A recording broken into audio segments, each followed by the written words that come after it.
Chapter 142. Princess Zhonglu, who was sitting behind the table with a frown on her face, was immediately overjoyed. Her wrinkled little face smoothed out, and her pair of slender eyebrows arched up. She waved her hand at Wuxia and said with a smile, "Wuxia, come here. Greetings, Sister Yu Xianxia, the most famous and talented girl of Great Yin Dynasty." Yu Xianxia smiled, tilted her head slightly, clasped her hands behind her back, and stared at Wuxia. Wearing a frivolous smile on his face, Wuxia walked through a large group of young men clad in white robes, waving his hand at Yu Xianxia and said, "Young Miss Yu Xianxia, I've long heard of your great name." To be honest, Wuxia had retracted his innate energy, and as he walked with flimsy steps, he looked even worse than an ordinary man. The impression he gave to the others was that his body was always moving up and down in a strange manner, and he did not look decent at all. It was very inconsistent with the elegant and romantic appearance of this place that was filled with distinguished guests. There was never a lack of hotheads among these young men, and there was no lack of men with ulterior motives who were willing to show off in front of Yu Xianxia, so as to deepen their impression in her heart. Immediately, over 30 young men, each clad in the same white robe and with an expensive jade pendant hanging on their waist, rose to their feet. They pointed their fingers at Wuxia and shouted, "Who are you? Why didn't you take a bath and change your clothes before coming here? What kind of place is this? How can you be so rude?" Wuxia halted his steps in surprise. He looked around at those young men clad in white robes and tall crowns, who were dressed in a serious manner.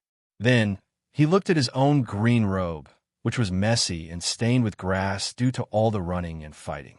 He could not help but sneer and say, "Take a bath and change my clothes? What kind of place is this? Does Lord Wuxia need to take a bath and change his clothes before coming here?" When the word Lord came out from his mouth, the few thousand young men on the wooden platform, Chi immediately burst into a loud laughter. Everyone put on an expression of not daring to get close to him, and looked at Wuxia with disgust and pride. One of the young men who stood up just now shook his head and said, "What a disgrace, what a disgrace. This is a place where we gather to evaluate poetry, calligraphy, and painting. How can we allow this kind of bumpkin to sully this place?" Princess Zhongli's face instantly darkened. She stared at the young man and murmured in a low voice, "Marquis Qingyang's grandson? If this empress doesn't think of a way to abolish your right of inheritance, then this empress isn't called Zixin. How can I remove your right to inherit the position of Qingyang Marquis? Might as well punish Marquis Qingyang as well. But what crime should he be charged with?" While Princess Zhonglu was pondering in a low voice about how she was going to deal with these young men who dared to disrespect Wuxia, Yu Xianxia, who was standing right next to her, heard Princess Zhonglu talking to herself. Yu Xianxia frowned. She stretched out her hand and pressed on the air, then shouted with a clear voice, "Everyone, silence." When Yu Xianxia opened her mouth, all the young men present on the scene immediately shut their mouths. Then, they sat up straight in their seats with a solemn expression, putting on the most gentle, elegant, and handsome look, looking at Yu Xianxia lovingly. Yu Xianxia smiled faintly and gave Princess Zhonglu a satisfied look. Princess Zhongli's expression turned unsightly immediately. In the minds of these young men, the status of Princess Zhonglu was obviously lower than Yu Xianxia. This made Princess Zhonglu feel very uncomfortable. She stared fixedly at the huge drawing paper in front of her, with the corners of her little mouth curved upwards. With a complacent smile on her face, Yu Xianxia gave Wuxia a few glances, and when she saw the few bloodstains on Wuxia's clothes, her expression changed slightly. She gave all the young men present on the scene a glance of warning, then turned to Wuxia and said with a gentle tone, "Marquis Tunyun, Wuxia, Marquis Wu, I, Yu Xianxia, offer my greetings. This is the place where I gather my friends to appreciate poems, calligraphy, and paintings every year. Taking a bath and changing clothes is just a custom, so as not to tarnish the exquisite writings and paintings under the heaven." Yu Xianxia sighed lightly, then turned to Wuxia and said with a smile, "This is a rule set by all of us, and we all abide by it. We don't mean to make things difficult for Marquis Wu. After staring fixedly at Xianxia for a long while, Wuxia suddenly burst out into a loud laughter. Intentionally or unintentionally, his laughter emanated the unique aura of a Xiantian realm warrior. The deafening laughter spread out in all directions, shaking the water of the myriad red river to the height of 1 foot and rocking the wooden platform beneath his feet. If it were not for the iron anchors tying the wooden platform, it would have long been overturned by the waves. Preposterous. What a joke. Is it necessary to take a bath and change clothes before the exquisite writings and paintings can be displayed? This is the biggest joke since the creation of the world. Wuxia gazed at Xianxia disdainfully, sneered and said, "Must take a bath and change clothes before the exquisite writings and paintings can be displayed? Only when the exquisite writings and paintings can be displayed. This is simply neglecting the essentials and focusing on the trifles, an act that is as stupid as a pig. All of you are just putting on an act and know nothing but bullshit. How dare you talk about poems and paintings?" Stomping his feet forcefully, Wuxia let out a long laugh and said, "If taking a bath and changing clothes can allow one to compose an exquisite poem and paint a beautiful painting, then those prostitutes in the brothels who have been raped by thousands of men, how many times do they need to take a bath in a day? Doesn't that make them the most famous talented girls in Great Yin Dynasty? They are at least 100 times more famous than you, big sister you." Xianxia's expression turned extremely unsightly, and her eyeballs nearly popped out from her eye sockets. When had she ever seen such an unreasonable man like Wuxia, compared to these handsome, elegant, and refined men who had a bellyful of knowledge and poems? Wuxia was like a wild boar who had intruded into a vegetable field, trampling all the good cabbages in the vegetable field into a puddle of mud. On the other side, those young men, who were clad in white robes and wore a tall white hat with goose feathers on their heads, were like wild cats whose buttocks were set ablaze, or the filial sons and grandsons who had their ancestral graves dug out. Several thousand men were cursing and swearing at Wuxia at the same time. They were cursing him for being absurd and outrageous, saying that he was the #1 arrogant villain under the heaven, a villager from the madman village who deserved to die the most. There were even some young masters from influential clans who possessed a little bit of cultivation in martial arts. They drew out their swords, fuming with rage, and wanted to have a life-and-death battle with Wuxia. Wuxia's words were too hurtful, a slap to their faces. What he said was a blatant humiliation to all the young masters of the literati on the scene. Raging bear roars echoed out as 6 gigantic demon bears suddenly transformed back to their bear forms, riding on a demonic wind and flying up into the sky. 6 powerful soul pressures came crashing down from the sky, causing several thousand young men to fall to the ground while letting out miserable cries. Then, Xianxia roared out in a low, muffled voice, "Lao Tzu knows nothing about poems and paintings, and he doesn't know anything about all of you sour things.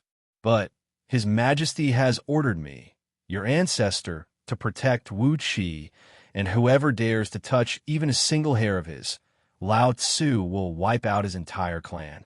Xianxia's teeth clattered against each other. Then he laughed out loud and said, "It's been a long time since I've tasted human flesh, and I've been missing it very much." The best way to deal with these self-righteous scholars was to place a sword or saber on their necks. Trembling with fear, several thousand hot-blooded scholars shut their mouths. Even Shangguan Yuhan, who cast a malicious glance at Wuxia just now, had wisely shut his mouth as well. There were 6 demon bears with demon cores here, while he was alone. There was no way he could be a match for all 6 demon bears when they joined hands. Wuxia smiled. He called out to Xianxia and his brothers and asked them to descend from the sky, then walked back to the ferry with heavy steps. With both hands clasped behind his back, Wuxia looked at Xianxia, whose face had turned livid with rage. He smiled and said, "It seems like none of you agree with Wuxia's opinion. Hee, you are indeed a group of hypocrites who know nothing but a bunch of self-proclaimed learned scholars. Big sister you, what is the topic of today's poetry and painting meeting? Tell us.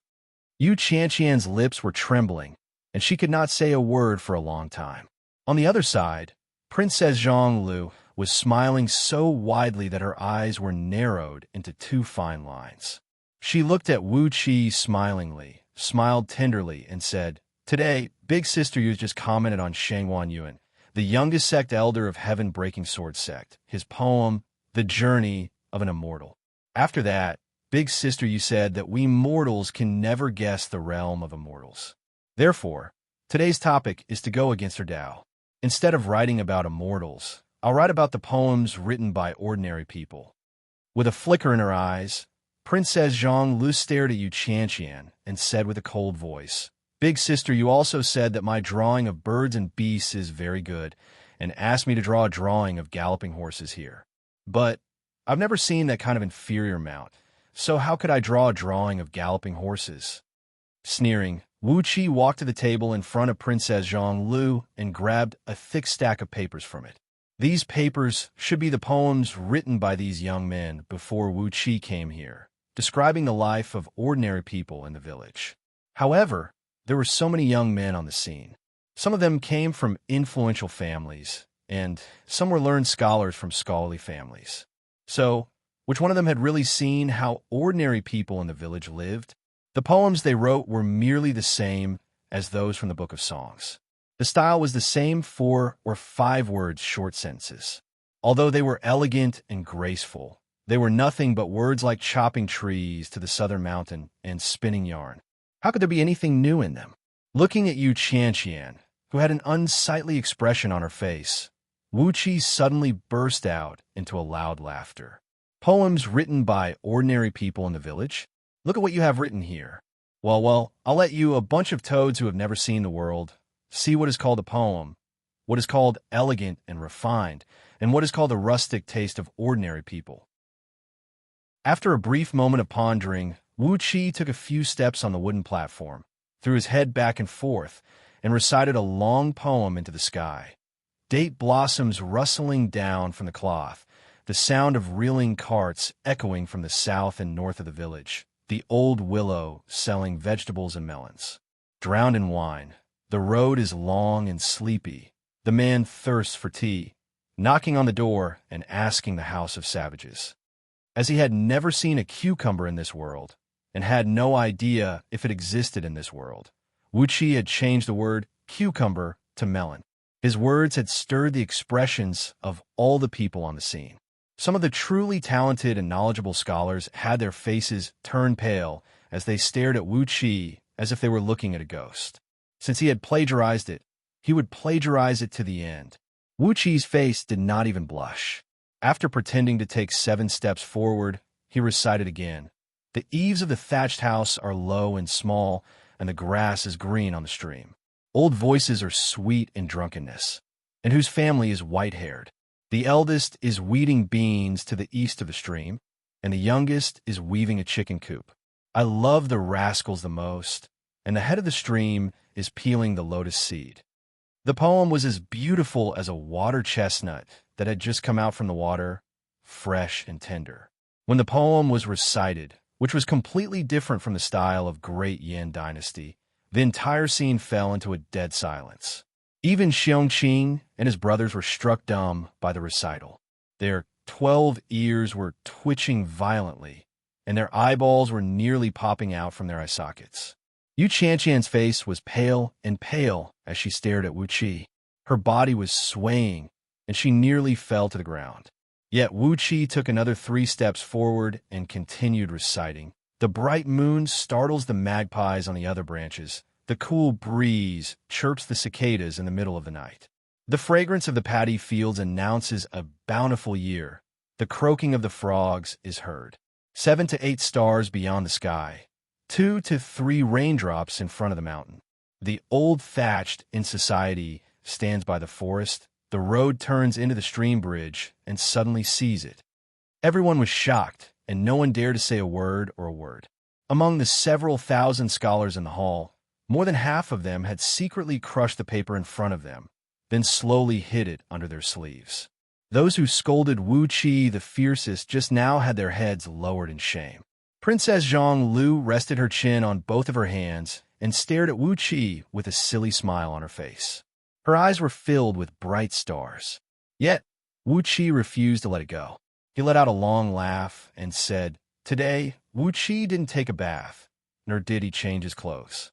Moreover, he had just killed several dozens of men and rushed here." Ha ha ha. The poem has been completed. Now, let's see what Wuxia strokes are like. Somebody, serve Lao Tzu's brush and ink. Princess Xianxia sprung up from her seat and eagerly waited on Wuxia as he sat behind the long table. Holding the brush and ink in his hand, Wuxia began to paint on the paper. In just less than an hour, he had completed the painting of a galloping horse. Chapter 143. When it came to drawing horses, old Mr. Su Beihong's horses were undoubtedly the best. The underhand sect had obtained a lot of rare and precious items on Earth, and old Mr. Su Beihong had quite a few paintings of galloping horses. Lu Xiaobai was an extremely cultured man. Every single day, she would copy the same painting over and over again. But in fact, in Wuqi's eyes, he was just trying to make a counterfeit to deceive others. However, the painting of galloping horses that Lu Xiaobai had painstakingly cultivated for several years was vividly displayed by Wuqi today, shocking everyone present. On the huge drawing paper that was 30 feet long and 10 feet wide, Wuqi splashed ink with a brush that was as thick as an adult's arm. 7 galloping horses of different shapes and colors appeared vividly on the paper. The horses had strong muscles and bones. Their eyes seemed to be glowing brightly, and there seemed to be energy bursting out from their nostrils as well. A vigorous life force came rushing out from their nostrils, as if they were about to leap out from the drawing paper.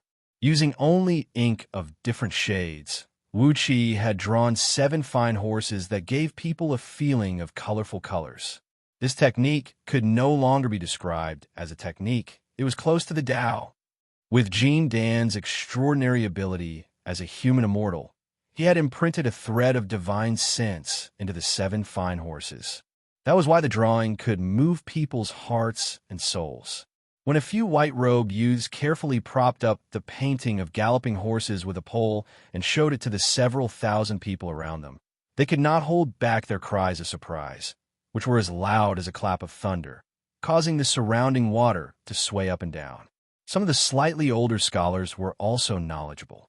They stared blankly at the 7 fine horses on the drawing paper and suddenly burst into tears. Then they thumped their chests and stamped their feet, crying out loud. They had immersed themselves in the Tao of painting for decades, yet their attainments were actually not as good as Wuqi, a young man who had not even reached his 20s. How could they accept this? Like a proud little peacock, Princess Xianxia stood proudly right next to Wuqi with arms akimbo, her delicate little chin tilted up complacently with her arms akimbo, and snorted a few times at Xianxia, who had a pale face in an extremely provocative manner. The style of the 3 poems was completely different from the popular poems of Great Yin Dynasty, but it was fresh and elegant. Together with this painting of galloping horses, Princess Xianxia had gained a lot of face. In the past years, he was always humiliated by Xianxia in every poetry and painting party. But because of the grudge between them, he still had to show up in the poetry and painting party every year. He couldn't possibly show his weakness and admit defeat to Xianxia. Fortunately, they had Wuqi this year. They had regained the face they had lost in the past. Complacently, Princess Xianxia twisted her tiny waist and flung her huge skirt into a big green flower. Then, she smiled complacently and said, "Who else wants to compete with Marquis Tianyun in painting and poetry? I'll offer a reward here. Whoever can win against Marquis Tianyun, I'll let him accompany me on an outing for 3 days." He. When she spoke of her proud words, Princess Xianxia couldn't help but laugh out loud. However, she was too excited. Her laughter suddenly burst out from her throat. It was a very sharp and sonorous laugh, which startled even herself. The five-color divine rays stretched out slowly behind Princess Zhongli's back. As she was in a great mood, the five colors of the divine rays behind Princess Zhongli's back had become distinct today. They shot out from her back like five long rainbows, shooting straight up to a height of 1,000 feet. The surrounding river water had become as flat as a mirror.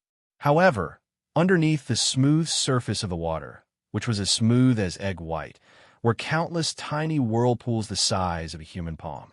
It was exactly what Princess Zhongli was feeling right now. Xianxia's expression kept changing as she stared at the majestic painting of galloping horses. After a long while, she forced out a smile, turned to Wuxia and said, "Marquis Wu is indeed a generous artist. This painting of galloping horses is indeed bold and unconstrained, but it's not very exquisite."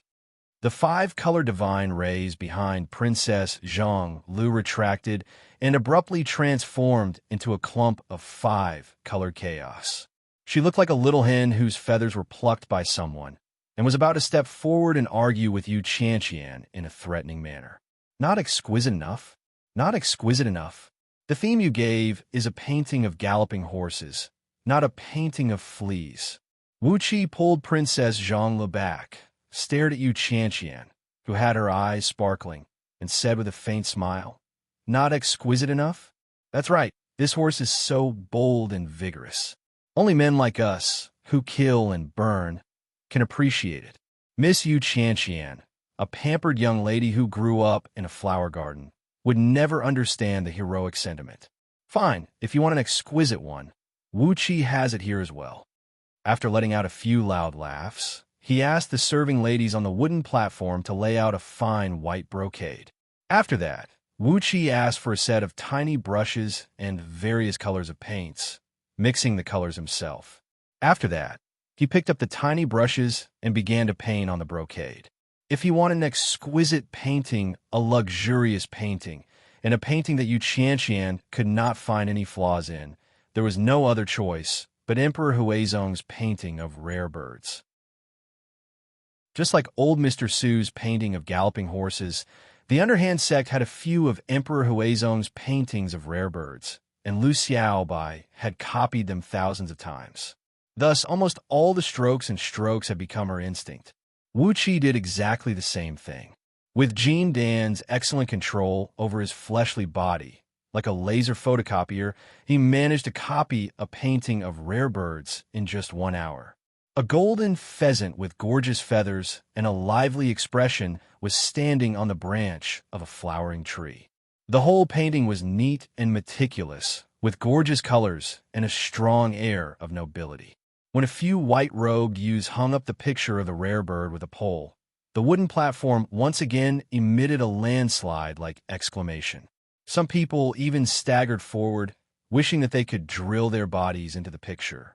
Several thousand men surged forward, and the order on the wooden platform was immediately thrown into chaos. Princess Zhongli glared at them and unleashed a five-color divine ray behind her back, unleashing a tremendous force that pushed back those white-robed young men. Then she snapped sternly, "What's the rush? What's the rush? This painting belongs to me. Who dares to damage it or make it wrinkle? Oomph." Then she pointed her finger at the river. A bolt of lightning as thick as a bowl smashed onto the surface of the river with a deafening rumble, creating a large pit several hundred feet in circumference on the surface of the river, while waves rose several hundred feet high. After that, no one dared to move recklessly on the wooden platform. Everyone held their breath, staring quietly at the two paintings in front of them. Some of them even kept repeating the 3 poems written by Wuxia over and over again in a low voice. No matter it was the poems or the paintings, Wuxia had struck them so hard that they could not even speak a single word. Xianxian stared blankly at the 2 paintings with completely different styles. Her face flushed, then turned pale, then turned green, and her body kept shivering. For a long time, she could not speak a single word. Only after a full quarter of an hour did Xianxian finally turn her head around and stared blankly at Wuxia. Wuxia waved his hand hastily and said, Big sister you, please don't ask me about any books or anything like that. Wuxia is just a savage from the countryside. If you want me to recite a few crooked phrases and write a few lines about beasts, I can do it. But if you want me to tell you some articles about governing the country or some books about managing the affairs of the world, Wuxia really doesn't know how to do that. Cupping his fist, Wuxia pulled the hand of Princess Xianxia, whose face was filled with a smile, and walked towards the ferry. If not for the sake of Princess Xiangli's face, Wuxia would not be bothered to fool around with this group of fools who had eaten too much and had nothing better to do, pretending to be cultured and elegant.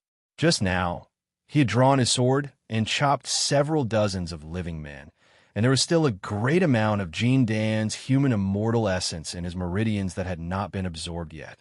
So, he had the time to pretend to be a cultured and elegant man, and play around with this group of young masters who had nothing better to do all day long. Xianxia was taken aback. She was about to stop Wuxia, but Wuxia had already blocked off all possible excuses for her to make things difficult for him. He had said it himself.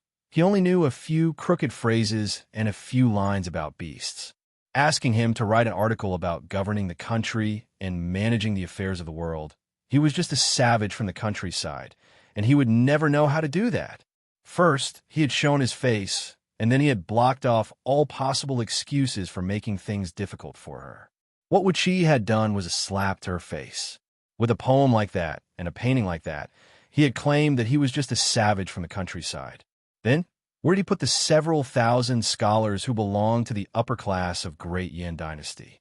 Clenching her teeth, Xianxia stomped her feet and said, "Marquis Wu, may I know which grandmaster is your master?" Although Wuxia had told her that he was just a savage from the countryside, Xianxia would never believe it. She was determined to ask him about the inheritance of his poems and painting. She had lost all her face in front of Wuxia today, and in the future, she would ask her father and grandfather to personally make a move and make her regain her face from Wuxia's master. Without even turning his head back, Wuxia pulled Princess Xianxia, who had her head held high, away from the wooden platform and stepped onto the ferry. He sneered and said, "Which grandmaster is your master?" "My master is a martial artist who only knows how to kill and burn. He was long killed by someone in Meng Mountains, so he can't be considered as a grandmaster." Meanwhile, Princess Xianxia hastily gestured to Bai Zhuer and Bai Zuer, asking them to bring some men to roll up the two paintings and bring them back to the imperial palace. Wuxia turned and gave Xianxia a smile. He laughed and said, "I'm afraid, elder sister, you has no idea what kind of place Meng Mountains is. You can just go to scouting office and check it out. All the information about my background are in there. They are all there. Don't send me there. Just go and check it out yourself." With a few steps, Xianxia came to the side of the ferry. With a stern voice, she cried out, "Marquis Wu, why are you bullying me like this? With your foundation in poetry and painting, which martial artist can teach you?" If a martial artist can teach a handsome man like Marquis Wu, doesn't that make us all a joke? After a brief moment of pondering, Wuxia looked at the many white-robed youths on the wooden platform, who were staring at him with a hopeful look in their eyes. He said, "Fine, I'll teach you a lesson today. You can't produce anything by working behind closed doors. This poetry is nothing but the comprehension of the human heart, and this painting is nothing but the projection of the heaven and earth. The mortal world is good for tempering the mind, and the boundless world is good for soothing the mind.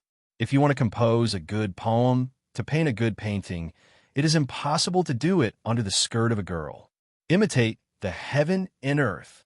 Just remember these 4 words. When these 4 words, imitate the heaven and earth, came out, all the white-robed youths on the wooden platform, including Shangwan Yuhan, bowed and bowed to Wuxia from afar. Only Xianxia's face turned green like a melon. Wuxia's words were like a dozen slaps on her face, making her heart and lungs tremble violently. She was too ashamed to face anyone. She glared at Wuxia, gnashed her teeth, and cried out in a low voice, "What a great Wuxia! What a great Marquis Wu! Just because you have some talent, how dare you bully and humiliate others?" She glared fiercely at Princess Xianxia, who seemed to be complacent now, and said with a gloomy voice, "What a great Princess Xianxia! Do you really think you are so great just because you are a princess? Just you wait, I'll return the humiliation you gave me today, by 10 times, no, 100 times." Bai Zhuer brought some men and packed up the paintings. Along the way, Wuxia and his company began their journey back to Ji City with joyful laughter. When they were still tens of miles away from Ji City, they could already see a stretch of dark city wall stretching on the horizon. All of a sudden, a loud thunderclap rang out from the sky as a blinding light suddenly burst out from the city wall. A huge light barrier enshrouded in countless runes enveloped the entire Ji City within. After that, they saw the city gate that was facing them explode. A group of people rushed out from the city, bringing with them a murderous aura that seemed to have come to a dead end. Countless battle cries rang out from all directions. Outside the city, Chi-Chi had lined up into 20 phalanxes, 20 companies of 10,000 soldiers from Blood Swallow Army. The 20 phalanxes spread out in all directions, then converged inwards, trapping the large group of people who had just rushed out from the city in a tight formation. Above Ji City, several hundred figures were seen shuttling back and forth. Countless sword beams, thunderbolts, talismans, and magical treasures were seen flying everywhere, causing the ground to shake violently. Wuxia was struck dumb. Was this a rebellion or something else? Meanwhile, Princess Xianxia let out a shrill cry. With a 5-color divine ray behind her back, she flew straight into the city. Chapter 144. Wuxia failed to grab hold of Princess Xianxia, and when he saw her bringing 8 ghost immortals and rushing towards Ji City, he dared not to hesitate. Without hesitation, he ordered Xianxia and his brothers to follow closely behind her. Princess Xianxia possessed the cultivation base of Jindan Realm, and with the protection of 14 Jindan Realm experts, while Xianxia and his brothers possessed the cultivation base of middle stage Jindan Realm and above, there was absolutely no problem for them to be safe. But what exactly was going on? Why did such a big mess suddenly occur? Looking at the thick light barrier hovering above Ji City and the countless huge runes within it, measuring several tens of feet in circumference, it was obvious that the last strategic defensive formation of Ji City had been activated. This formation was a two-way isolation formation. Once it was activated, not only the people outside the city couldn't get in, even the people inside the city couldn't get out. Unless one was a cultivator who had attained mastery in nascent divinity realm, there was no way he could break through this ultimate defensive formation of Ji City. Currently, the only weak point of Ji City was the city gate, which was destroyed by someone from inside the city the moment the light barrier rose. Currently, 200,000 soldiers of Blood Swallow Army had occupied an area of several tens of miles in circumference, guarding the city gate so tightly that not even a drop of water could pass through. The several tens of thousands of soldiers who came rushing out from the city were engaged in a fierce battle with them. Both armies were engaged in a fierce battle. Near the city gate, nearly 100 cultivators of Blood Swallow Army, each clad in a blood-red robe, were waving their swords and unleashing balls of thunder flame, trying to completely seal off the city gate. However, a group of old men clad in pale golden long robes were guarding near the city gate. They kept unleashing powerful talismans one after another, breaking the light barrier that was spreading from the city wall to the city gate. Streams of light kept extending from the surrounding city wall into the city gate. As long as these streams of light were linked together, the ultimate defensive formation of Ji City would be able to completely seal off the only gap on the city wall. However, those old men in golden robes were guarding in the city gate. While controlling their flying swords to fight against the cultivators of Blood Swallow Army outside the city, they kept unleashing specially made talismans to quickly break the streams of light that came rushing towards them. This gate was the only way for the besieged people to rush out of the city. All of a sudden, a loud boom rang out. Among the nearly 100 cultivators of Blood Swallow Army, Nearly half of them pulled out a fist-sized crimson thunderclapper, crafted using the flame of the crimson sun. After performing an incantation gesture and activating the incantation within the thunderclapper, they quickly threw the thunderclapper towards the golden-robed cultivator in the city gate. These thunder bombs were the secret magical items created by Mo sect of Great Yin Dynasty. Their shells were forged with steel forged with crimson sun flame. Once they exploded, they would release 3,600 one-foot-long needles that shot in all directions. The thunder fire in Lei Jinzi's body was forged by gathering a bit of pure yang evil flame from the earth's core and a bit of pure yang true fire from the 9 heavens high up in the sky. The power of the thunder fire was immense. Once it exploded, everything within a radius of 1,000 feet would be pulverized.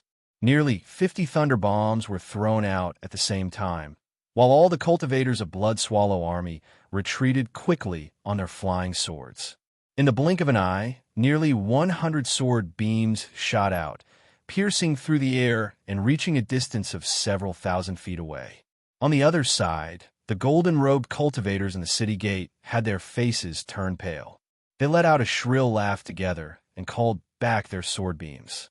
A couple dozens of sword beams formed a thick 5-colored light screen in the city gate, shielding them from the incoming attack. A loud boom rang out as all the thunder bombs exploded at the same time. Inside the city gate, the city wall, which had activated its defensive formation, remained motionless as all the power of the thunder bombs shot out through the city gate and spread to both sides. The couple dozens of golden-robed cultivators in the city gate were ripped to shreds, while their sword beams were shattered by the powerful flame thunder bombs. A column of flame, over 100 feet in diameter, shot out from the city gate at top speed. Caught off guard, the Blood Swallow Army and another large troop of soldiers who were engaged in a fierce battle near the city gate were killed by the column of flame, killing several thousand of their men. The crimson flame swept out with a scorching temperature, scorching the ground 2 miles in circumference outside the city gate. The bodies of the soldiers from both sides were instantly turned into ashes, and even their armors were melted by the extremely hot flame thunder bombs. Those soldiers who rushed out from the city let out shrill howls. Upon witnessing this gruesome scene, many of them had a mental breakdown and no longer had the courage to fight. The soldiers of Blood Swallow Army had witnessed the death of their comrades as well, but none of them made a single sound. Like the most precise machine, they followed the formation that they had been practicing in the past and quickly filled up the gap left behind by their fallen comrades. Still, they lined up in formation and surrounded the enemy. The talismans that shot out from the top of the city wall burst into a blinding light, while countless bright halos began to rush toward the open city gate. In just a blink of an eye, there was only a small hole that was less than 2 feet wide left on the city gate. As long as this hole was blocked, G-City would be completely sealed off, and no one would be able to rush out from the city. At that very moment, when the entire G-City was about to be completely sealed off, a large golden-red umbrella rushed out from the city, shrouded in a towering flame. The umbrella had a circumference of several tens of feet, and 36 ribs of the umbrella were shooting out beams of light that were as sharp as blades, slicing and shattering the flame that rushed out from the defensive barrier on the city wall. Meanwhile, 12 fist-sized red pearls on top of the umbrella were shooting out a flame that was over 1,000 feet long. Amidst the flame, one could vaguely see hundreds of tiny green serpents, which kept shooting out tiny green thunderbolts and causing the defensive barrier on the city wall to shake violently.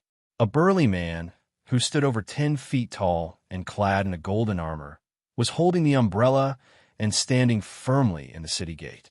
With a stern voice, he roared, "Somebody, escort the young miss out of the city. Quick, quick! All the defensive barriers have been activated. I can't hold on for long."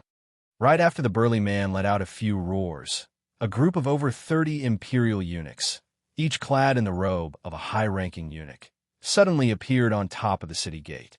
Each of them was holding a 36 feet tall flagpole in their hands, and on top of it, a formation flag that measured approximately 10 feet in circumference was waving and waving rapidly, bringing up a bright whirlpool that looked like a raging whirlpool.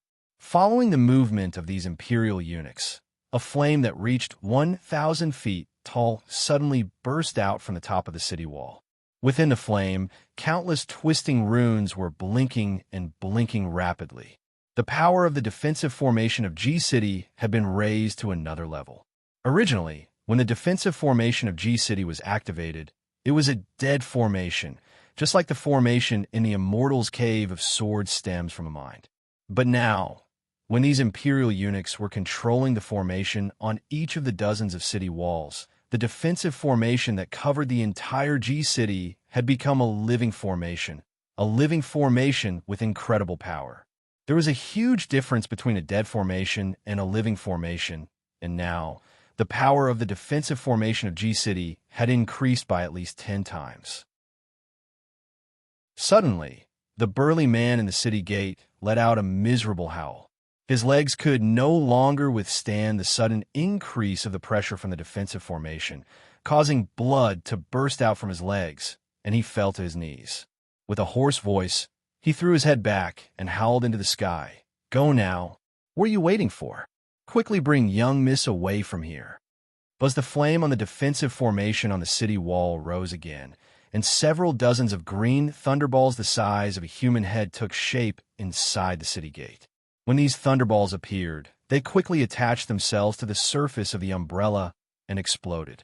A series of deafening booms rang out, and the tremendous shockwave caused all the soldiers of Blood Swallow Army outside the city, as well as their opponents, to lose their balance and fall to the ground. 7 of the 12 pearls hanging on the umbrella exploded on the spot. A miserable howl rang out, as the arms of the burly man holding the umbrella were shattered by the tremendous force of the thunderballs. He coughed out a mouthful of blood and fell to the ground. A furious howl that sounded like a wounded, ferocious beast was heard. The burly man threw his head back and howled into the sky. "Young miss, please tell Patriarch that I, your servant, have received a great kindness from Patriarch, and I have no way to repay him. Today, I will open up a path for young miss, allowing you to escape from G-City. Tell Patriarch that when he saved your servant years ago, I swore to sacrifice myself to repay him. Today, your servant will fulfill my vow." Countless fireballs surged toward the center of the city wall. Just as they were about to join together and block off the city gate, the burly man suddenly widened his eyes. A golden light flashed near his dantian, and his body abruptly transformed into a clump of blood mist and sprayed out. The golden fireball swept across all directions, wiping away all the defensive formations in the city gate. Not only did Jean Dan's self-destruct exploded, the umbrella held in his hand had exploded as well. The remaining 5 pearls and 36 umbrella ribs exploded at the same time. The red flame, mixed with the golden light emitted by Jean Dan's self-destruction, nearly collapsed the city gate. Princess Xianlu, together with 8 ghost immortals and 6 Xianxia brothers, had arrived at the city gate.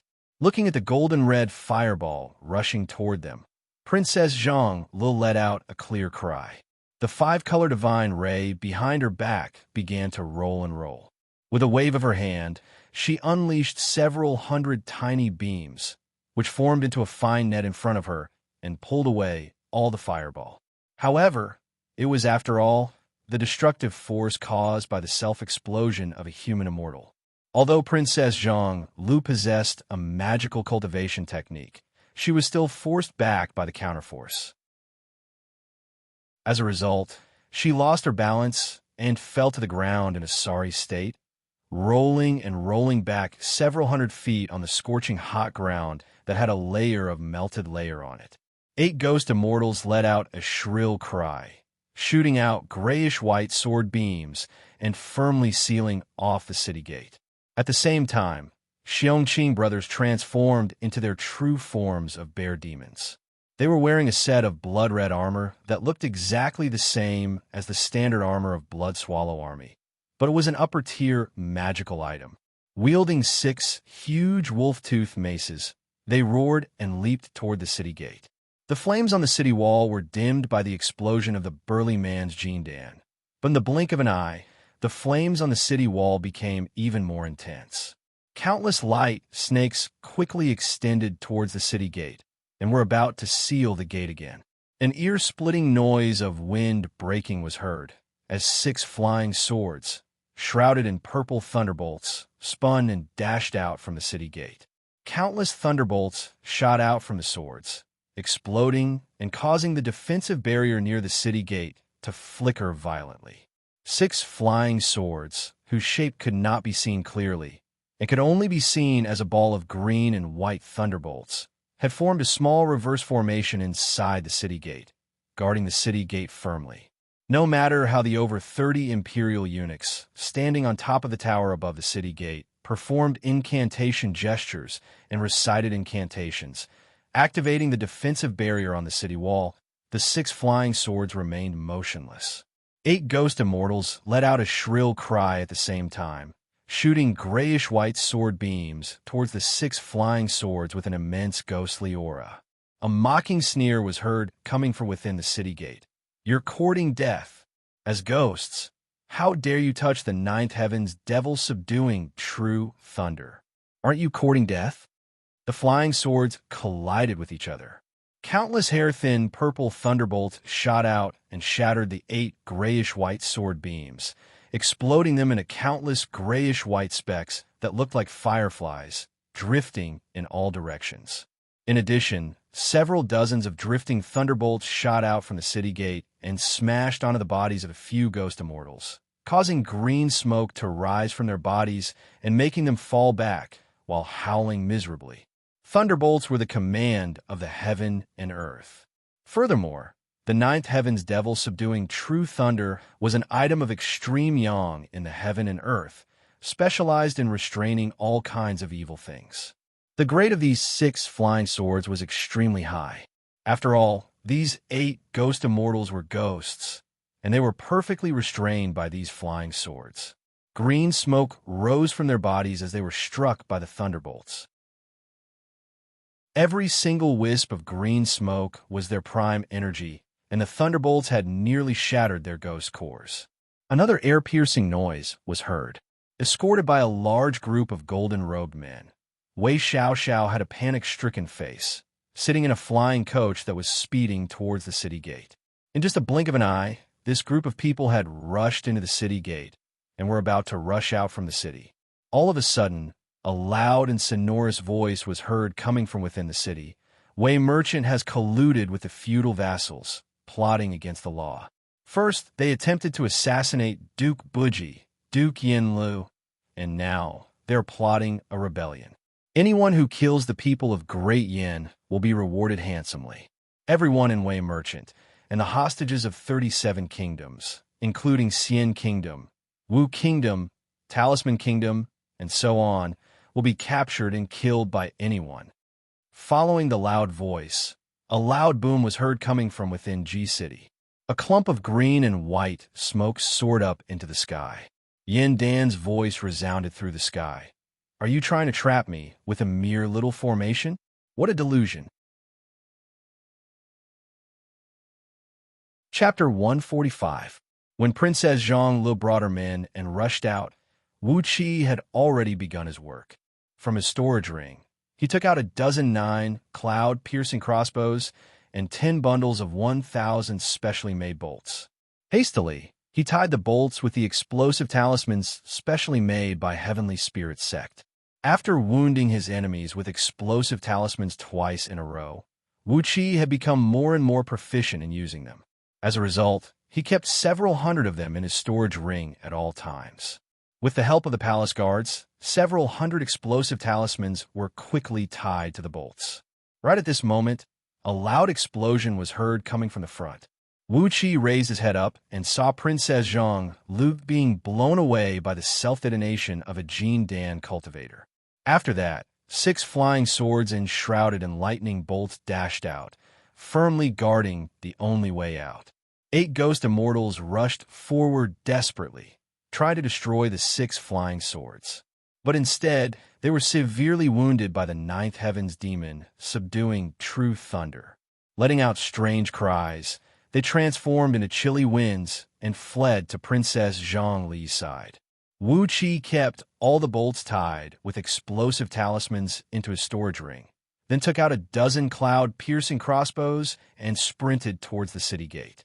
Along the way, the Blood Swallow army was engaged in a fierce battle with the troops that rushed out from the city gate. Occasionally, some ignorant men would try to hack and slash at Wuxia, but all of them would be kicked far away by Wuxia with a casual kick. How could these ordinary peak stage, Hodion, and Respiration Tier warriors be a match for him? With just a few leaps, Wuxia had arrived at a place less than 1,000 feet away from the city gate. Right at this moment, Wei Xiaoxiao, who had an unsightly expression on her face and was escorted by many guards, strode out from the city gate. Princess Zhonglu, who had rolled on the ground for a long distance with her face and hair covered in dust, let out a furious roar and soared into the sky.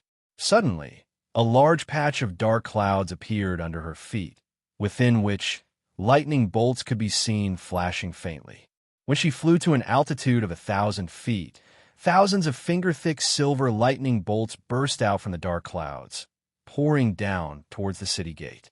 Xianxia and his brothers, who were rushing toward the city gate with their maces in their hands, raised their heads abruptly. When they saw the lightning bolts falling down from the sky, the 6 brothers were so frightened that they let out strange cries. Twisting their big butts, they turned around and ran away while dragging their maces. A few electric snakes brushed past Xianxia's body, burning a large patch of his hair. Before the 6 brothers could run far away, a fiery red broadsword flew out from the city gate and heavily chopped at Xianxia's back with a muffled whistling sound of wind and fire. A miserable howl rang out as a layer of blood-red flame burst out from the battle armor on Xianxia's body. The defensive formation formed from 3 layers of runes barely managed to block the broadsword, but was shattered into pieces amidst the flame that shot out from the broadsword. The 1-inch thick blood-red armor was sliced apart by the blade, and the fat and muscular Xianxia was sent flying hundreds of feet away. His 2 little eyes nearly popped out from his eye sockets, and he opened his mouth and coughed out a mouthful of blood that was filled with the power of fire. The silver lightning bolts in the sky had sealed off the city gate, causing dirt and rocks near the city gate to splash everywhere. Every tiny lightning bolt that landed on the ground would leave behind a large hole that measured several feet in circumference. The broadsword that had knocked Xianxia away flew back at top speed, cutting a nearly 10 feet long opening on the electric net. Through the opening, Wei Xiaoxiao's flying chariot sprung out.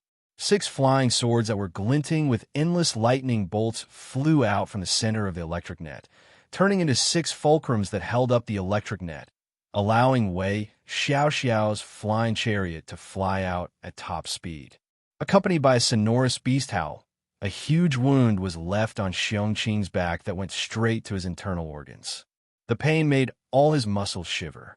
He spun around ferociously, pointed his finger at the city gate, and roared furiously, "Brothers, they are attacking your elder brother. Whip them to death." Swoosh, swoosh, swoosh. 6 blood-red beams, each several feet in diameter and nearly 80 feet in length, shot whistling through the air.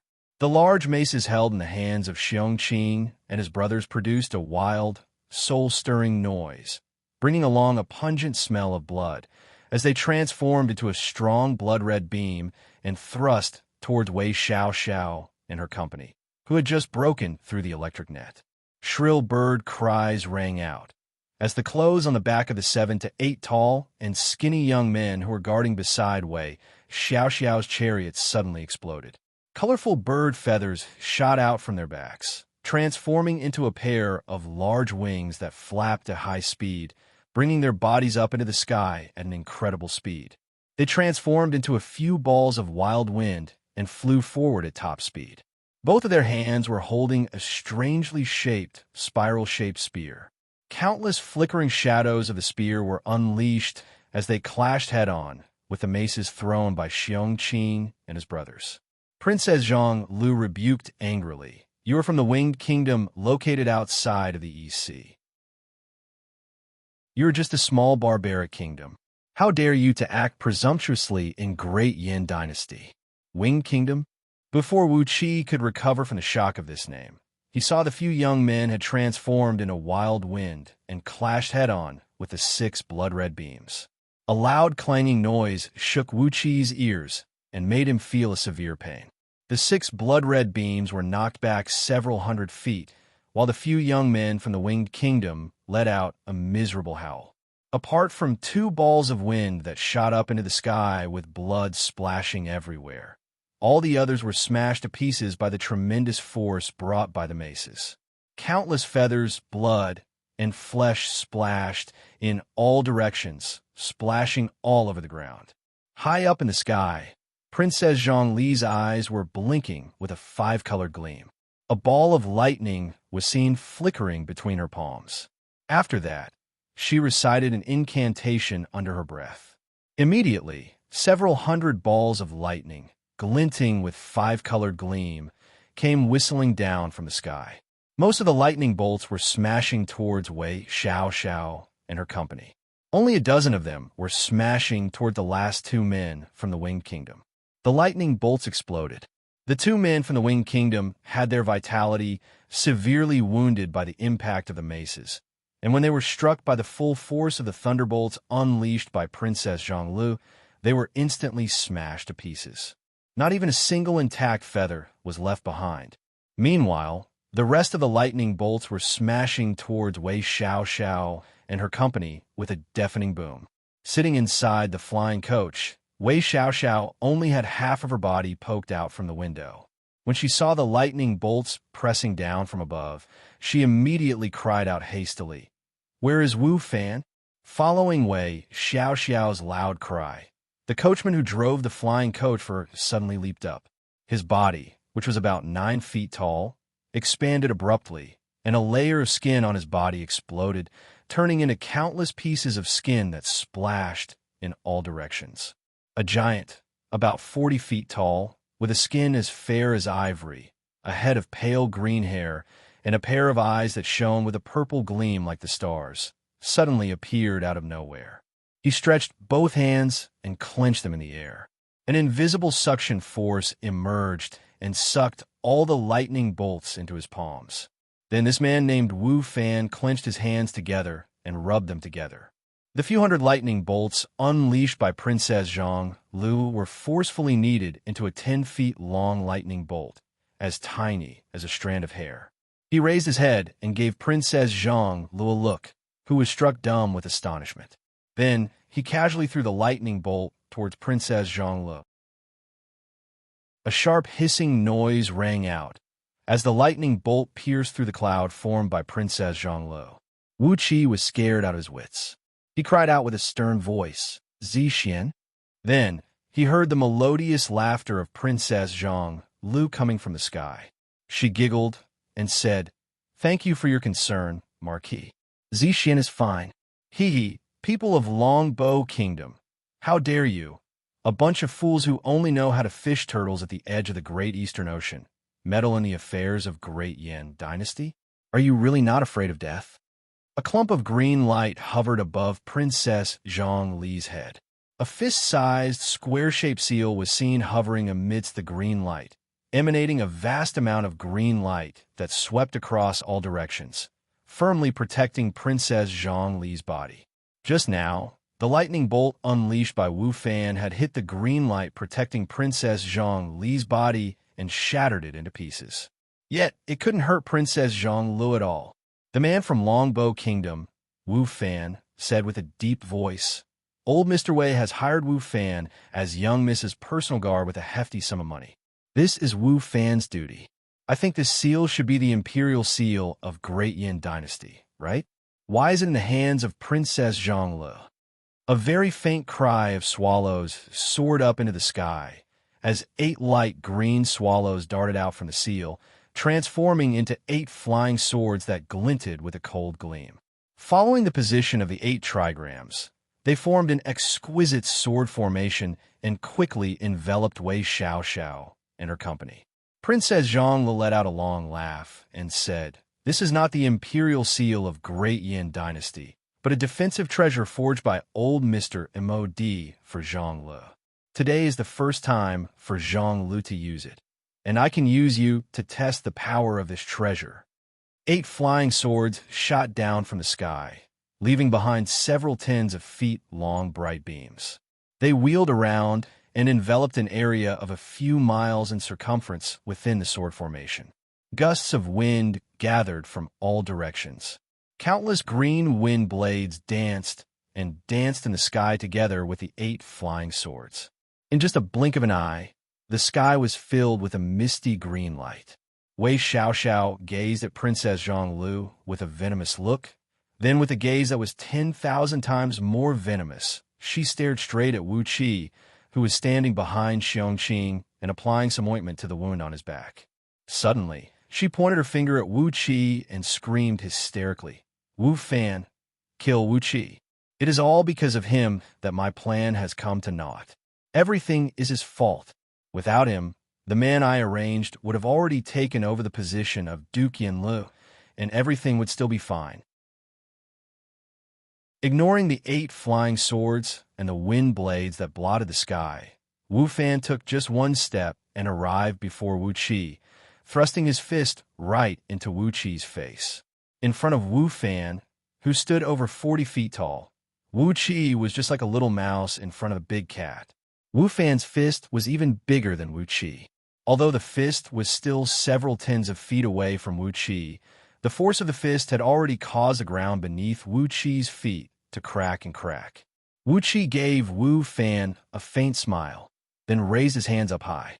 2 cloud-piercing crossbows shot out their bolts. Wu Fan was smiling as well.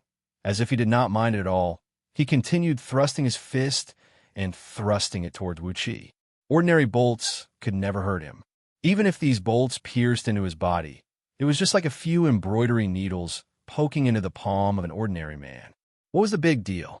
In the blink of an eye, Wu Fan let out a shrill and miserable howl, holding his right fist and retreating hastily. A large amount of sticky and dark blood was spraying out from the pores of his right arm, and the muscles on his arm were twitching and twitching, while a large amount of dark smoke was rising from his arm. What Wuxia shot out was not the standard bolts, but the kind he brought out from Meng Mountains. It was a prickle that contained a deadly poison and could make a burly man as strong as a bull shrink into a small meatball in just 2 to 3 breaths. Although Wu Fan had a strong, fleshly body, he could not do anything to this poisonous prickle. In just a blink of an eye, a sheet of dark smoke had spread from the back of his fist to his shoulder. Wu Fan's eyes flashed with a purple gleam. He let out a furious roar and thrust his left palm forcefully. A miserable howl echoed out as Wu Fan chopped off his right arm from the shoulder. Blood sprayed several hundred feet away, splattering all over Wuqi's face. The sword of Greedy Wolf transformed into a dark beam and thrust out with an ear-splitting howl, piercing through Wu Fan's heart, who was caught unprepared. The entire sky was filled with sword beams and wind blades. In just a blink of an eye, a green tornado had tightly trapped Wei Xiaoxiao and her company within it. Princess Zhang Lu threw her head back and let out a loud laugh. "Wei Xiaoxiao, be a good girl and stay in G City, waiting for my imperial grandpa to deal with you." Then, she pointed her finger at the seal hovering above her head. Immediately, the blades of wind thrust towards the core of the tornado while whistling through the air. Witnessing Wu Fan losing his life, Wei Xiaoxiao's beautiful eyes shone with a ferocious gleam, as if a cornered dog would do something desperate. Chapter 146. Once again, Yin Dan's loud cry was heard coming from within G City. "A bunch of shameless fellows! How dare you plot a rebellion? Do you really think I, Yin Dan, am a dead man? Kill, kill, kill, kill, kill, kill, kill, kill." 7 thunderous cries of kill rang out. Among the several hundred cultivators who were fighting in the sky above G City, 21 peak stage Jin Dan human immortals were sliced into 63 pieces by Yin Dan alone. Laughing strangely, Yin Dan casually pointed a finger forward. 21 streams of faint cyan and white air current sprayed out, destroying the wisps of divine sense within the gold cores that flew out from the bodies of these human immortals. The streams of divine sense transformed into a twisting rune, which sealed up the gold cores before keeping them into the bracelet. After that, a white beam of light shot up into the sky from the spot where Yin Dan broke out from the formation. It was only 2 to 3 inches in diameter, yet stretched several dozens of miles long, bringing with it a murderous intent that would never turn back. The white beam of light traveled at top speed in the sky. In just a blink of an eye, it had pierced through the Dantian of 57 Jin Dan human immortals hovering in the sky, ripping their corporeal bodies and Jin Dan into pieces. At the spot where the white beam of light disappeared, Jing Ku, with his long hair fluttering in the wind and his upper body bared, hovering in midair with a dagger in his hand. In his left hand was a wine cup made of white jade, slowly taking a few mouthfuls of fine wine. After that, he let out a wild laugh and cried out, "Your Majesty, these people really think that we have become old and muddle-headed after over 1,000 years. Today, we brothers will work together to kill the enemy, and let these fools know that Great Yin is our Great Yin, and we will not allow them to act so presumptuously." A deep, muffled sound of striking came from afar, and vaguely, amidst the noise of weapons and galloping horses, could be vaguely heard. Gao Jianli, with his clothes disheveled and his long hair fluttering behind his head, was seen sitting cross-legged on a hassock that was emitting a faint white gleam. A zither was placed on his knees, his left hand pressing on the strings of the zither, while his right hand was holding a small white jade strip. He was tapping on the zither strings, producing an impassioned and vigorous sound. The sound echoed and echoed in the sky above G City. Suddenly, a large sheet of white light burst out from the bodies of those Jin Dan human immortals who were loyal to Yin Dan. No matter it was their flying speed or the recovery speed of their energy, they had doubled of their flying swords piercing through the air, and the power of their thrusts of their flying swords had increased by 1.5, while the thunderbolts shot out from their palms were 3 times stronger. On the other hand, those human immortals of Gold Core Realm who were fighting against them were having their bodies wobbling and on the verge of collapsing.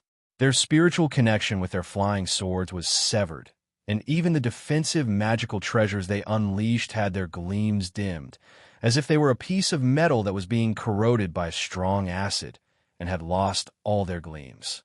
Led by Yin Dan, Jing Ku, and Gao Jianli, several hundred Jin Dan human immortals of Great Yin Dynasty quickly transformed into beams of light and rushed towards Wuxia. Led by Yin Dan, Jing Ku, and Gao Jianli, several hundred Jin Dan human immortals of Great Yin Dynasty quickly transformed into beams of light and rushed towards Wuxia's direction. From nearly 100 miles away, Yin Dan had already cried out loudly, "Zixin, well done. Leave all these traitors and traitors to Grandpa Emperor.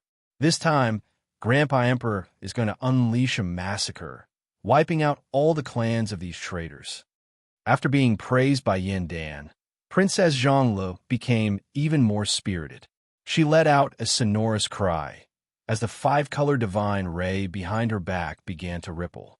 A strong wind was stirred up in the sky, as all the gusts of wind within 500 miles of circumference turned into green waves that one could see with naked eyes and rushed towards them at top speed. They were swallowed by the seal hovering above her head, then transformed into countless wind blades that swirled chaotically in the sky, sealing off all possible escape routes for Wei Xiaoxiao and her company. Wei Xiaoxiao let out a shrill cry filled with resentment. She spun and shouted furiously at the many attendants and guards who followed behind the chariot. "Burn your blood and burn your soul. I'll definitely treat your family members generously. If you fall into the hands of Great Yin Dynasty today, all of us will have to die." Following Wei Xiaoxiao's cry, 36 golden-robed cultivators, whose cultivation base ranged from Respiration Realm of Xiantian Realm to Beginner Tier of Jindan Realm, dashed out from the formation, forming into a strange cubic formation in the sky. At the same time, each of them pulled out a pitch-black bone blade, exerting all their strength to stab at their eyes, throat, chest, dantian, left and right ribs, and a dozen other vital body parts. Every stab had pierced through their bodies. On the surface of the pitch-black bone blade, tiny green runes could be vaguely seen emerging, while shrill howls of devils kept ringing out. Accompanied by the invisible howls of devils, the 36 cultivators began to recite a strange incantation with a strange tone. As these men had stabbed their own throats, Wuxia had no idea how they were able to make such a sound. However, the incantation that sounded like the hoarse howls of millions of vengeful ghosts was actually coming out from their mouths. Following the incantation, their skin, flesh, internal organs, and everything else fell off from their bodies. Before they could touch the ground, they had already turned into grayish-white ashes that drifted in the air. 36 pale white skeletons were seen hovering in midair. A great amount of blood was seen circulating around these skeletons, while an immense evil aura kept rushing out from the void, quickly injecting into these skeletons' bodies. Xianxia let out a strange laugh. From under her sleeve, she pulled out a talisman made from an unknown black bone, then threw it into the air. The talisman was 1 foot and 2 inches long, 6 inches wide, and 1 inch and 2 feet thick. Instead of calling it a talisman, it was more accurate to call it a brick. On the surface of the pitch-black talisman, strange runes were inlaid using white human tendons and human hair. Between these runes, there were several hundreds of heads of devils, each as small as a sesame seed. However, even Wuxia could see them clearly from over 1,000 feet away. These pale green devil heads were baring their fangs, as if they were living creatures. An immense, evil aura towered into the sky. Lightly waving her finger, Xianxia let out a hideous laugh and said, "Bring out the sacrificial offerings. These damn fools, it was them who delayed me. If not, I would have long rushed out of G City and would not be stopped here." She turned her head and gave the army behind her a glance, then pursed her lips into a cruel and cold-blooded smile. Following behind Xiaoxiao's coach were a large group of cultivators and top-notch warriors from Wei Merchant who were hiding in G City.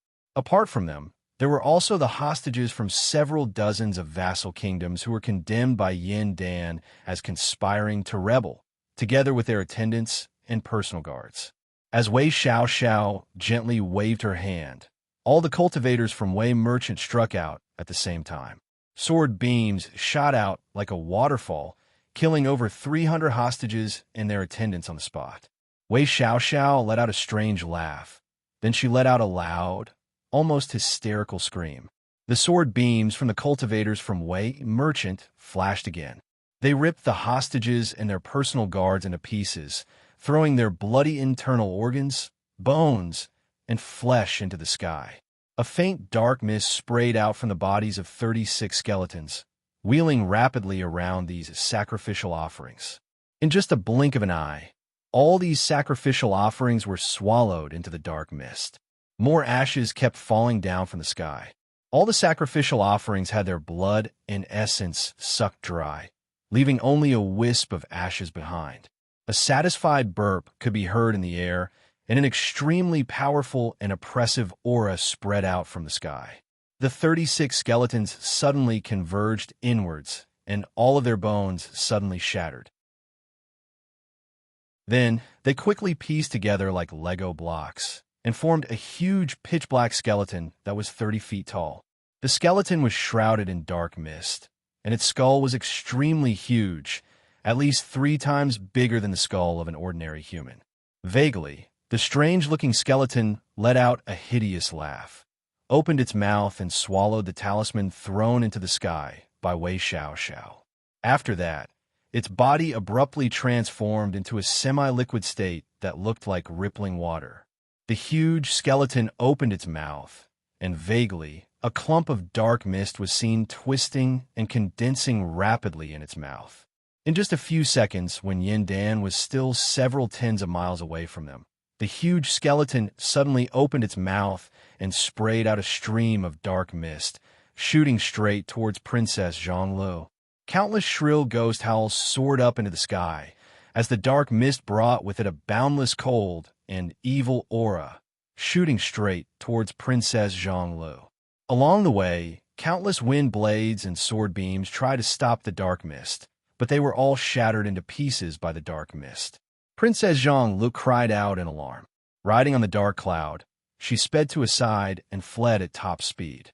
But in the end, the dark mist chased after her like a shadow, slamming viciously onto her protective green mist. Boom, boom, boom, boom. Countless muffled yet dense sounds of explosions rang out. Princess Xianxia coughed out a mouthful of blood and was knocked flying away by the dark mist. A dazzling green glow burst out from the seal protecting her body. After that, the light flickered, and the seal was sent flying several tens of thousands of feet high up into the sky by the tremendous force, falling into an unknown direction. The energy stone left behind by Princess Xianxia in the seal was destroyed by the tremendous force. She coughed out another mouthful of blood, and the dark cloud beneath her feet began to show signs of dispersing. The surrounding wind blades and sword beams shrunk inwardly, thrusting towards the huge dark skeleton in a disorderly manner. However, the body of this dark skeleton was extremely tough. 8 flying swords that were infinitely close to the grade of lower-tier magical treasures kept smashing on its body, but they could only produce a large number of sparks and did not leave any mark on its body. The huge, deformed skeleton let out a long cry, while both of its claws began to draw and tear in the surroundings. Suddenly, the 8 flying swords were pinched between its claws, and with a casual rub, they were crushed into powder. A gust of dark, chilly wind rose from the ground, as the dark skeleton tore apart the green wind that blotted the sky. The chilly wind carried Wei, Xiaoxiao's coach, and the company of people from Wei Merchant, turning them into a stream of dark mist and fleeing towards the south at top speed. Wuxia raised up his 9-cloud piercing crossbow, and in that very moment, he had emptied over 20 bolts that had been loaded on the crossbow. The explosive talismans exploded on the surface of the dark mist, yet they could only send wisps of dark smoke into the air and did not cause any harm to the man trapped in the dark mist. As if the dark skeleton had sensed the evil intention from Wuxia, it immediately lowered its head and thrust out a slap towards Wuxia. A shrill cry echoed out as a huge palm print, measuring over 100 feet in circumference, shot out from the palm of the skeleton. Accompanied by a deep rumble of wind and thunder and a flame that stretched several thousand feet, it smashed down towards Wuxia's head. Wuxia dared not to face this huge palm head-on. He threw away the crossbow, and with a sway of his body, he borrowed the sword beam of Sword of Greedy Wolf and fled nearly 1,000 feet away. A loud boom rang out as the ground began to shake violently. A palm print, measuring several hundred feet in circumference, was deeply imprinted on the ground. The palm print sunk nearly 1,000 feet deep into the ground, and a dense dark smoke rose from the soil underneath. It had been corroded by some unknown devil force into a stinking, sticky liquid that looked like ink. The dark mist flew past Wuxia's head, and in just a blink of an eye, it had vanished without a trace. Yin Dan, Jingku, and a few other men leaped onto their sword beams and gave chase at top speed, following the direction where the dark mist fled to. About 2 hours later, Yin Dan and his men, who had an unsightly expression on their faces, slowly returned to Ji City and returned to the Imperial Palace. Among the several tens of thousands of men who fought with Blood Swallow Army outside the city, more than 80% of them were killed on the spot. The rest of them had their cultivation base destroyed and were thrown into the prison built underneath the Imperial Palace. Chapter 147. When Wei Xiaoxiao and her company broke free from the siege of Princess Xianxia, Wuxia had stealthily left the battlefield, exercising the escape art of innate wood element and chasing after them. The escape art of innate wood element was to communicate with the aura of plants in the surroundings by using the aura of innate wood element, transforming himself into a wisp of energy of plants and trees.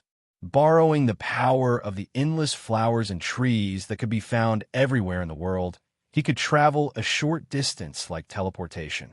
With Wuxi's current cultivation base, which was actually at the realm of Jindan Human Immortal, he could transform into a faint green shadow that could not be seen by naked eyes, shuttling back and forth between the flowers and trees at top speed. Each time he flashed, he could travel 2 to 3 miles. This was the limit of what he could do now. All kinds of escape arts and scroll of stealing were incredibly powerful. Not only could they travel at an incredible speed, they could also be easily detected by others. However, they consumed a lot of energy as well. With the cultivation base of Jindan, Wuxi dared not to travel too far at a time, or else he would run the risk of being exposed. Innate water energy was gathered in his eyes, and a pale blue gleam was swirling in them. While traveling forward, Wuxi would raise his head and look into the sky from time to time, and he could always see wisps of very faint dark mist stretching towards the south. It was the aura left behind by the huge black skeleton in the air. With the secret skill of spirit eyes and scroll of stealing, Wuxi could see tiny traces that ordinary cultivators could not or would not notice. Occasionally, he would also gather the wood energy in his nasal cavity, carefully transforming it into tiny particles, stimulating the cells in his nasal cavity and making them more sensitive. He could smell a cold and rancid odor in the air, which was a smell left behind by the huge black skeleton. He had no idea where this skeleton was summoned from, but its smell was completely out of tune with the fresh and fragrant smell of this world. After a few hundred flashes, Wuxi had already traveled over 2,000 miles. Coincidentally, he saw Yin Dan, Jing Ku, and a few other men returning empty-handed. Although their sword beams were extremely fast, the flying speed of the black skeleton controlled by Wei Xiaoxiao was even faster. In just a few flashes, they had left Yin Dan and his men far behind. Resentfully, Yin Dan and Jing Ku searched around for a while. But, as they did not have a technique like Wuxi who specialized in tracking, they could only roar all the way back to Ji City. With a faint smile, Wuxi followed the traces left in the air and continued his pursuit. With great Yin dynasty suddenly attacking Wei merchant and many vassal kingdoms, Wei Xiaoxiao would never have the time to react. Wuxi had some speculations about Wei Xiaoxiao's next move. He hoped that his speculations were correct, as it would save Wuxi a great deal of time and energy. The innate escape art of wood element was about 50% faster than the speed of the dark skeletons. Not long after that, Wuxi had caught up with Wei Xiaoxiao and the others, who were fleeing at top speed. The black cloud suddenly descended, and some of the people from the various vassal states walked down from it, quickly fleeing in all directions. Beside them, there were also some cultivators from the Chamber of Commerce accompanying and protecting them. On the other side, Wei Xiaoxiao and her group of trusted personal guards once again rode on the dark cloud, changing their direction and fleeing westward at high speed. Wuxi smiled pleasantly. Those fleeing vassal states had nothing to do with him, as eradicating the rebellion was the official duty of Great Yin Dynasty. He was only concerned about Wei Xiaoxiao's next move. Since she was fleeing westward, then his estimation was correct. Wei Xiaoxiao was heading to Lu Qingfeng's fief, the fief of 2 counties inherited by the ancestors of Duke Yin Lu of Great Yin Dynasty, was located 5,000 miles southwest of Ji City. Wei Xiaoxiao fled southward for several thousand miles, then turned westward. Obviously, her destination was Lu Qingfeng's fief. There was no mistaking it. Together with Wei Xiaoxiao and her company, the dark cloud flew for several thousand miles, passing through several hundred cities that were densely populated with people, and gradually entered a dark mountain ridge, where no trees or grass grew. The mountain ridge was undulating, stretching for 2,000 to 3,000 miles. The mountain ridge was so steep that it looked like countless sharp blades were piercing into the sky. From over 1,000 miles away, Wuxi could see a vast expanse of white mist shooting up into the sky. It It was a strange sign formed by the surging gold element energies from underneath the ground. You guys have indeed come to this place. Wuxia let out a soundless laugh. Hastily, he increased his speed, not hesitating to consume the innate energy in his body, and followed closely behind Wei Xiaoxiao and her company. When they arrived at the mountain ridge, the escape art of wood element had lost its effect. Hastily, Wuxia switched to the escape art of earth element. Although the speed was slightly slower, it provided better concealment. Following behind Wei Xiaoxiao and her company, they came to a huge rift valley. Although it was called a rift valley, it was a valley with a width of more than 10 miles and a length of more than 200 miles. It was as if a giant had fiercely chopped the ground with a saber to form this valley. There is only one entrance to the valley with a gentle slope, and 2,000 private soldiers were stationed on top of it. Judging from the armors worn by them and the badges pinned on their chests, these soldiers were the private guards of Wei Merchant. Wuxia could not help but grin coldly. Wei Merchant was really fast. Right after Lu Buwei and Lu Qingfeng came to an agreement, they had already stationed their soldiers here. Then, he heard Wei Xiaoxiao's shrill cry coming out from the dark cloud. Everyone from Wei Merchant, listen to my order. Quickly evacuate according to the number 3 heavenly retreat plan. Leave the territory of Great Yin and go to the strongholds located in various vassal kingdoms and wait for further orders.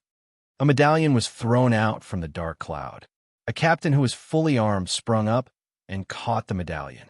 After examining the medallion for a while, the captain knelt down on one knee and cried out loudly, "Your subordinate obeys the order." He gave the medallion a brief look, then handed it over to his adjutant standing right next to him and cried out sternly, "Gather all the brothers and retreat. Throw away all the burdensome things and change into the clothes of ordinary people. Bring along the luggage that has been prepared beforehand and split up into different groups and evacuate at the fastest speed." While giving out the order, the captain quickly stripped off his armor. After that, he changed into 2 sets of coarse burlap clothes that were commonly worn by the poor people of Great Yin Dynasty. Carrying a bamboo basket in his hand, he spun and left with a dozen soldiers who had also changed into different outfits. The rest of the captains had also changed their clothes at the fastest speed. After that, they set fire to the barracks and storehouses and set the entrance of the Rift Valley ablaze. After that, they quickly regrouped and retreated. In just the time to finish a pot of tea, not a single person was left in the spacious barracks. Wuxia could not help but be surprised by the efficiency of these people. Paying no attention to the retreating private army of Wei Merchant, Wuxia carefully traveled underground, all the way to the depth of the valley. At the end of the valley, at the foot of a cliff that stood over 3,000 feet tall, there were 12 huge mine entrances lined up in a straight line. Huge and complicated gears, steel cables, and all kinds of machines densely covered these mine entrances. A few crimson copper furnaces were erected near these mine entrances, emanating a scorching heat that towered into the sky. An enormous amount of steam energy was seen rolling and rocking out from these copper furnaces, driving those huge machines to operate continuously. Wuxia stared at the unbelievable scene with his eyes wide open and mouth agape. Tiny MO characters were engraved on the surface of these machines. Obviously, they were all made by MO Sect. Amidst a deafening clanging noise, a huge metal platform rose up from one of the mine entrances. It was fully stacked with glistening iron ores. Judging from the weight, it was approximately 50,000 kilograms. A couple dozens of miners, who only had a coarse cloth wrapped around their crotch, were standing next to the ores, laughing and having a heated discussion about their harvest today. A dark cloud descended from the sky as Wei Xiaoxiao walked out from it with big strides, together with over 100 cultivators from Merchant. With a twisted and ferocious face, Wei Xiaoxiao pointed her finger at those miners and cried out sternly, "Kill! Kill all the miners and dismantle all the machines. The rest of you follow me." A sword beam darted out and chopped off the heads of 7 miners. After that, Wei Xiaoxiao brought nearly half of the cultivators and the huge, dark skeleton, riding on a beam of light and dashing into the third mine entrance from the left. Meanwhile, the other cultivators were grinning hideously, riding on their sword beams and dashing into the other mine entrances. Very soon, miserable shrieks and cries of alarm could be heard coming from the mine entrances. Wuxia listened to the miserable shrieks coming from the other mine entrances, shook his head helplessly, and chased after Wei Xiaoxiao and her company. He wanted to save these miners, but there was nothing he could do. There were too many of them, and a few of them were human immortals of Jindan. If they came in batches and killed their way into the mine, how could he save all of them? Following behind Wei Xiaoxiao with the escape art, Wuxia plunged into the third mine, which was a complicated tunnel that looked like a spider web. After traveling for nearly 30 miles, he finally reached a distance of nearly 10,000 feet underground, and finally came to a large and well-hidden mine. It should be an underground cave formed naturally. It measured over 1,000 feet in both width and length, and was surrounded by pitch-black and extremely hard iron ores. The gold element energies in this place were extremely strong. Just by standing in a mine, Wuxia could feel that countless sharp blades were slicing and slicing his body. Among those cultivators standing next to Wei Xiaoxiao, some of them were cultivators whose cultivation base was below body strengthening innate realm. As a result, their fleshly bodies were not as strong as the gold element energies. Amidst the dense gold element energies, there was a strange ripple that made Wuxia's body cramp. It was as if the ripple had directly penetrated into his body, shaking every single cell and molecule in his body.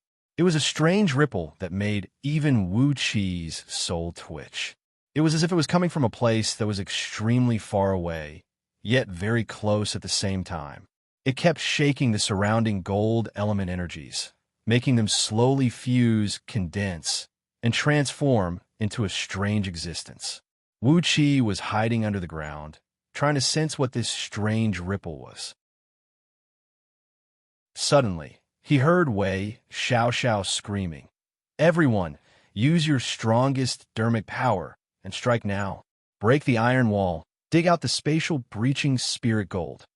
Wei Xiaoxiao leaped and cursed furiously. "We've lost so many men this time. The feudal vassals that we've spent dozens of years to build up will definitely be eradicated by Great Yin Dynasty. The loss is too great. Hurry up and dig out enough spatial breaching spirit gold and give it to Patriarch.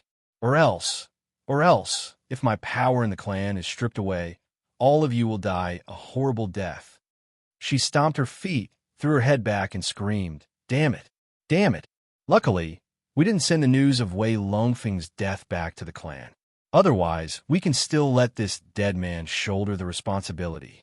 May the heaven bless us. We must let him shoulder all the blame. It's all his fault. He arranged someone to ambush and kill Wuxia, which caused our men to be captured, and brought those damn Yindan and Jingke here.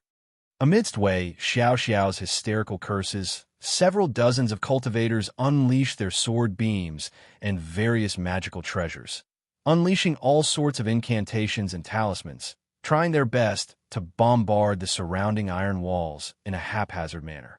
The iron wall here was extremely sturdy. Although it was constructed from iron ores, its quality was at least 10 times stronger than a 10,000 years old heavy dark gold.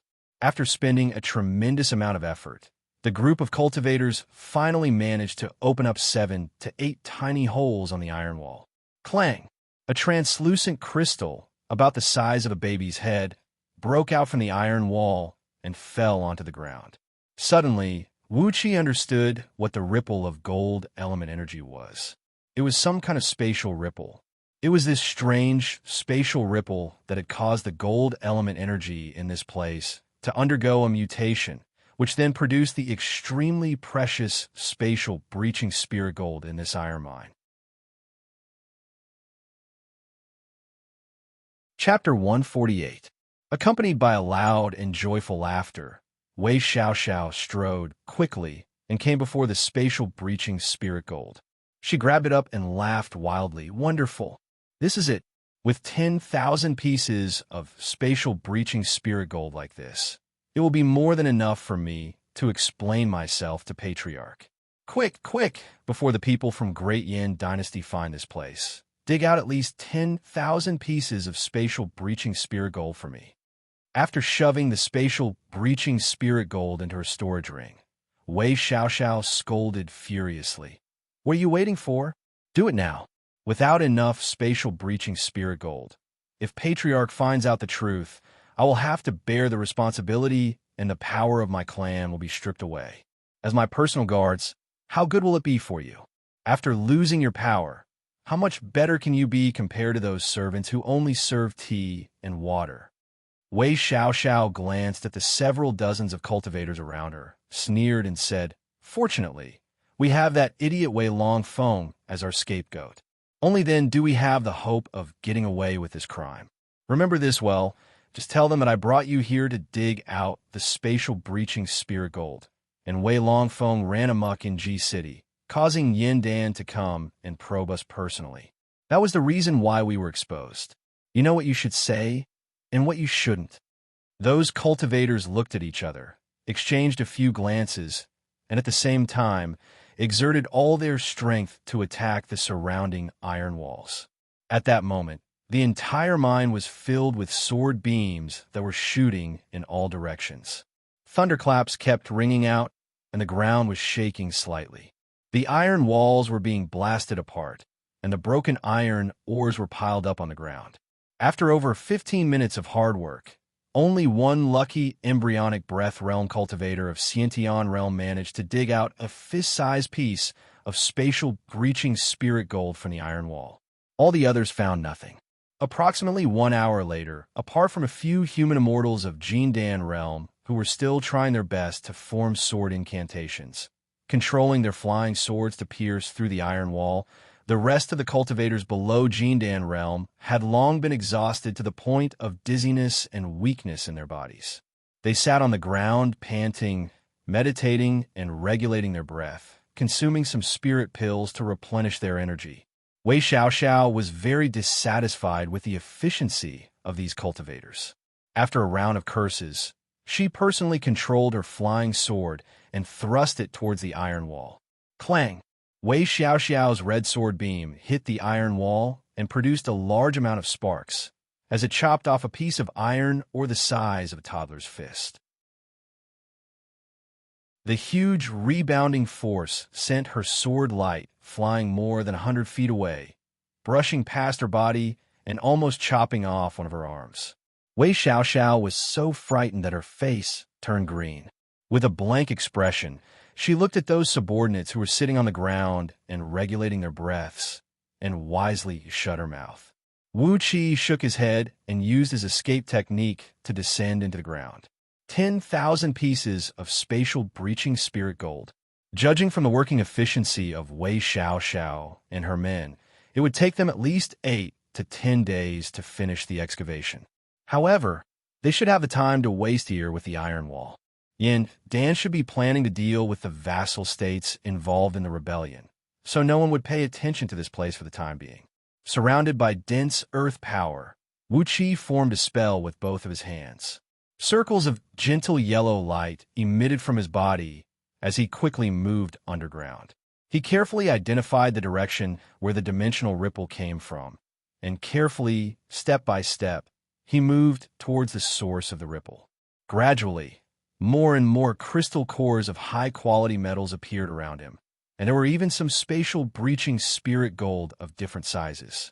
There is no need to mention the spatial breaching spirit gold. Although these crystal cores were formed purely from gold element energies, although they had the appearance of gold, silver, copper, iron, and many other metals, they were actually the essence condensed from pure gold element energies. It was just that they had the physical characteristics of gold, silver, copper, iron, and other metals. These crystal cores were the best additive for crafting items. Even if it was an upper-grade magical treasure, as long as a tiny bit of this crystal core was added during the crafting process, it would be able to greatly improve the power of the magical treasure and the strength of the magical treasure itself. This was also a rare treasure, and if one were to purchase them in the market of 4 seas, it would cost a huge sum of money. At the same time, Wuxia shoved all the materials into his storage ring. As a cultivator had a long lifespan, it was not a bad thing to store more materials. Wuxia kept descending, and when the materials and spatial breaching spirit gold he collected had filled up all 3 storage spaces in his storage ring and bracelet, he suddenly felt the ground beneath his feet was empty. He had finally arrived at a strange space. At this point of time, the energy in Wuxia's body had been nearly depleted. If he still could not arrive at this place, he would have to consider returning to the surface to replenish his energy. The gold element energies found in the soil and mountain rocks here were extremely dense, and had turned the ground into a large block like a steel ingot. Fortunately, Wuxia was using an innate escape art. If it were those cultivators around Wei Xiaoxiao who were using all sorts of earth escape art, perhaps right after they entered the ground, they would have been crushed into pieces by the gold element energies. Even so, the energy Wuxia had consumed in this place was at least 100 times more than when he was in an ordinary place. He nearly ran out of energy to support him to come to this place. Taking a few deep breaths, Wuxia stared at the strange space in front of him, and could not help but be struck dumb. It was a huge stone chamber, measuring about 1 mile in both width and length, and over 300 feet in height.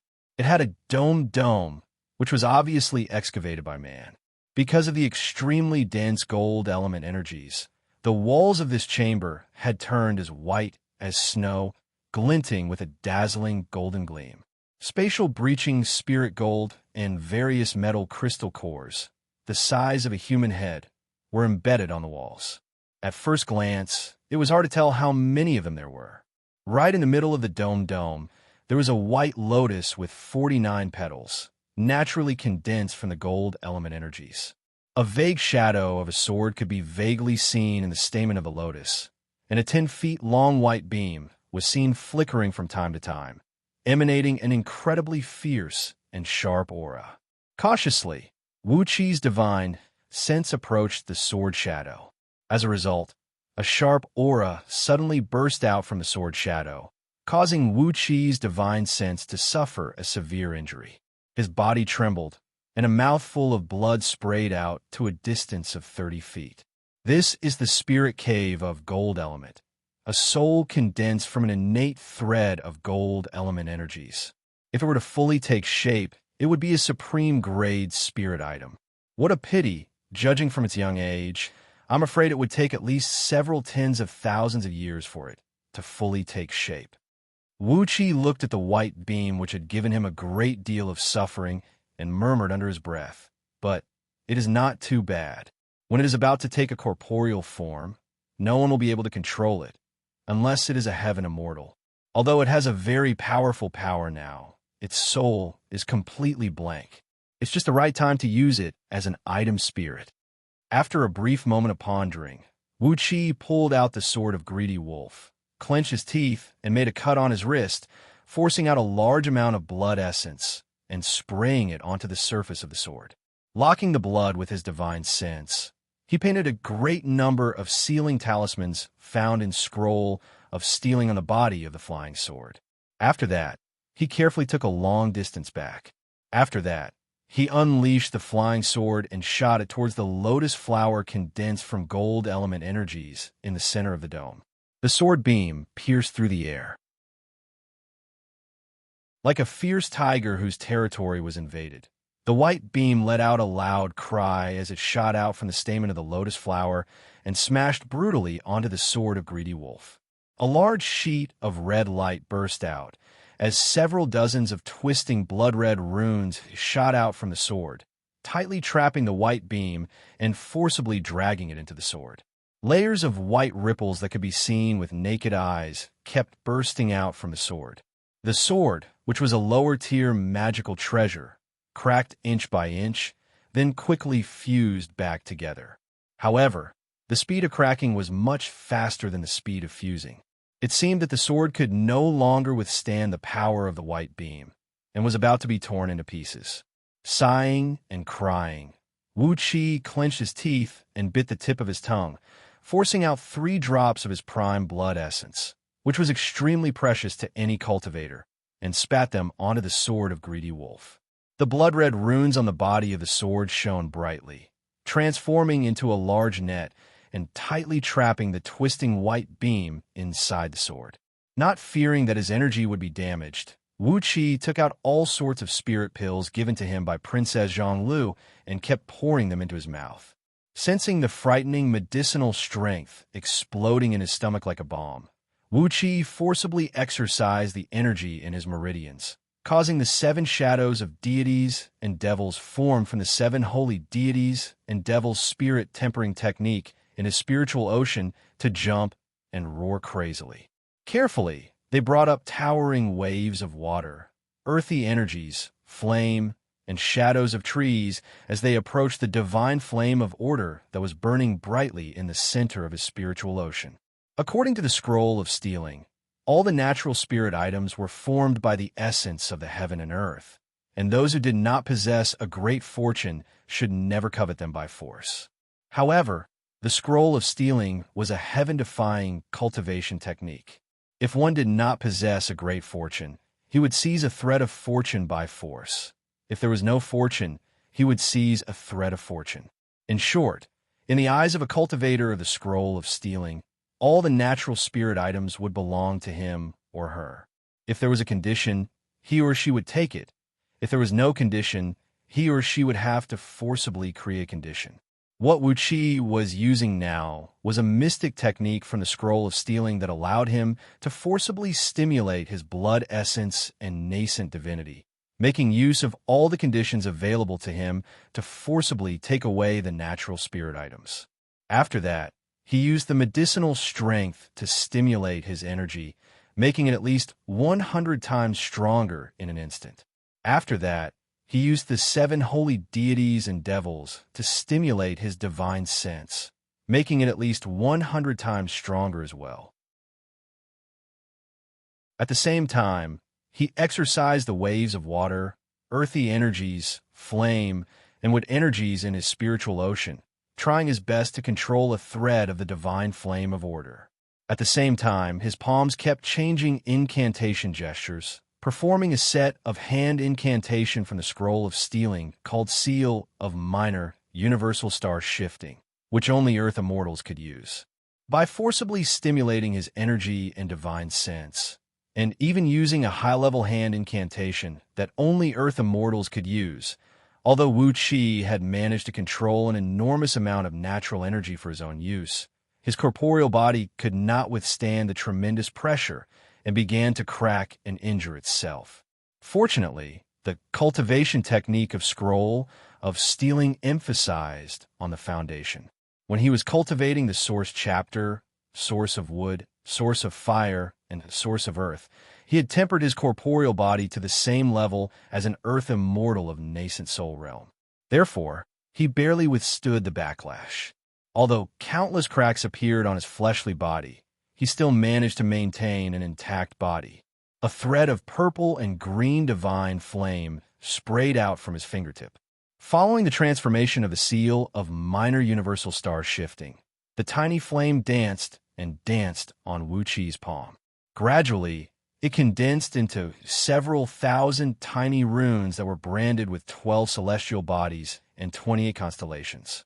Together with tiny fiery sparks, they suddenly flew out from his palm and branded onto the sword of Greedy Wolf. Wuxia waved his hand casually.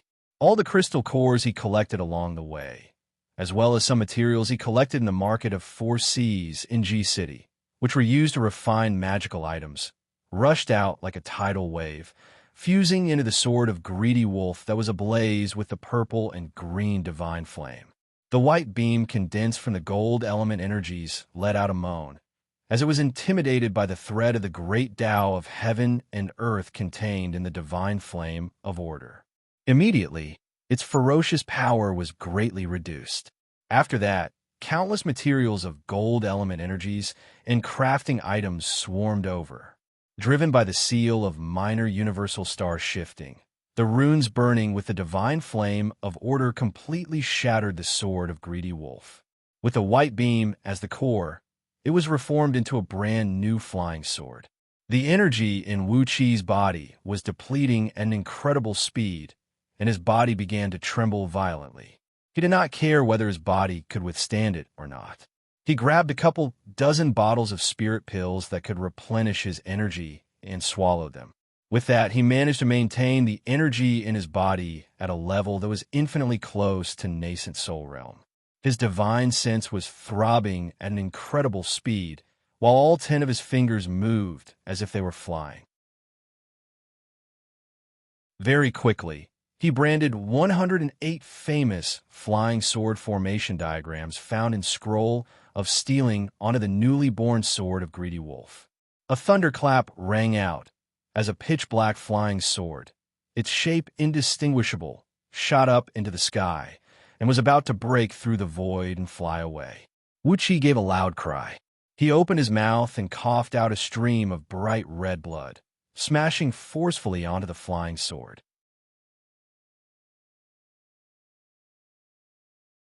Chapter 149. A large amount of blood splashed onto the sword of Greedy Wolf and was quickly absorbed by the sword. Abruptly, the divine flame of order burned vigorously on the sword, causing wisps of sharp white energy to burst out from the sword, cutting countless fine and deep marks on the surrounding walls and the ground. In one breath, Wuxi performed the last 18-hand incantations of the seal of minor universal star shifting. Countless specks of starlight shot out from Wuxi's fingertips, branding themselves on the sword of Greedy Wolf in just a blink of an eye. At the moment when the hand incantations were completed, a bloodline connection was suddenly established between Wuxi and the sword of Greedy Wolf. Like a newborn baby, the once dim and heavy sword of Greedy Wolf had a feeling of longing and fear towards Wuxi's divine sense. Hastily, Wuxi mustered up the last bit of his energy, using his divine sense to transmit a wisp of kindness into the sword of Greedy Wolf. Then, as if he was trying to abduct a little girl, he slowly comforted the newly born item spirit. This item spirit was an innate soul condensed from the gold element energies in this gold element spirit cave for an unknown number of years. As a result, it possessed a mighty power and an astonishing divine sense. However, since the ancient times, this place was uninhabited, and no one had ever come into contact with it. As a result, the item spirit of Greedy Wolf had been growing by relying on its instinct for so many years. Theoretically speaking, it would only develop its true intelligence when its body had condensed into a corporeal form. However, after being nourished by Wuxi's blood essence and communicated with him using a mystic technique, the item spirit, which had yet to fully form, was awakened. Like Wuxi's child, it had formed a spiritual connection with him. However, as the item spirit was brutally burned by the divine flame of order and nearly had its soul disintegrated, it once again felt an instinctive fear towards Wuxi. After being comforted by Wuxi's divine sense, the item spirit quickly forgot the pain it suffered just now. Like a newborn baby, it flew happily to Wuxi's side, then began to hover lightly around Wuxi. What was seen was a black beam of light, about 30 feet long, spinning rapidly around Wuxi like a ripple of water, or more like a beam of light, or like a ghost that came with the chilly wind in the middle of the night. It brought forth an immense cold air, while an invisible and sharp aura tore one after another tiny sword marks on the ground. As the gold element energies in this place were constantly impacted by the spatial ripples all year round, of course, of spatial breaching spirit gold was formed. Of course, this item spirit was nourished by the spatial ripples for many years, and had also acquired a certain spatial characteristic. The biggest feature of item spirit with spatial characteristic was that it could fly without any trace. With this item spirit controlling it, the speed was at least 10 times faster than other flying swords. Wu of sword, Wu of spirit of sword, and Qi, and sword of sword, spirit energy of spirit, of Qi, and suddenly sword with of spirit, spirit of Qi, and of sword of spirit and of spirit. Currently, the quality of sword of greedy wolf had risen to the level of upper-tier magical treasure and had a huge room for improvement in the future. There was a great possibility that it could become a spirit item or even an even higher grade item. After all, this item spirit had an extraordinary origin. As a spirit item condensed from the heaven and earth, its power and potential were not to be underestimated. A spirit item like this could never be left in a storage ring to grow moldy. Instead, it had to be hidden in one's body, where it could be constantly tempered by blood essence and energy. Only then would it be able to connect with its master's mind in the future and unleash a stronger and greater power. After retrieving the sword of greedy wolf, Wuxia swallowed a few life-saving spirit pills, then lay on the ground and panted for a long time. Only then did he manage to recover a little bit of his strength. The powerful effect of the 7 foundation establishment technique was gradually brought into play. Standing on the ground with both feet, he began to absorb the earth element energies to nourish his entire body. At the same time, the wood element energies and water element energies, which were filled with life force and nourishing energy, were rippling out from the meridians, slowly nourishing his body. In just over a quarter of an hour, he had regained 70 to 80% of his ability to move. Slowly, Wuxia walked up to the enormous 49 petals lotus flower condensed from the gold element energies. Using his divine will, he quickly communicated with the glinting silver lotus flower. This lotus flower was the mother of the item spirit, so naturally, it was a rare and extraordinary treasure. Casually, Wuxia beckoned at the lotus flower. Immediately, the nearly 100 feet wide silver lotus flower shrunk rapidly, turning into a fist-sized lotus bud. Then, it gently fell down from the sky and landed right in Wuxia's hand. Frowning, Wuxia looked at the lotus flower and smiled. It was a spirit item.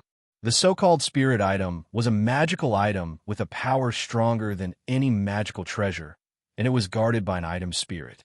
Perhaps the lethality of a spirit item was not as great as some magical treasures with incredible power, but it had its own spirit. When its master was in danger, it could take the initiative to protect its master. There were even some spirit items that could take the initiative to leave the sheath and travel thousands of miles away to kill the enemy. As for magical treasures, no matter how powerful they were, they did not have such a spirit effect. Without the control of its master, no matter how powerful it was, even if it was a magical treasure that could shatter a star with a single strike, it was just a lifeless object. As for this silver lotus flower, it was a spirit item, and a small part of it had been artificially crafted. Wuxia sensed the clear divine will in the depths of the lotus flower. The function of this lotus flower was to breathe the item spirit sealed in the sword of greedy wolf. Day and night, its 49 petals extracted and purified the gold element energies, constantly feeding them into the item spirit. It could be said that this silver lotus flower was the birth mother of the sword of greedy wolf. Perhaps it was because of the fear of disturbing the growth of the sword of greedy wolf. Although a small part of the silver lotus flower had been artificially crafted, allowing it to become a 49 petals lotus flower that was the most convenient for absorbing natural energies. The person who crafted it did not leave any mark on it. He just let the lotus flower work on its own, constantly operating the spirit array in its body to nourish the sword of greedy wolf.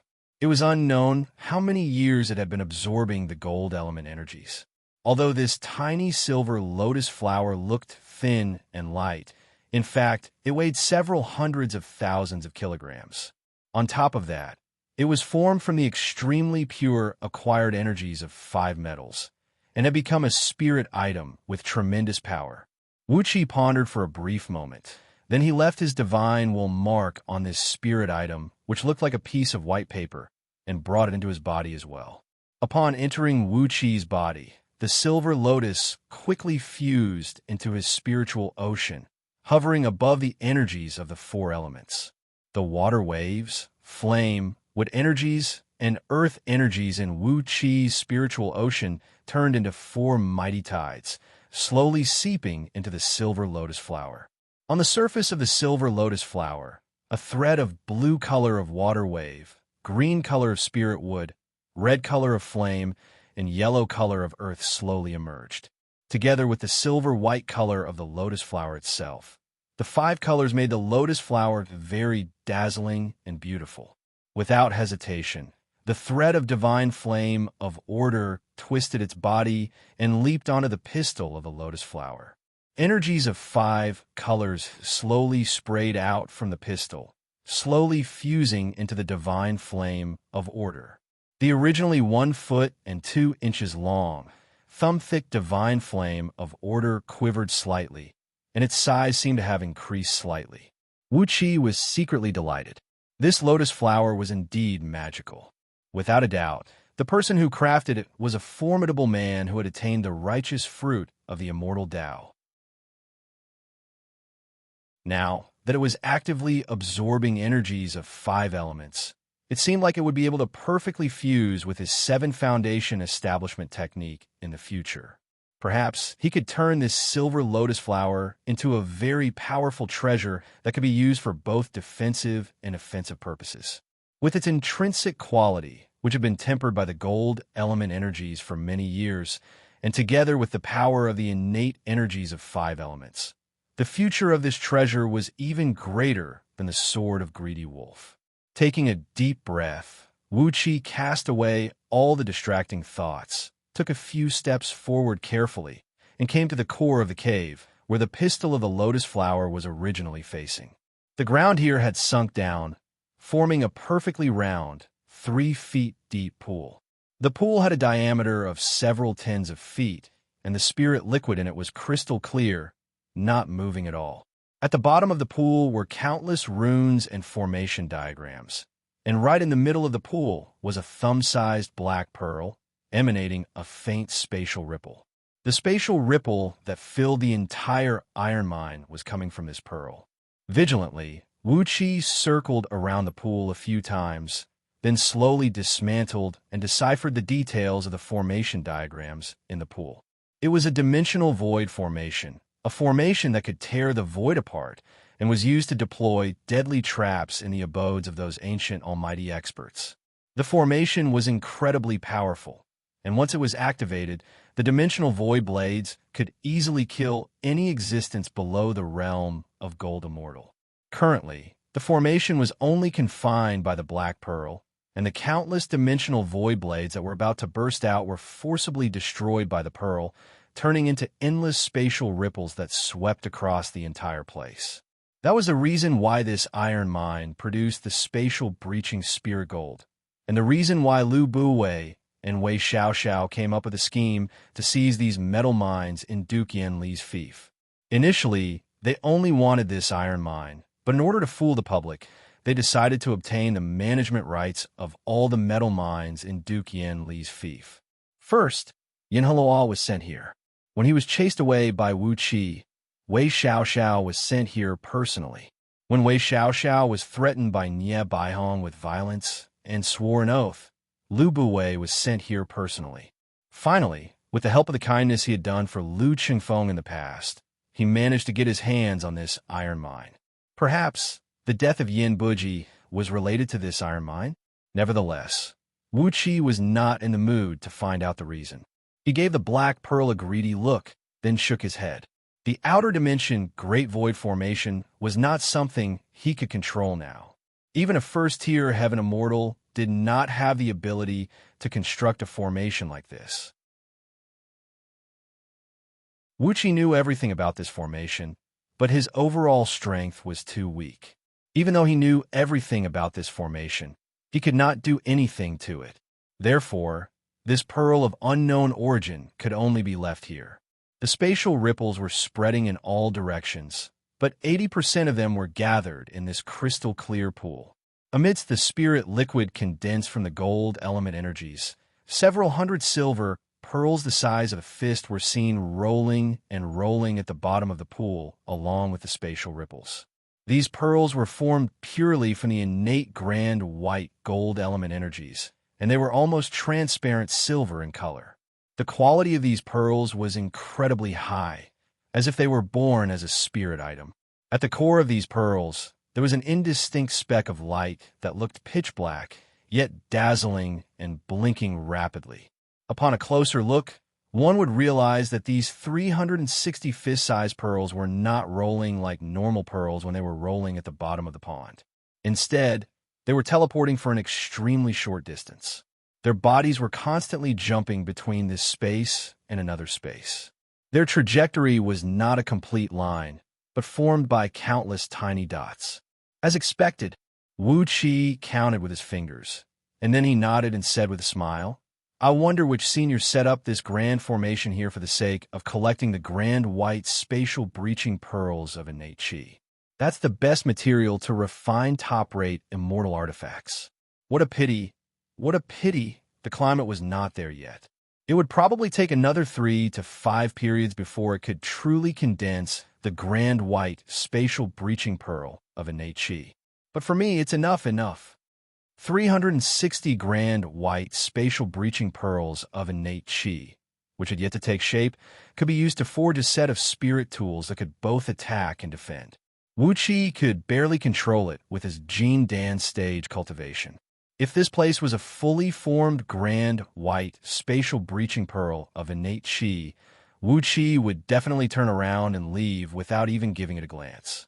It was not something that could be touched by any existence below the gold immortal realm. The grand white spatial breaching pearl of innate chi, which was constantly vibrating at a high frequency, was like an electric saw that vibrated at a high frequency. Any existence below the gold immortal realm, whether it was their flesh or divine sense, would be torn to shreds by the high-frequency vibration. And the current situation was just right. After carefully collecting the 360 pearls, Wuxia looked at the several hundred wisps of faint white mist drifting back and forth in the center of the pond. Suddenly, he threw his head back and laughed. Innate gold element energies were found. He could start cultivating the source of gold chapter of the 7 Foundation Establishment Technique.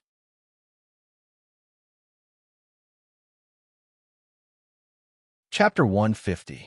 The spirit liquid condensed from the gold element energies did not have much use, as it was just a raw material stored by the formation, used to nourish the grand white spatial breaching pearl of innate energies. After taking away the pearl, Wuxia did not even give the spirit liquid another look. Instead, the several hundred threads of innate gold element energies at the bottom of the pool made him burst with joy. He laughed so hard that tears almost flowed out from his eyes. Thank the heaven, thank the senior immortals who had left so many precious treasures in this world. Initially, Wuxia thought he had no hope of obtaining the innate spirit items, but in just a few short months, he had managed to gather all of them. Even the shadowy figure who had given him the scroll of stealing would have to marvel at Wuxia's great luck. Devoutly, he cupped his fist and prayed a few times to the sky, thanking the unknown senior immortal who had given him the name of Thunder Edge Style. Wuxia's eyes shone with a 4-color gleam as he pointed his finger at the bottom of the pool. Immediately, a thread of innate gold element energies, as thin as a hair and nearly 10 feet long, squeezed into his fingertip and quickly merged into his gold meridian. Wuxia's body trembled violently. Both of his lungs expanded abruptly, and his breathing sounded like thunder. The fundamental energy cultivation technique of Heaven-Breaking Sword Sect, the chi circulating technique of 5 elements, was exerted with full force. A large amount of pale, white energies kept bursting out from both of his lungs. With a faint smile on his face, Wuxia paid no attention to the chi circulating technique of 5 elements, focusing all his attention on exercising the source of gold chapter. About 6 hours later, after Wuxia had digested the thread of innate gold element energies, a large amount of innate gold element energies had been produced in his gold meridian. After sensing the condition of his body with satisfaction, Wuxia took out the energy stones of 5 elements given by Princess Zhang Lu and piled them up next to him according to the positions of the 5 elements, then absorbed all the innate gold element energies in the pool into his body. The complete source of 5 elements chapter of 7 Foundation Establishment Technique began to be exercised, as the enormous energies of 5 elements kept fusing into Wuxi's body from the energy stones of 5 elements. In his water meridian, the 2 Jin Dan were spinning rapidly, constantly spewing out a large amount of innate water gang, which flowed along the water meridian, through the wood meridian, and then into the fire meridian, followed by the earth meridian, and finally the metal meridian. Soon, a complete cycle of 5 elements was formed in the 7 stealing heaven meridian in his arms. A 5-colored glow enveloped Wuxi's body. After a full 48 hours, he had transformed all the innate gold element energy into gold element energy shield. Furthermore, with the replenishment of the energy from the gold element energy stones in the outside world, he had pushed the source of gold chapter to the same level as the other 4 chapters. Suddenly, the 2 water element Jin Dan in his water meridian burst out with a 5-color glow. In the next moment, the Jin Dan disintegrated and divided into 10 parts that had no elemental properties, looking pale and empty like shadows. Wuxi's body trembled, and a large amount of cold sweat kept breaking out from his body. He exerted all his mental power and slowly drove these 10 Jin Dan, which looked like a faint mist, as if it could be blown away with just a puff of air. Carefully, they moved along his meridians and settled down in the 5 meridians of gold, wood, water, fire, and earth.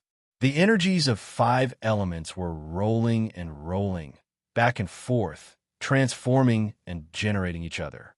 Gradually, these 10 extremely weak Jin Dan began to glow with the unique glow of the 5 elements, and their bodies were much more stable than before. This was the most magical technique in Scroll of Stealing, the golden light splitting technique, which could improve one's cultivation level together with the 5 elements. As long as one could form a Jin Dan with 1 elemental property, he could use this mystic technique to erase the Jin Dan's property, then divide the Jin Dan into 5 parts and place them in the 5 meridians of 5 elements.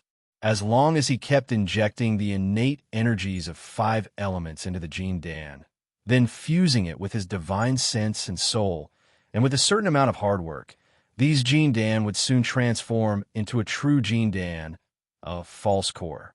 As long as he continued to work hard, tempering the water and fire elements, it wouldn't take too long for the false core to reform into a true Jin Dan. By using this mystic technique, it could at least save Wuxi 100 years of hard cultivation. However, it would consume a huge amount of blood essence and energy. But with Scroll of Stealing, he could absorb the blood essence and energy of others to replenish his own body. So, this little bit of blood essence and energy was nothing. Not only did the core splitting technique consume a lot of blood essence and energy, it also divided the divine sense of the Jin Dan, which had already taken shape. It was like a few slashes on Wuxi's soul, causing him to twitch from head to toe in pain. Luckily, he did not faint. However, with the 7 holy deities and devils protecting his soul, it was impossible for Wuxi to faint even if he wanted to. All he could do was to clench his teeth and endure the endless pain. When he finally completed the unimaginable process of splitting the Jin Dan, he was drenched in sweat, and a large puddle of sweat had formed on the ground. Lying on the ground, he did not even have the strength to breathe. After lying on the ground for a full 3 days and 3 nights in a daze, Wuxi's dull eyes finally regained some light. Slowly, inch by inch, he struggled to stand up from the ground. Hastily, he took out a few pill bottles and swallowed a few life-saving pills that were concocted with the secret recipe of Great Yin Dynasty's imperial clan. Finally, he managed to regain a tiny bit of his strength. Although his body was weak, innate energies of 5 elements were flowing back and forth in the meridians in both his arms. The innate energies of 5 elements were in perfect balance, with no more and no less. Energies of 5 elements were swaying and spitting in the 10 false cores. A misty white mist was seen bursting out from Wuxi's body. Following the cultivation technique of the origin of 5 elements, he quietly regulated his breath. With that, the strength in his body was restored quickly, and he no longer looked like he could be knocked down by a gust of wind. With the balance of 5 elements and the stability of reincarnation, the cultivation of the 7 foundation establishment technique had entered a new realm. At this stage, no matter what kind of energy stones Wuxia found, he could absorb them at will. After all, the energies would be divided into 5 equal portions, with innate energies of 5 elements taking 1 portion each. Currently, his false core realm was dozens of times stronger than the embryonic breath tier of Xianxia realm, but when compared to a real Jin Dan human immortal, it was still a few times weaker. However, with the 10 false cores working together, the energy he could muster was at least 2 times stronger than that of an early-stage Jin Dan human immortal. And in terms of the toughness of his fleshly body and meridians, he had even reached the standard of an earth immortal of nascent soul realm, which was far beyond the strength that a human immortal of Jin Dan should have. Looking at the large number of energy stones around him that had all their energies sucked dry, Wuxia casually threw them into the pool of spirit liquid condensed from the gold element energy. After several dozens of years, there should be a pile of gold element energy stones in this pool. After giving the black pearl in the depths of the pool a careful look, Wuxia breathed out a long sigh. Certainly, this pearl was an innate level spirit item, but this outer dimension Great Void formation was too frightening. With the essence of formations he learned from Scroll of Stealing, without the overall strength of a first-tier Heaven Immortal, there was no way he could resolve the threat posed by this formation and obtain the pearl. First-tier Heaven Immortal? Wuxia shook his head. That was still a long time away, and he had better not have that sweet dream. After that, he swallowed a few more pills to replenish his physical strength. A clump of yellow light wrapped around his body, and a cloud of sand rose up from the ground. Wuxia drilled into the ground and quickly plunged into the mountain rocks.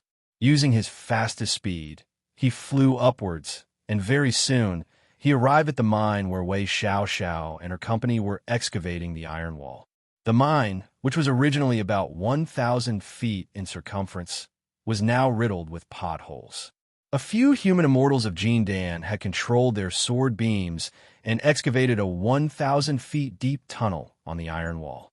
Wei Xiaoxiao, with her clothes in a disheveled mess, was seen sitting on a piece of iron or the size of a water tank, glaring fiercely at the surrounding cultivators.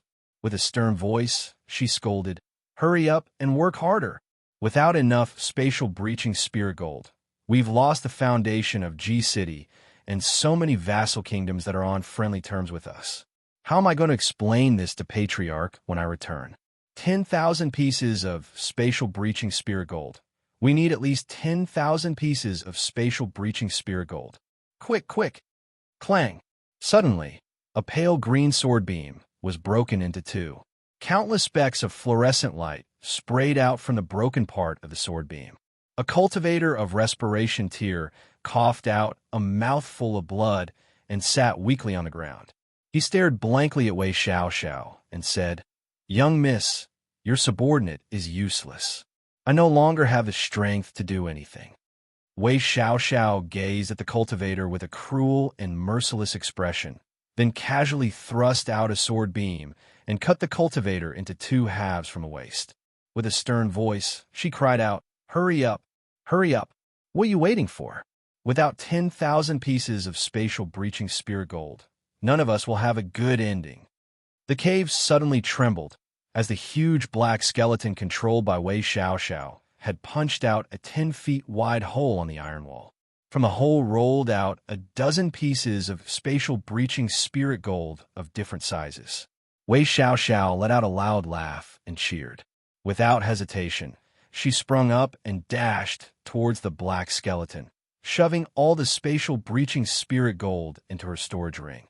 "A bunch of useless fools," Wei Xiaoxiao roared with laughter and said, "You are worse than a fiend from the realm of fiends without any consciousness."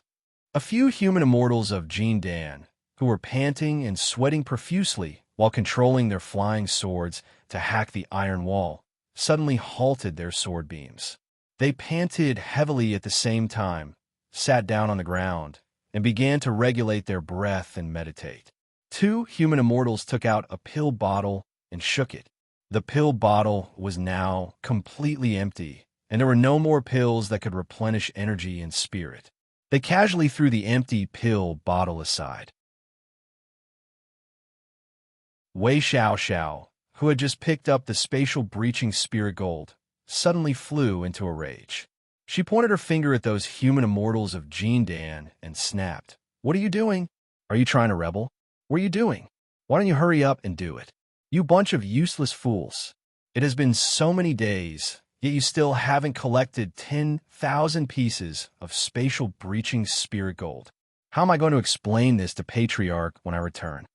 A cultivator of embryonic breath tier of Xianxia realm suddenly sprung to his feet.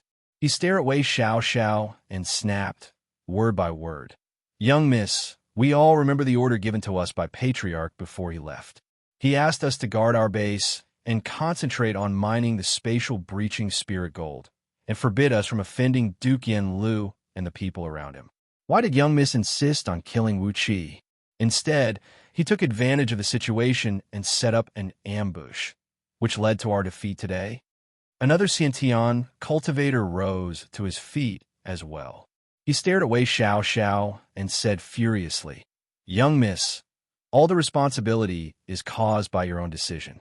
Why do you want us to bear the blame together with young miss? We will tell Patriarch the truth. On the night when Patriarch left, Wei Longfeng was assassinated by someone. We suspect that young miss is the one who sent someone to assassinate him." A cold gleam appeared in Xiaoxiao's eyes. She sneered and said, "What reason do I have to assassinate him?" The first Xianxia cultivator said with a cold voice, "For the sake of holding the absolute power, you controlled the entire Wei merchant of Great Yan Dynasty alone."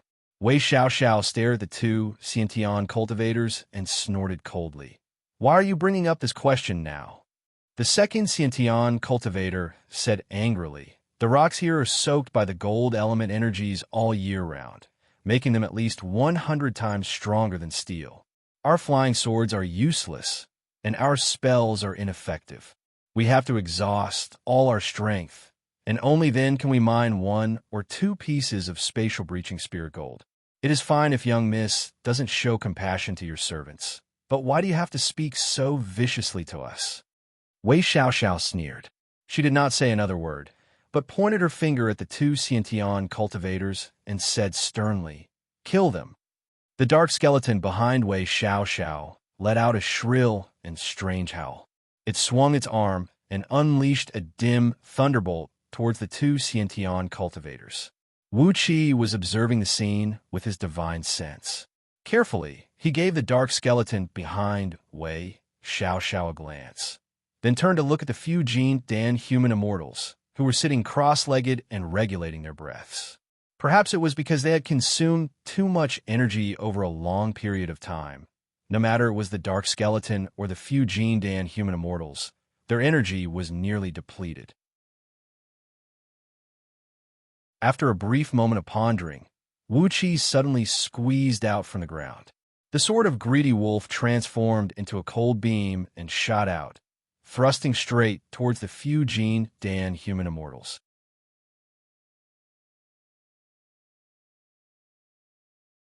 Chapter 151. The spot where Wuxia sprung out from underground was less than 300 feet away from a few Jin Dan human immortals, who were sitting cross-legged and regulating their breath.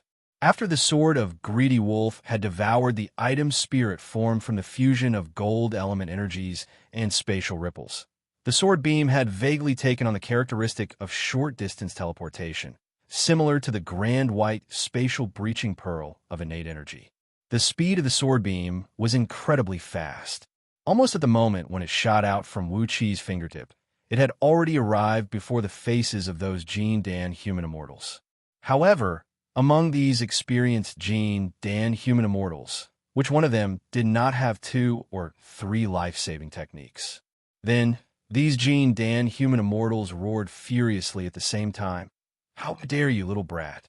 Tens of golden talismans, each measuring 40 to 50 feet tall and 3 feet wide, shot out from the top of these Dan human immortals' heads, transforming into large sheets of golden light that shielded their bodies. The dark sword beam, transformed from the sword of greedy wolf, wheeled around the tens of overlapping golden light beams and slashed at them. Within the golden light, all the Dan human immortals were thrown off their feet, knocked to the ground by the tremendous force contained in the sword beam.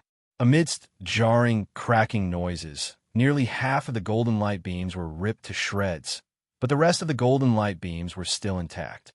The light was dazzling. All the Dan human immortals who were knocked to the ground spat out sword beams from their mouths, which transformed into 10 feet long beams and greeted the sword of greedy wolf. However, as they'd been digging the iron wall for so many days, they had consumed too much of their energies. As a result, the flying swords they shot out were dimmed, and their power was less than 10% of their usual power. When the nearly 10 sword beams clashed with the sword of greedy wolf, it was as if a child bride had bumped into a fierce mother-in-law. They were so frightened that they retreated hastily with a haggard face. The bodies of 2 human immortals with the weakest cultivation base, who were only early-stage Dan human immortals, trembled, while Chi-Chi coughed out a mouthful of blood. The newly born sword of greedy wolf had already cracked their flying swords, and as their bodies were almost drained to begin with, there was no way they could withstand such a great loss. They nearly fainted and fell to the ground. The 2 human immortals with the strongest cultivation base among them, who were at the last stage of Dan realm, gave a furious roar. They pointed a finger above their heads, and the golden talismans hovering above them suddenly combined into one. Amidst a vague dragon roar, the talismans transformed into a golden dragon as thick as a water tank, baring its fangs and brandishing its claws as it charged towards Wuxia. These talismans were all excellent quality. The minor golden light protection talisman of heaven and earth, the last life-saving measure prepared by Wei Merchant for these human immortals. For a short period of time, each of these defensive talismans could unleash a defensive strength equal to that of a lower-grade magical treasure wielded by a Dan human immortal. When a few of these talismans were combined into one, they were driven by an incantation and transformed into the minor golden dragon talisman of heaven and earth. With that, it became an offensive talisman with an extraordinary power. Anyone below mid-stage Dan realm, even if they were equipped with a defensive magical treasure, could basically be killed with a single strike. Wuxia did not have the time to pull back the sword of greedy wolf. Therefore, he could only drive it to tangle with the flying swords of those Dan human immortals. Then, he slapped the sword crown on top of his head. 5 extremely fine beams shot out from the crown, shooting toward the golden dragon at an incredible speed. This tall crown that he had taken out from the treasure pavilion of the sword stems from the mine cave abode was also a sharp weapon that could catch people off guard and ambush them. However, in the face of the golden dragon body-piercing talisman, the 5 rays of light had barely flashed when they were swallowed by the golden dragon. The crown on top of his head exploded abruptly, and the hairband used to tie the crown was ripped to shreds as well. Wuxia felt a severe pain on his scalp, as a small piece of his hair was turned into ashes by the explosion, exposing a large piece of his smooth scalp, making him look bald. Wuxia was struck dumb with terror. He dared not to bet on how strong the defensive strength of the defensive shirt he had just obtained could be. His eyes went wide, and the silver lotus flower he had just kept shot out from between his brows. The silver lotus flower shone with a dazzling silver light, glinting faintly with 5 colors, and expanded to 1 foot in circumference. Along with a deep, muffled dragon roar, the golden dragon slammed straight into the silver lotus flower. A blinding light burst out, and a large sheet of silver light kept surging out from the silver lotus flower. Countless lotus petals spun rapidly like blades, shredding the arrogant golden dragon into pieces. The golden dragon shattered into countless golden specks and was devoured by the silver lotus flower as well. The defensive talisman was destroyed by Wuxia in one fell swoop. The few Jin Dan human immortals stared at the scene with great astonishment. Fortunately, two late-stage Jin Dan human immortals reacted in time. Without saying a word, they sprayed out two specks of bright light from their mouths, which transformed into a jade ruler and a feather fan respectively, thrusting towards Wuxia. The jade ruler pierced through the air with an ear-splitting whistle as it came smashing down, while the feather fan shook and sprayed out the Samadhi true flame of green, white, and red, rolling up a monstrous heat wave and rushing towards Wuxia. Without changing his expression, Wuxia thrust the silver lotus flower towards the jade ruler. A loud clang rang out. The silver lotus flower remained motionless, but the jade ruler was smashed into pieces. The extremely powerful acquired earth element energy contained in the jade ruler was devoured by the silver lotus flower, then injected into Wuxia's body through the connection between the silver lotus flower and Wuxia's divine sense. The earth meridians trembled, and the two false cores of earth element opened their mouths and devoured the acquired earth element energy. Before long, they sprayed out a dense, innate earth element energy, which joined the circulation of the five elements. The two false cores shone faintly, and the misty cores became slightly more stable. Wuxia's body sank slightly, as if his body had become heavier, and the strength of his body had increased slightly as well. He threw his head back and let out a few loud laughs. Then a five-colored gleam flickered in Wuxia's eyes.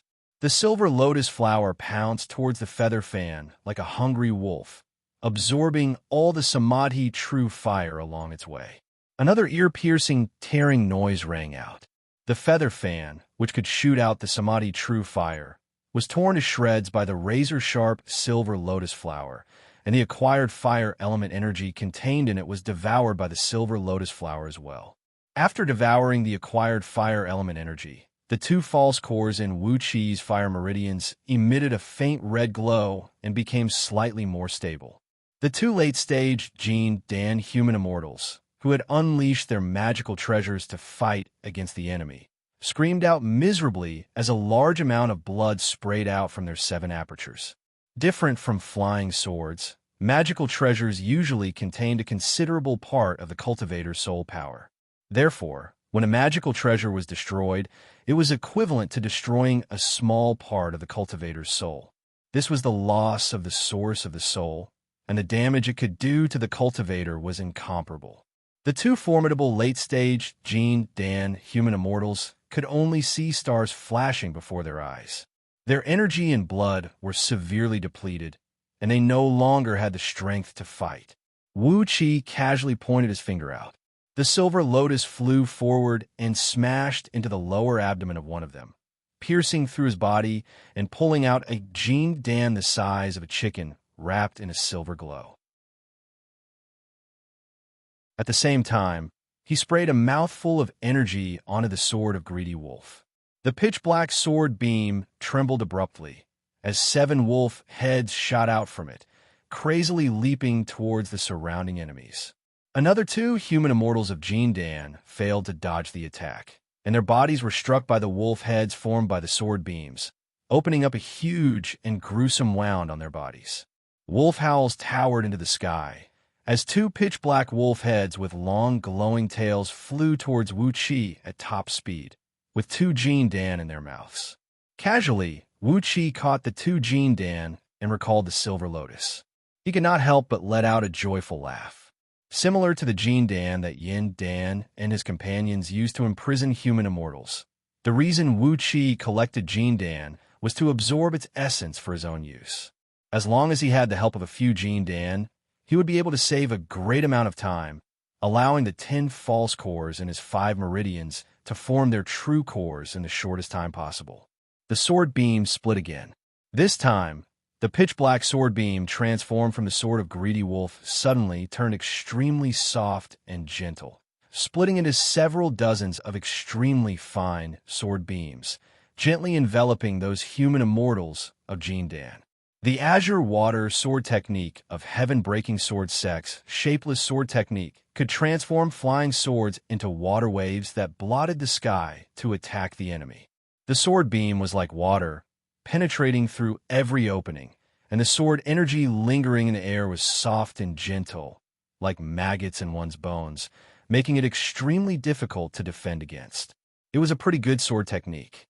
Furthermore, as Wuxia was controlling the sword with the innate water energy found in his water meridians, the sword beam contained a wisp of cold and gloomy air, which could penetrate through all the internal organs and bone marrow, making the lethality of the sword beam even stronger.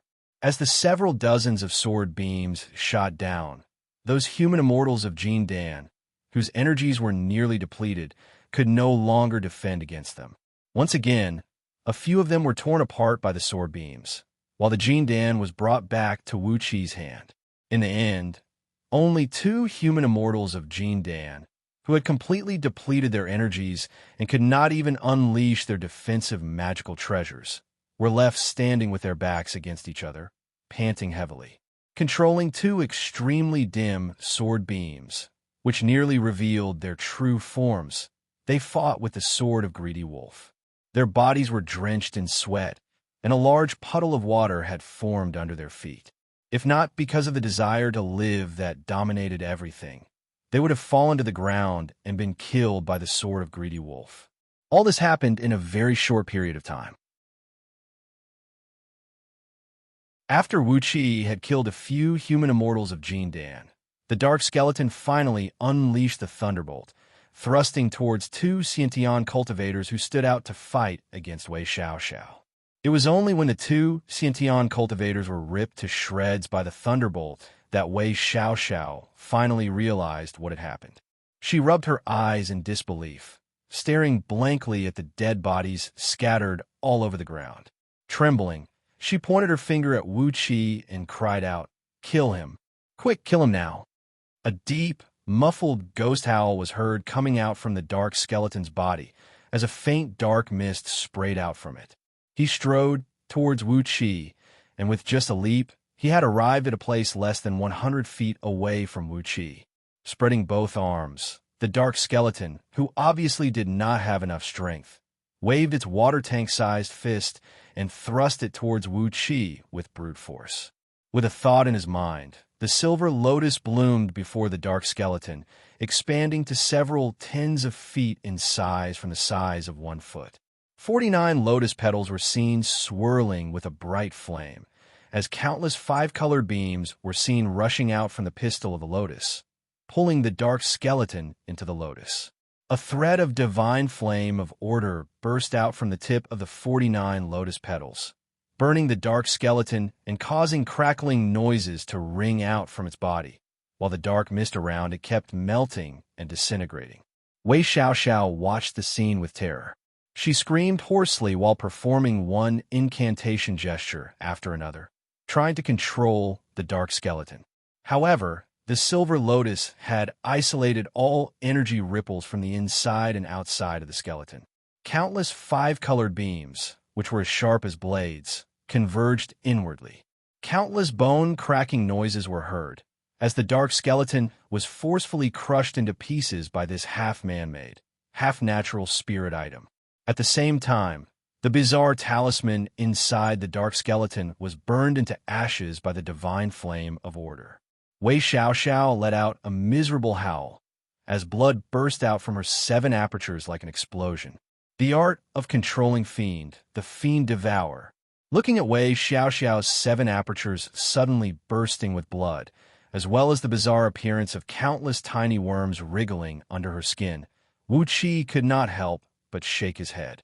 It was true that the art of controlling fiend could summon such powerful and swift fiends, but once the talisman was destroyed, the person who cast the art of controlling fiend would immediately be devoured by the fiend. The feeling was like being bitten by 10,000 ghosts, a first-rate torture under the heaven.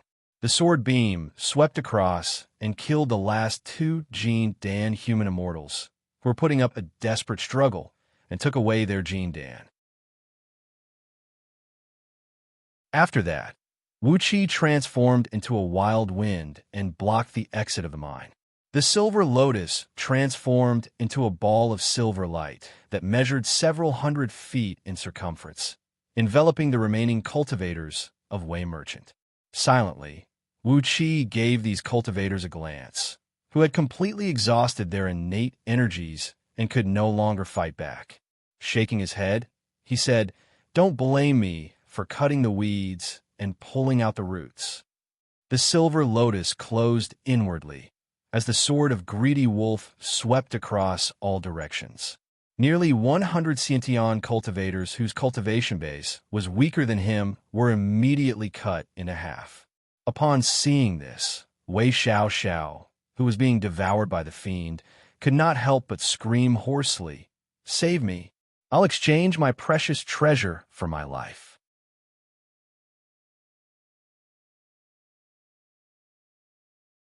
Chapter 152.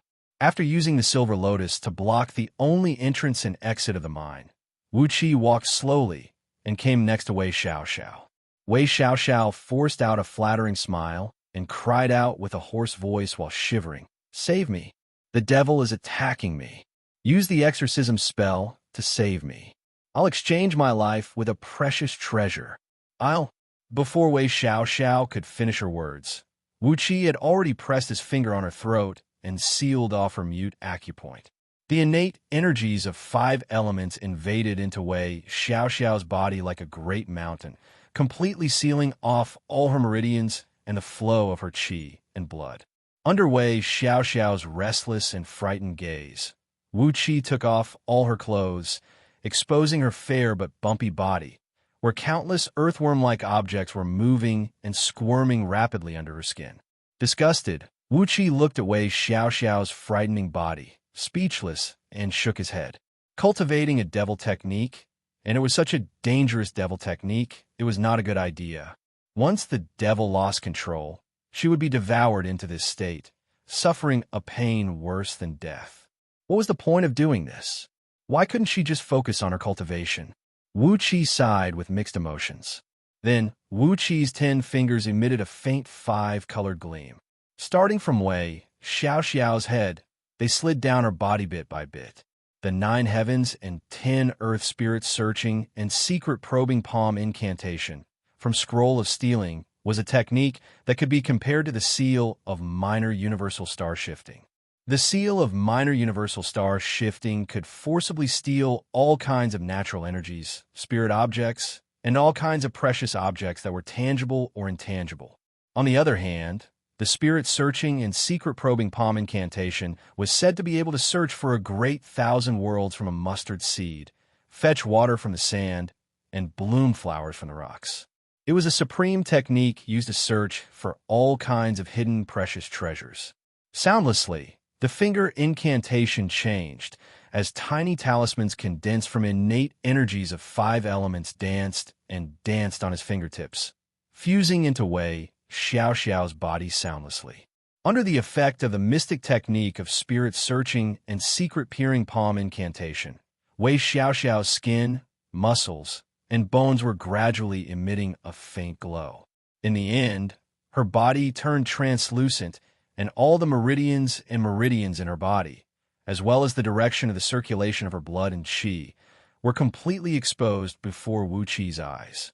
Even the contraction of her brain and the fluctuations of her brain were clearly visible under her translucent skin. Under the powerful effect of the spirit searching and secret peering palm incantation, even Wei Xiaoxiao's rapidly fluctuating mental activity could not hide from Wuqia's surveillance. With a great panic, Wei Xiaoxiao looked at her upper body, which had turned translucent. Panicked, she let out a soundless roar from her throat. She struggled hard, but no matter how hard she tried, she couldn't move an inch. Not long after that, a faint dark blue glow burst out from all over Wei Xiaoxiao's body. Her body had turned into a transparent existence, like the ripples of water.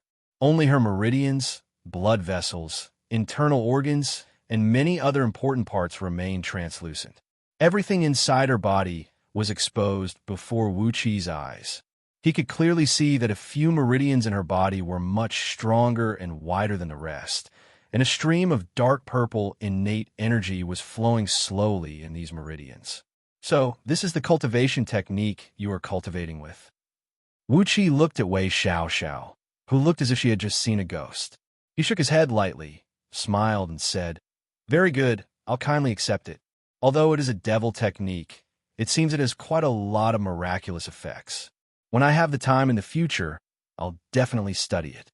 Silently, Wuxia memorized the circulation route of the innate energies in Wei Xiaoxiao's body. He had learned the devil technique she was cultivating with.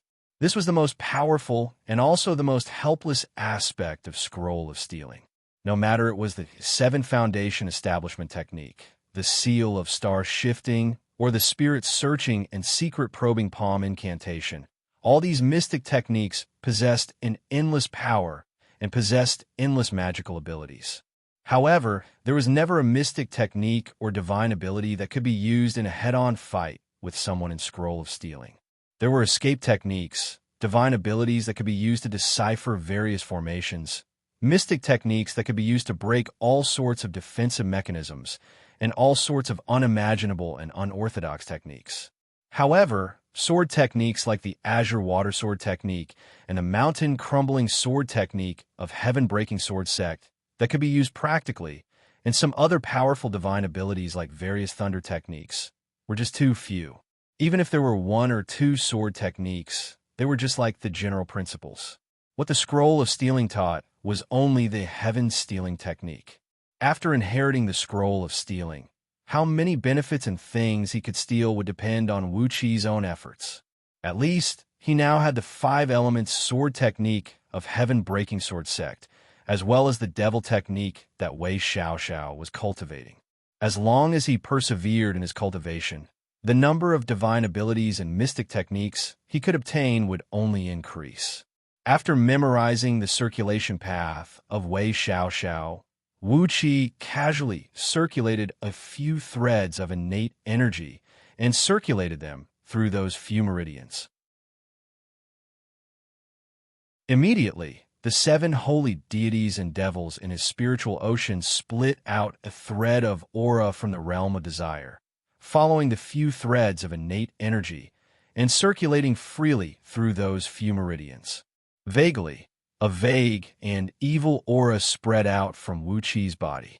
Once again, Wei Xiaoxiao's eyes went wide as if she had just seen a ghost. In Wei Merchant, only the lineal descendants would be able to inherit the hidden treasure of 5 ghosts of minor samsara. When cultivated to the most profound level, it would be the 4-9 great demons transporting technique that Lu Buwei had learned. It had the powerful ability to break through the void and transform into an undead heavenly ghost. Wei Xiaoxiao had been cultivating this mystic technique since she was young, and she knew very well how difficult it was to cultivate this mystic technique. However, with just a slight focus of his mind, Wuqi was able to form a thread of unique aura of the hidden treasure of 5 ghosts of minor samsara in his body. This was simply unheard of. However, Wuqi was too lazy to explain to Wei Xiaoxiao all the magical techniques found in Scroll of Stealing. A 5-colored gleam flickered in his eyes as he discovered a clump of green shadow that was beating rapidly on top of Wei Xiaoxiao's heart, transforming into a green ghost head and biting at her heart meridians from time to time. It was the true form of the black skeleton summoned by Wei Xiaoxiao. When the black skeleton was destroyed, the true form of the devil suffered a severe injury. As it had lost the suppression from the talisman, the true form of the devil immediately rebelled in Wei Xiaoxiao's body, devouring the energy in her heart meridians and extracting her blood essence. He snorted coldly, then casually performed a few incantation gestures, transforming them into a small white hand that reached into Wei Xiaoxiao's body and pulled the green devil out from her body. The fist-sized devil was shapeless and incorporeal. Occasionally, it would transform into a green ghost head, roaring and baring its teeth at Wuqi. Wuqi just sneered and sprayed out a thread of divine flame of order, completely crushing the evil will in the devil's body. It was the pure fiend energy from the heavenly fiend realm that had condensed into the body of the devil. When Wuxia swallowed this clump of fiend energy into his body, the 7 holy deities and devils in his spiritual ocean immediately cheered and swarmed forward, devouring all the fiend energy. In just the time of a few breaths, the 7 holy deities and devils had condensed into their real bodies, which are just like miniature versions of Wuxia. However, their faces were filled with various greedy, ferocious, and angry expressions, and their bodies were filled with all sorts of evil intents. The 7 holy deities and devils were sitting cross-legged in the middle of Wuxia's spiritual ocean, and right below them were the actual manifestations of the 5 innate energies, namely water wave, gold mountain, wood forest, flame ocean, and desert. Suddenly, Xianxia's body, whose body was twitching violently, calmed down, and the twisting, worm-like patterns underneath her skin had vanished without a trace. She breathed out a deep sigh of relief, then gave Wuxia a flattering smile. She wanted to say something, but Wuxia paid no attention to her, and just kept using the spirit's searching and secret probing palm incantation to continue examining her body. She truly deserved to be the person in charge of Wei Merchant in Great Yin Dynasty, the lineal granddaughter of Lu Buwei, the treacherous hero of the generation. The good stuff possessed by Wei Xiaoxiao had simply made Wuxia speechless. There was an acquired spirit pearl of fire element in her spiritual ocean. The bowl-sized pearl was bursting with heat, and wherever it went, even metal and rocks would melt in a liquid. It was a mighty power. However, it should be a soul-lodging item given by Lu Buwei to Wei Xiaoxiao to suppress her divine soul and evil will, as Wei Xiaoxiao herself did not have the ability to control it. Using the seal of star shifting, Wuxia extracted the pearl from Wei Xiaoxiao's body. He wiped away the thread of divine sense contained in the pearl, hastily refined it, and swallowed it into his stomach. Silently, he exercised the qi circulating technique of 5 elements, wrapped the pearl with his innate energy, and slowly moved it to his dantian. Immediately, a scorching hot stream rose from the pearl, flowing quickly through Wuxia's meridians, while the qi circulating technique of 5 elements began to circulate on its own. Wuxia was overjoyed. With this pearl as a disguise, no one would doubt that he could raise the qi circulating technique of 5 elements to the peak stage of Xiantian realm in a short period of time. A spirit pearl condensed from acquired energies was a rare and precious treasure. Although it could not change one's physique like an innate spirit item, it did have the function of increasing the speed of one's cultivation. Together with the few Jin Dan he obtained today, if he could beg Princess Zhang Lu to protect him as a disguise, it would be reasonable for him to raise the realm of Jin Dan realm in a short period of time. It was nothing more than relying on an external force to form his gold core, which would cause his foundation to be unstable. But why would Wuxia care about that? Apart from this acquired spirit fire pearl, there were also 2 flying swords of lower-tier magical treasure level and a coin of lower-tier magical treasure level. The coin could be wielded to forcibly take away the flying swords and magical treasures of others. It had a unique function and was very rare. Apart from that, there was also a gold ingot of lower-tier magical treasure level. This gold ingot could be thrown out to hit someone, and its weight was approximately 50,000 kilograms. If any ordinary human immortal of Jin Dan realm was hit by it, he would have his bones broken and his tendons torn. Apart from all these defensive magical treasures and spirit pearls, the most important thing was inside Wei Xiaoxiao's dantian, where a tiny fist-sized wooden figure was intertwined with a thread of her innate blood essence. The wooden figure did not have a face, but was roughly carved into the shape of a human.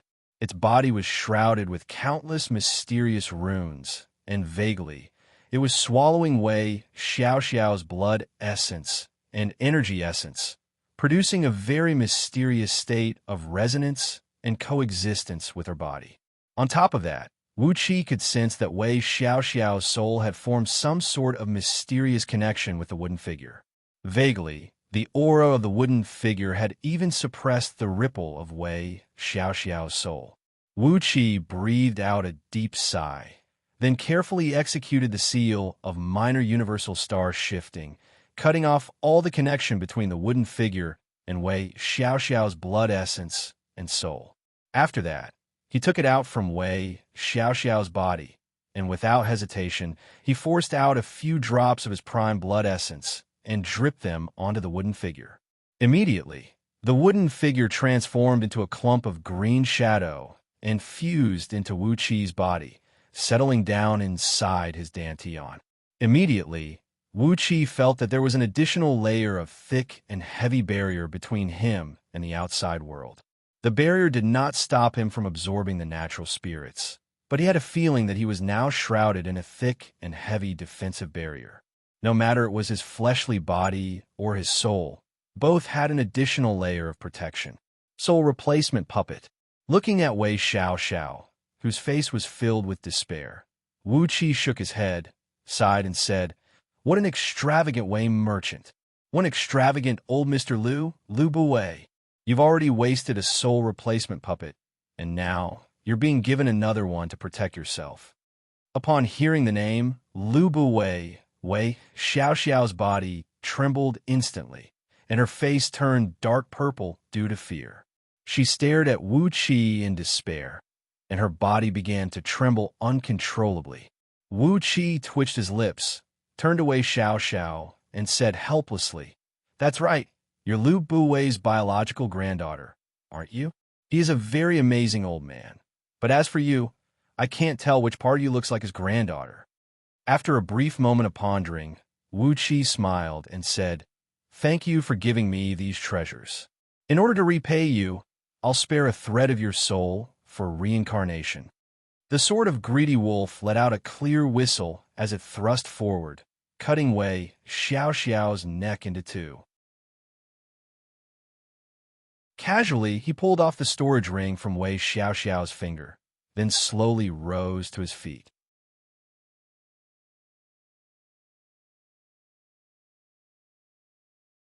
Chapter 153. Apart from the treasures carried by Wei Xiaoxiao, Wuqi found a total of 17 pieces of lower-grade magical treasures, over 230 pieces of upper-grade, middle-grade, and lower-grade magical items, 578 talismans of various colors, over 2,000 pieces of energy stones, over 200 bottles of poisons, knockout drugs, and aphrodisiacs, and over 300 bottles of medicines for internal and external injuries.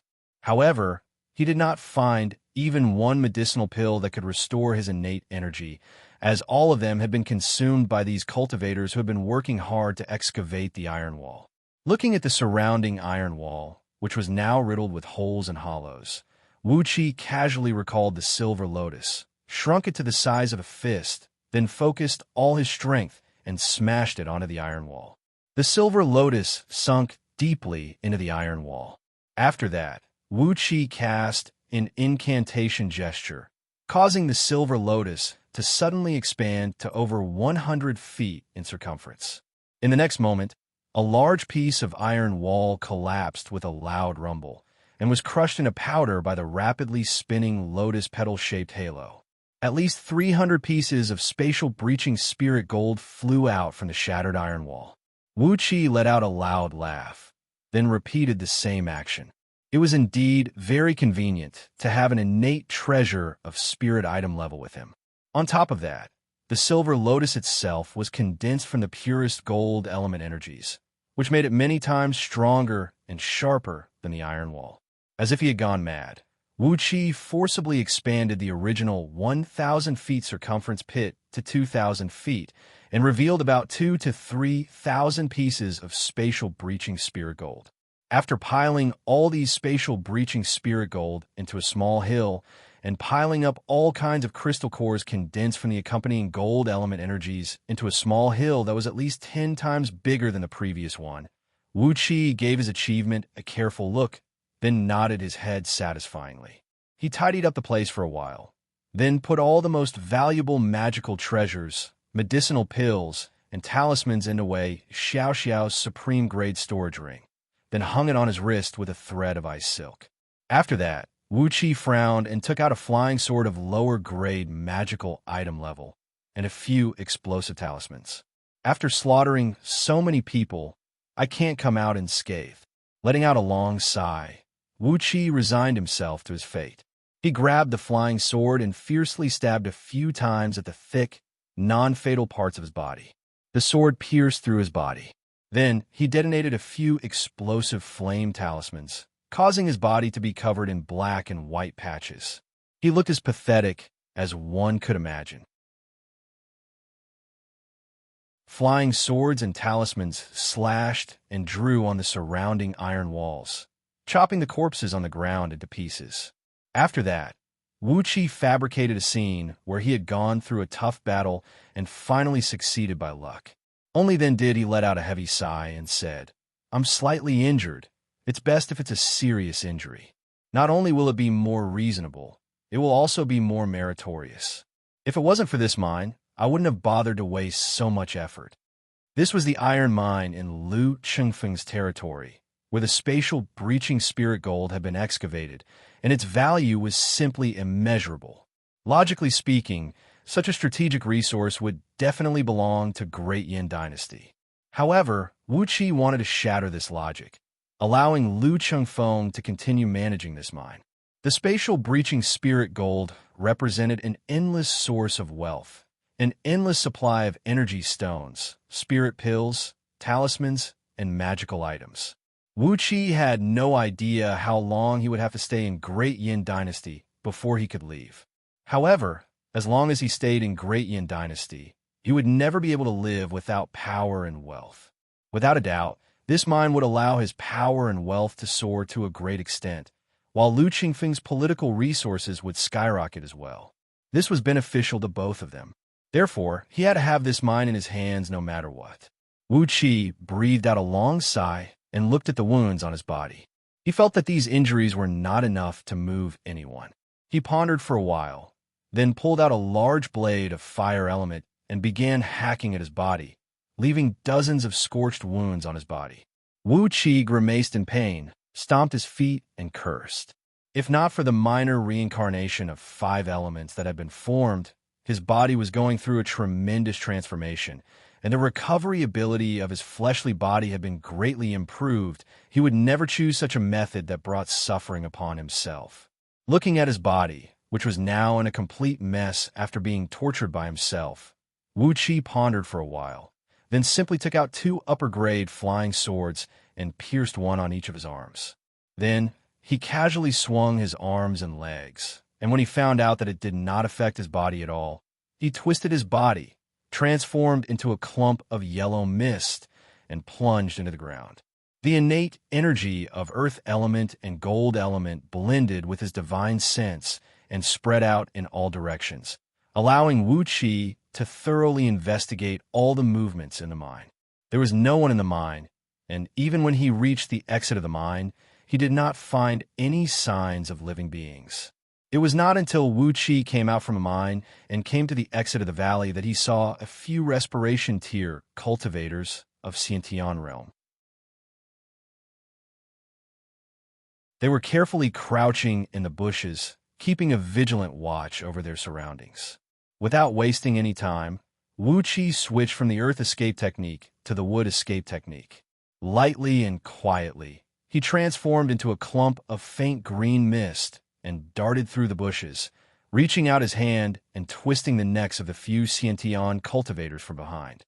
Murmuring Amit Ba under his breath, Wuxia collected all the magical items found on their bodies. After that, he pretended to be on the verge of death, falling backward at the entrance of the valley. He took out the token of 8 swallows and the tooth token that represented his identity as Marquis Tianyan. Casually, Wuxia dripped a drop of blood onto the token and the tooth token. Immediately, 2 bright beams soared into the sky, transforming into 2 extremely tiny beams and flying towards G-City. It was a restrictive spell that was found in the token and the identity token of all the high-ranking officials and nobles of Great Yin Dynasty. It was called the 10,000-mile spark message. as long as one dripped a drop of blood essence onto it. An urgent message would be immediately sent to G City, and the city would arrange for the rescue force, according to the status of the token and the identity token. The token of 8 swallows was a special token that was equal to the status of Chief General Jingku and the other generals. Wuxia was pondering that the rescue force should be arriving soon. Lying at the entrance of the valley and feeling extremely bored, Wuxia simply grabbed the corpses of the few Xianxia cultivators and cut them open with his sword, spraying the warm blood all over the ground. Naturally, his body was also covered with blood, looking like a tragic scene of someone who had just survived a bitter battle. After waiting for less than 1 hour, a rapid noise of wind piercing was heard coming from a far distance. A nearly 1,000 feet long golden beam was seen approaching at top speed, surrounded by a few white and green beams of similar scale, and nearly 1,000 bright beams. Further away in the sky, there were even more sword beams flying towards them. However, their flying speed was slightly slower, and there was still quite a distance between them and Wuxia. Looking at the approaching sword beams with astonishment, Wuxia could not help but cry out in astonishment. Yin Dan is here personally? Is it really necessary? While he was staring blankly at the approaching sword beams, Yin Dan, Jing Ku, Gao, Jinli, and a few others had brought nearly 1,000 Jin Dan human immortals and landed at the entrance of the valley. Wuxia could not help but feel his scalp go numb. Nearly 1,000 Jin Dan human immortals. Was this the true overall strength of Great Yin Dynasty's imperial clan? On the surface, Heaven-Breaking Sword Sect only had 36 Jin Dan human immortals. Furthermore, Heaven-Breaking Sword Sect was the strongest sect among all 13 immortal sects of Great Yin Dynasty. If that was the case, all these sects only had at most 500 to 600 Jin Dan human immortals. That was less than half of the overall strength of Jin Dan human immortals that Yin Dan had shown today. Even if those sects had hidden spies, just like Nieyanu, perhaps they would still be no match for Great Yin Dynasty. No wonder Great Yin Dynasty could forcibly suppress all 13 immortal sects with the power of the imperial court. The difference in overall strength was simply too shocking. Wuxia rose to his feet on the verge of collapsing. Right after he stood up, he fell to his knees with a thud. The flying sword on his left arm was shaken by the force, and with a creaking noise, it cut through his flesh and slid down half an inch. The tragic scene made Yin Dan's eyes go wide. Apart from Jing Ku, who was looking at Wuxia with an appreciative expression on his face, all the others had their brows knitted tightly. Gao Jinli was shaking his head, frowning and looking somewhere else. Marquis Tianyan, how did you end up like this? Where have you been these last few days? Yin Dan strode forward and held Wuxia up, then asked with a loud voice, G City is in a great mess. We've led an army to wipe out all the rebels and traitors who tried to stir up trouble. Right after we finished cleaning up the mess today, we received your letter asking for help. Hee, we thought you'd been killed by someone during the chaos of war. Duke Yinlu even cried bitterly when he heard that. Lu Chengfeng cried bitterly? Wuxia laughed dryly, then said while swaying, Your Majesty, I followed the people from Wei Merchant to this place, and I discovered a great secret. No wonder those people from Wei Merchant are plotting to seize the mineral vein in Duke Yin Li's territory. It turns out that there's a spatial breaching spirit gold in this place. Oh, what? At first, Yin Dan answered disapprovingly, but suddenly his tone rose rapidly. What? Spatial breaching spirit gold? The core spirit gold used to construct teleportation formations? The spatial breaching spirit gold that can greatly reduce the consumption of energy stones? The spatial breaching spirit gold that can greatly increase the teleportation distance of teleportation formations? Wuxia, the crime of deceiving the emperor, is punishable by death. Wuxia didn't say a word. With a flip of his palm, he fished out a piece of spatial breaching spirit gold from his storage ring. Such a big piece of spatial breaching spirit gold could be considered as an extremely rare treasure.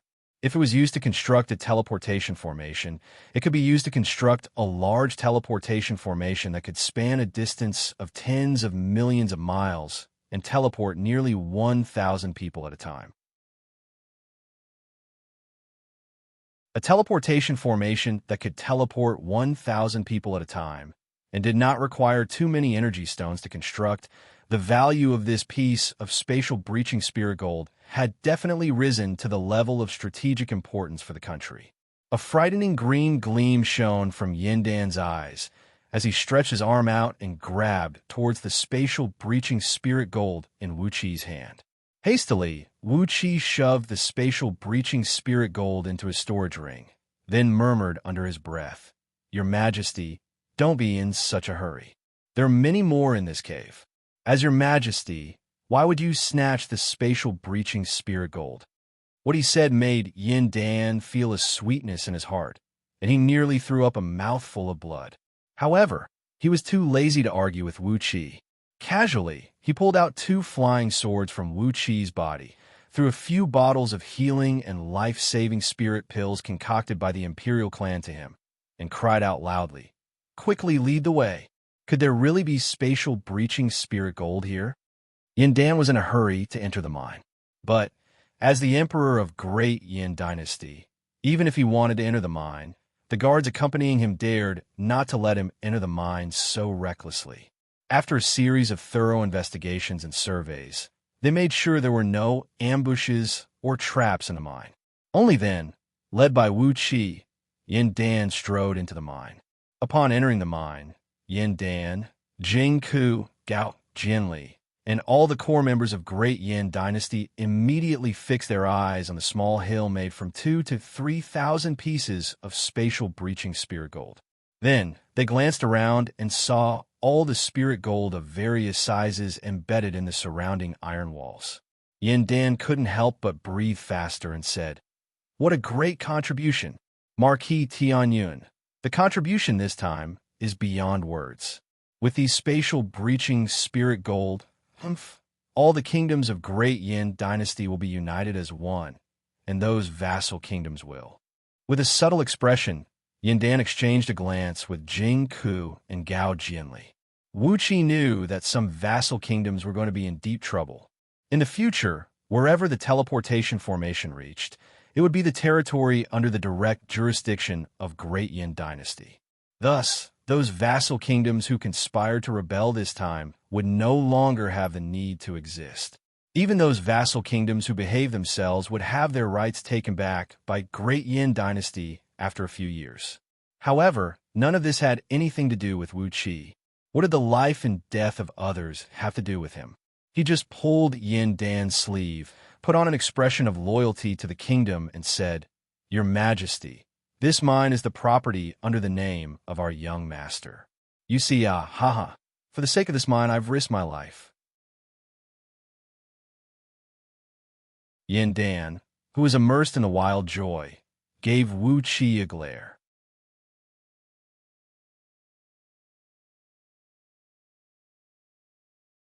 Chapter 154. Half a month later, all of Wuxi's injuries had recovered, but Wuxi still hadn't figured out how Yindan's spell had changed. He had merely tricked Lao AI, the old demon, and did not make Lu Chengfeng, Princess, in Chuan favor. After that, he made a fool out of Wei Xiaoxiao by turning the tables on the men she sent to ambush him and capturing some of them alive. Then there was this sudden, storm-like purge. It was a true purge, and the cruelty of it shocked even Wuxi. When he came back from the mine, Lu Chengfeng, who was overjoyed, told him what happened in the mine during the few days.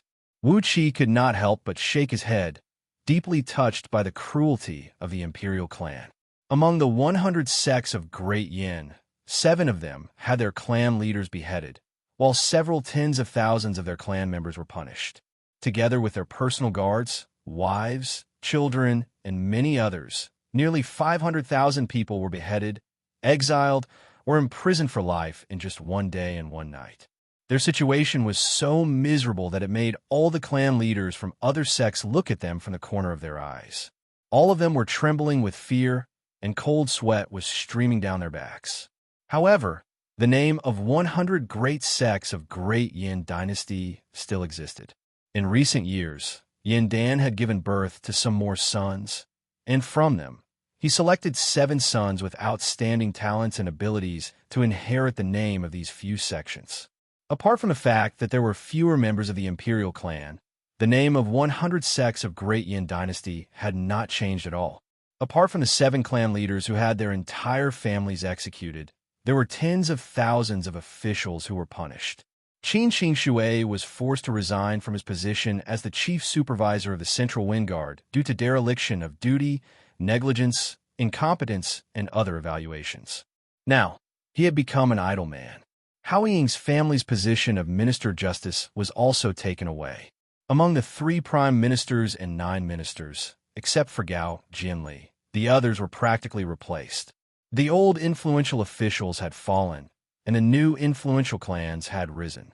Great Yin Dynasty had completed a bloody change of power.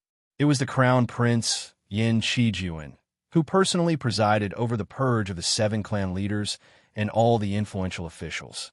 It was said that the 7 clan leaders were coveting the position of crown prince, which had greatly infuriated Yin Shijuan. Therefore, he had raised his butcher's knife and turned Ji City into a river of blood.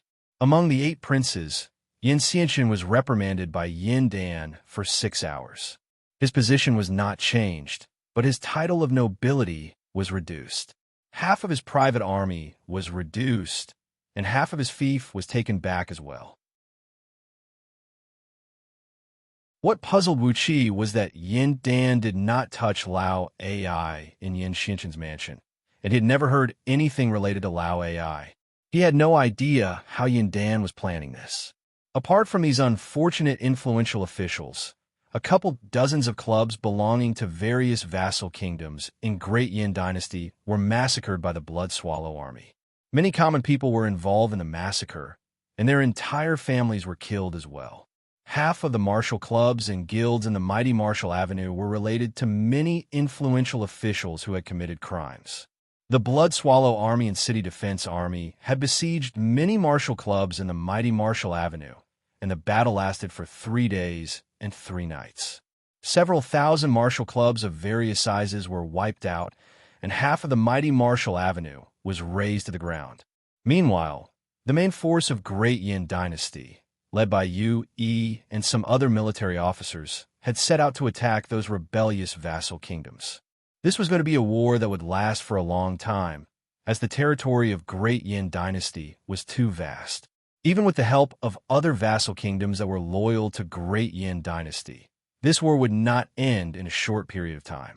Regarding all the above, the official explanation of Great Yin Dynasty was that Wuxia, Marquis of Tianyun, had cooperated with the Swallow Army, Scouting Office, and Blood Swallow Army to thoroughly investigate the rebellion in the vassal kingdoms and the assassination of Yin Buji, Duke of Yinluo. Under the careful planning of Wuxia, he had risked his life and personally arrived at the scene, drawing out the mastermind of the rebellion, Wei Merchant, and slaughtering all the traitors and traitors, bringing peace back to Great Yin Dynasty. That was the official explanation. As for Wuxia himself, he still had no idea how the Swallow Army, Scouting Office, and Blood Swallow Army investigated the case, and the credit was given to him. His fief had increased from 130 cities in the south of Huaiyang to 300 cities, which was an increase of more than half. But at the same time, the number of his enemies had increased abruptly. At least, from all the vassal kingdoms, the number of people who wanted to kill him was now at least 1 million. Putting on a bitter face, Wuxia complained to Lu Qingfeng, feeling that he was really innocent. Yin Dan had asked him to cooperate with Jing Ku and Gao Jinli in investigating the case of Yin Buji's assassination. Yet, he hadn't done any investigation yet. And how did such a world-shaking result come out? On top of that, all the credit had been given to him. He felt that he had once again become the bait for Yin Dan, and he had no idea who he was trying to lure out. It was a bad feeling, an extremely bad feeling. Therefore, after making sure that Yin Dan had handed over the spatial breaching spirit gold mine to Lu Qingfeng, Wuxia hastily urged Lu Qingfeng to set off, getting ready to carry out the plan which they had been preparing for a long time. He wanted Tai clan to break away from the Lu kingdom and form their own power, while Tai clan, the Lu kingdom, and the Lishan kingdom would divide the Gaoling kingdom among themselves. At the same time, Wuxia was going to Meng Mountains, looking for a secluded energy vein with verdant hills and clear waters, where he could build an immortal's cave that was as cunning as a rabbit with 3 burrows. While Lu Qingfeng was preparing everything, and also summoned Princess Ying Chuan and the emissary of the Lishan kingdom, Wu Qi brought some men and hurried to Garden of Zhonglu. During the battle at the city gate, Princess Zhang Lu was severely wounded, especially when she was struck by the dark skeleton transformed from the fiend, which caused her to suffer a severe injury. After being busy for so many days, Wu Qi had to pay her a visit. However, it seemed that Princess Zhang Lu was severely wounded and had been in a secluded cultivation. Wearing a long face, Bai Zhuer and Bai Zuer had stopped Wu Qi a few times. Left with no other choice, Wu Qi asked Bai Zhuer and Bai Zuer to pay his respects to Princess Zhang Lu, and only then did he return to Duke Yan Li's mansion. On the night before he set off, Wu Qi had secretly crafted 3 small minor universal teleportation formation discs, which could carry up to 10 people at most. He placed them at the bottom of the lake in the backyard of Duke Yan Li's mansion, at the sewer outside the mansion, and at a remote residential house in Ji City. The owner of this residential house was a spy from a vassal kingdom who had participated in the rebellion and had been hiding in Ji City, and his entire family was executed. After that, the house was taken over by Great Yan Dynasty and was quickly auctioned off by the government.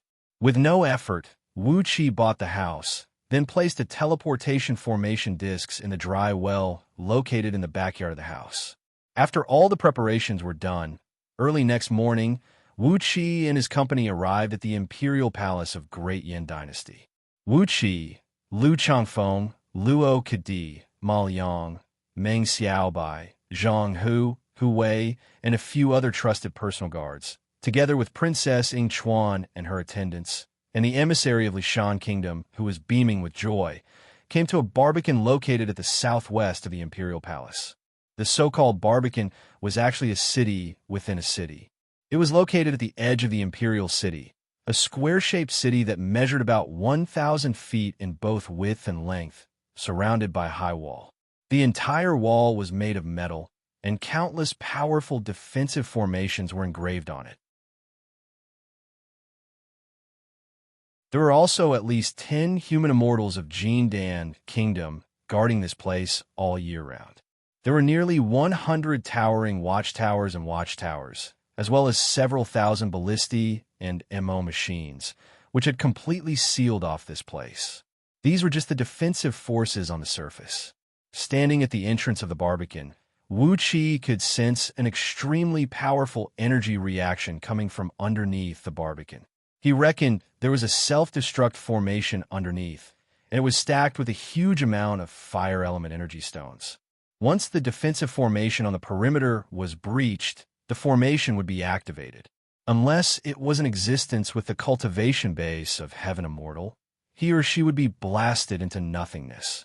The ground of the barbican was built with a large number of smooth jade slabs, and on top of it was a complicated formation measuring several hundred feet in diameter. A couple dozens of jade slabs, the size of a water tank, were hovering above the formation. Each of these jade slabs was engraved with complicated lines of formation, and a large amount of energy stones were inlaid on them, glinting with a dazzling light. As Lu Qingfeng was using the teleportation formation of Great Yan Dynasty to travel to the Lu Kingdom under the guise of Zhuo Mansion, all the energy stones were paid by the national treasury of Great Yan Dynasty. If not, the cost of teleporting over 1,000 people to the Lu Kingdom would be more than enough to bankrupt the entire Lu Kingdom or empty all of Lu Qingfeng's current wealth. At this moment, a large number of imperial eunuchs were seen carrying large bags of energy stones on their backs, carefully inserting them into the holes of the formation. There were also a few human immortals of Jindan Kingdom inspecting around the formation, and from time to time, performing incantation gestures to check the stability of the formation. While Wuxia was watching these imperial eunuchs, Princess Yingchuan had already come next to Wuxia, bringing along a fragrant breeze. She gently held his left arm with both of her hands. With an ambiguous blush on her face, Princess Yingchuan giggled and said, "Marquis Tianyun, you are truly an amazing man. The entire Great Yin dynasty is in a mess because of you. What's going on here? Too many people have been killed in the past few days. The entire G city is filled with the smell of blood." Wuqi turned his head and looked at Princess Yingchuan. Suddenly, he laughed and said, "Could it be that Princess doesn't know the details?" Princess Yingchuan gazed at Wuqi with a hidden bitterness in her eyes, sighed, and said, "Yingchuan is just the daughter of the Lu Kingdom's monarch. In G City, what is she worth?" Wuqi gazed deeply at Yingchuan, spread his arms, smiled bitterly, and said, "Actually, apart from the incident of Shi Martial Club, where I received a report saying that Shi Tianma was related to the assassination of Duke Buji, and that's why I went there to investigate it. As for the rest, Wuqi really has no idea. Wuqi is just a spear, used by His Majesty and Gao Jianli to scare people. In fact, Wuqi has no idea what exactly happened this time." Her eyes flickered. Then Princess Yingchuan continued with a soft voice. "That day, His Majesty suddenly brought a group of people to Wei Merchant. When they met, Wei Merchant immediately activated the formation and besieged His Majesty. Could it be that even Marquis Tianyun doesn't know about this? Why did His Majesty go to Wei Merchant? Why?" Wuqi interrupted Princess Yingchuan. Without batting an eyelid, he retracted his arm, chuckled, and said, "Aunt Yingchuan, Wuqi and Lu Suifeng, Marquis Lu, are the best of friends." He took a few steps back and no longer paid any attention to Princess Yingchuan, who was trying to flirt with him. He could vaguely sense the shadow of Lao AI behind Princess Yingchuan's back. Perhaps this scoundrel had realized that something had gone out of his control and was trying to find the answer from Wuqi. It seemed like Wuqi's surprise attack on Shi Martial Club had given Lao AI a great shock. However, Wuqi himself was puzzled. He had no idea what Yin Dan, Gao Jianli, and the others knew and what they had done. So what could he say? It seemed like he could only continue to be puzzled. Suddenly, the formation burst into a dazzling glow, and a crystal-clear cry was heard coming from the 12 jade slabs placed in the middle of the formation. A Jin Dan human immortal shouted, "It's done. Everyone, you can teleport now."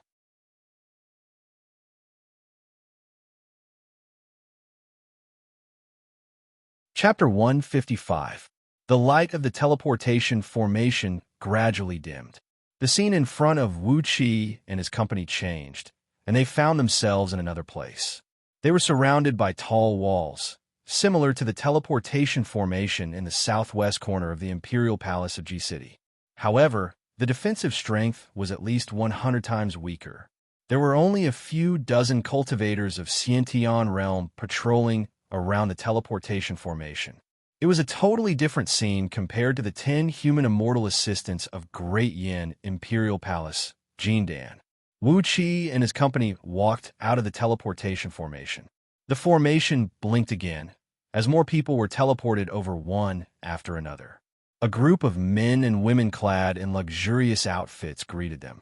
Even though they were still far away from them, they were still shouting, "Welcome to Lu Kingdom, Dukin, and welcome to Great Yin Dynasty, Marquis of Tianyun."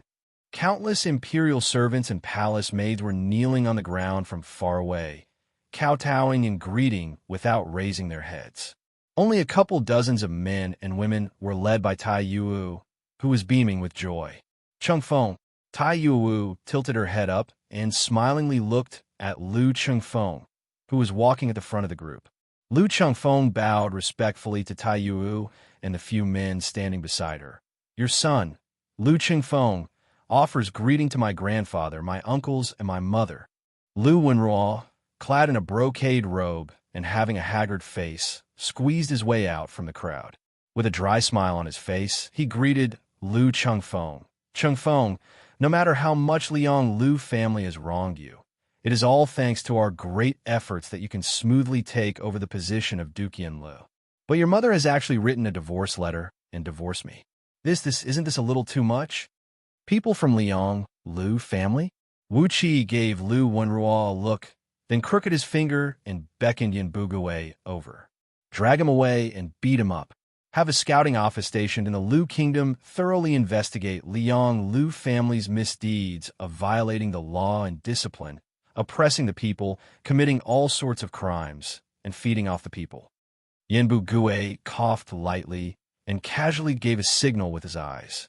A group of scouting officers swarmed forward like wolves and tigers, dragging the panic-stricken Lu Wenruo and the people of the Lu family away. Not long after, the sound of wooden boards hitting one's buttocks could be heard from outside. Each sound was crisp and clear, and it was very pleasing to the ear. Wu Qi sneered, shook his head, and said, "Our young master's father is the former Duke of Yanlu, Duke Buji. How dare this Mr. impersonate our young master's father without any reason? How reckless!" Everyone present accepted Wu Qi's point of view and nodded in agreement. Standing next to Tai Yuwu was a white-haired old man with a tall stature and an imposing manner. He even nodded at Wu Qi in a friendly manner. This old man was the Marquis of Yuanyang, Tai Kaishan. He knew that many of Lu Chengfeng's decisions came from Wu Qi, and the plan to establish Tai clan as an independent kingdom was also from Wu Qi's plan. Therefore, he had a very good impression of Wu Qi. Amidst the crowd, there was a middle-aged man with a skinny body, a handsome appearance, and a graceful and elegant appearance. He was clad in a black robe, holding a folding fan made of jade in his hand. After Lu Chengfeng and his mother's family had finished greeting each other, he quickly took a few steps forward, bowed deeply to Lu Chengfeng and Wu Qi, and said, "Lu Wuyo offers greeting to Duke Yanlu, Duke Chengfeng, and Marquis Tanyun, Marquis Wu Qi." Hastily, Lu Chengfeng took a step forward and helped Lu Wuyo to his feet. He smiled faintly and said, "There is no need to be overly courteous, Your Majesty. I believe Your Majesty and my grandfather have already come to a decision regarding the purpose of my visit. This is the emissary of Lishan Kingdom, Gao Sheng, the youngest brother of the king of Lishan Kingdom. Now that the three parties have met, let's seize the time and get everything done. Do not give the Gao Ling Kingdom any time to react." Lu Wuyo, Tai Kaishan, and Gao Sheng answered together. An unconcealable excitement could be seen flashing in their eyes. The Gao Ling Kingdom could be considered as a powerful kingdom in the western border region, with a vast territory. Once the Gao Ling Kingdom was divided among three families, each of them would get a lot of benefits. With such a good thing happening, they had to speed up their work, dismembering the Gao Ling Kingdom as soon as possible. Otherwise, the longer the delay, the more problems would arise, and the more the outsiders would interfere. There wasn't even a banquet, as usual. Under the leadership of Lu Chengfeng, the three parties met and immediately began to mobilize their forces, launching all kinds of plans to take down the Gao Ling Kingdom. Before this, Wu Qi had analyzed all the aspects that should be paid attention to for Lu Chengfeng. Now, when Lu Chengfeng mobilized all the forces, he really had the demeanor of a great general. As the saying goes, devise a plan in the dark and decide the victory from 1,000 miles away. It was nothing more than this. On the other hand, Wu Qi didn't participate in this operation, which would allow Lu Chengfeng to show off his skills and gain some political credit. Together with Meng Xiaobai and the men of Meng Village, he brought along a huge amount of money, resources, and weapons, forming a long convoy. Under the protection of several thousand elite soldiers of the Lu Kingdom, he headed straight for Little Meng City. Because of the spatial breaching spirit gold, it would be very convenient for them to travel back and forth from G City in the future. Lu Chengfeng was going to build a minor universal teleportation formation in Little Meng City. Therefore, Lao He would be the acting city lord of Little Meng City. Before Lu Chengfeng could find a suitable person to replace Lao He would have to stay in Little Meng City for a long period of time, helping Lu Chengfeng to take care of all the affairs in Little Meng City, and even the entire Three Mountains province. Just like the agreement between Lu Qingfeng, Tai Yuewu, and Princess Ing Chuan, the entire Three Mountains province will become Lu Qingfeng's private property, and all the taxes collected from it would go into Lu Qingfeng's personal pocket. After traveling day and night, half a month later, the convoy arrived at Little Meng City without a hitch. Meng Xiaobai and his men, whose cultivation base and knowledge had both skyrocketed, had returned to Meng Village. This had caused a great sensation in Meng Village. The investment of a huge amount of money, resources, and armaments had made all the elders of Meng Village dance with joy, unable to say a single word. According to Wuxia's plan, Meng Village would be transformed from a village with a weak defense into a fortress with a very powerful combative force. With Meng Fortress as the core, in the future, several dozens of new villages would be built in the depth of Meng Mountains, and more armies would be stationed there. Wuxia had taken Meng Mountains as his and Lu Qingfeng's private land. No matter it was the energy stones, ores, herbs, skins, and other rare treasures found in the mountains, they would all turn into an endless source of wealth, providing for himself and Lu Qingfeng's cultivation. In this plan, they needed a huge amount of population to supply the future Meng Fortress and the many newly built villages. Lu Qingfeng was devising a strategy to dismember the Gaoling Kingdom. Once the three powers had annexed the Gaoling Kingdom, a large number of common people would be forced to migrate to the Three Mountains Province, becoming the residents of the Three Mountains Province. They would then supply the Meng Fortress and those villages, contributing to the development of Meng Mountains. Wuxia had made up his mind to bite off a big piece of fat meat from the rich and fertile Meng Mountains. After handing over the important task of building Meng Fortress to the experienced and steady Lao He and a group of elders of Meng Village, Wuxia casually gave them some instructions. Then he entered Meng Mountains alone. He refused to follow them, and instead told them that he was going to Meng Mountains to seek a breakthrough, as he had vaguely found an opportunity to form the Jindan. Under Wuxia's insistence, he finally got rid of all the people and entered Meng Mountains alone. After walking several tens of miles along a small path that led into the mountains from the side of Meng Village, there was no other path in front of him. Everywhere he could see was a primeval forest that towered into the clouds. All sorts of rare and strange birds and beasts were seen flying back and forth, and a very dense and wild aura was blowing at his face. Standing on the treetop of a huge tree that stood nearly 1,000 feet tall, Wuxia threw his glance into the distance. About 1,000 miles away, he saw a group of mountains hidden amidst the forest. Concentrating his energy in his eyes, he looked into the distance, and he could see some faint clouds gathering in the sky above the mountain range. It should be an unusual phenomenon caused by the natural energies rising from the underground energy veins. Taking a deep breath, Wuxia exercised his movement skill and sprinted toward the mountain range, which was filled with a very dense fragrance and a strange, fishy smell of soil. An immortal's cave was not enough for him.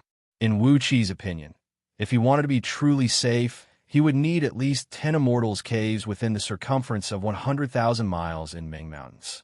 Regardless of whether he would need them in the future or not, it would be better for him or the people around him to prepare some backup plans. The mountain breeze was blowing from the opposite direction.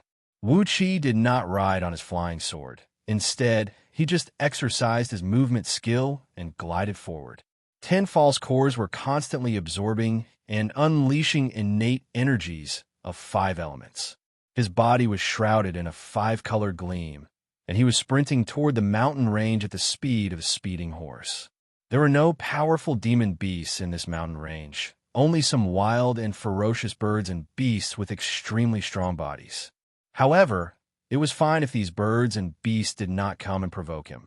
But once they showed any signs of attacking him, the sort of greedy wolf would immediately transform into a large sheet of water wave and sweep out, shredding these birds and beasts into powder. A huge amount of blood essence would be absorbed into the sword, gradually nourishing it and improving its quality. After sprinting for over 4 hours, Wuxia had finally arrived at the foot of the mountain range. It was a small mountain range with a circumference of several hundred miles, and there were nearly 1,000 mountains of different sizes. A strange gleam flickered in Wuqi's eyes, as he could clearly see the movement of the natural energies from the underground energy veins underneath the mountain range. He nodded his head satisfyingly, then sprinted straight into a canyon located right in the middle of the mountain range. The canyon was about 100 miles long and about 7 to 8 miles wide. There were lakes and streams in the canyon, forests and grasslands, as well as a stretch of rolling hills. Right underneath the canyon were the 3 spirit caves, which are the largest energy veins in this mountain range.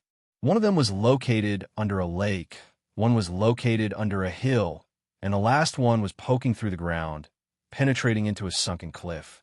Putting aside the lake and the hill, Wuqi came to the cliff, which stood over 2,000 feet tall and was fully covered with ancient pine trees and wisterias. The cliff was entirely greenish-gray in color, and because it was nourished by the underground energy veins all year round, the rocks on the cliff were smooth like jade, glinting brilliantly under the sunlight. Underneath the cliff was a dense black pine forest.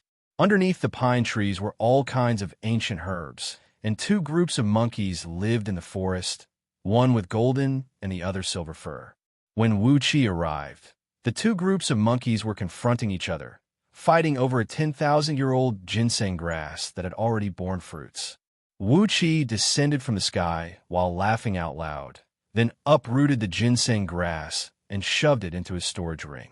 Glancing at the 2 groups of monkeys, who were staring at him with their mouths wide open, Wuqi roared out, "Get lost! This place is mine, you bunch of monkeys!" Frightened by Wuqi's roar, the 2 groups of monkeys turned around and fled immediately.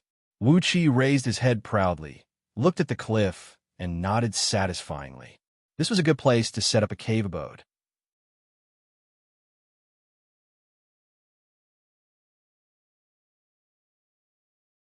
Chapter 156. He took a detour around the bottom of the cliff, determined the direction of the underground energy veins, and buried 12 huge formation discs in the black pine forest, each measuring several tens of feet in circumference.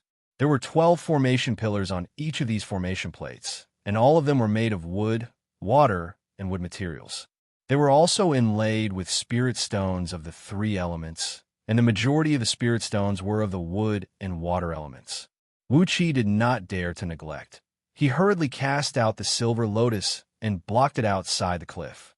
No matter how much spirit chi gushed out from the cliff, it was all swallowed by the silver lotus in one breath. The silver lotus gradually became 5 distinct colors. 5 halos flowed ceaselessly on the lotus, making this spirit object extraordinarily magnificent and magical, full of a powerful aura. On the stone bed in front of the skeletons, Wuqi threw down a lower-rank flying sword, a middle-rank magical protective robe. He even took off the magical long boots he was wearing and threw them on the stone bed. These things were not of much use to him, but they were the best to decorate this cave dwelling.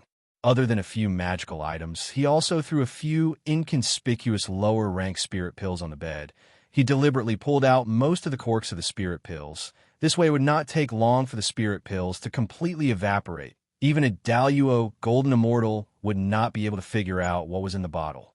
Looking at the turbulent giant river that was also rolling from the east to the west, Wuqi stopped the impulse to move forward. After settling everything, Wuqi carefully took out 2 dark green bodies from his storage ring in the last cave abode named Underhand Mansion. Their bodies were stiff, but showed no signs of decay or deterioration. He arranged the formation discs into 2 concentric circles, with 3 on the inside and 9 on the outside. Then, he guided a part of the underground energies and injected them into the discs. Carefully, he performed a few hand incantations and triggered the illusory sky bewildering formation of 7 emotions and 6 desires carved on the discs. The space around them twisted slightly, and the light in the black pine forest dimmed by an insignificant amount.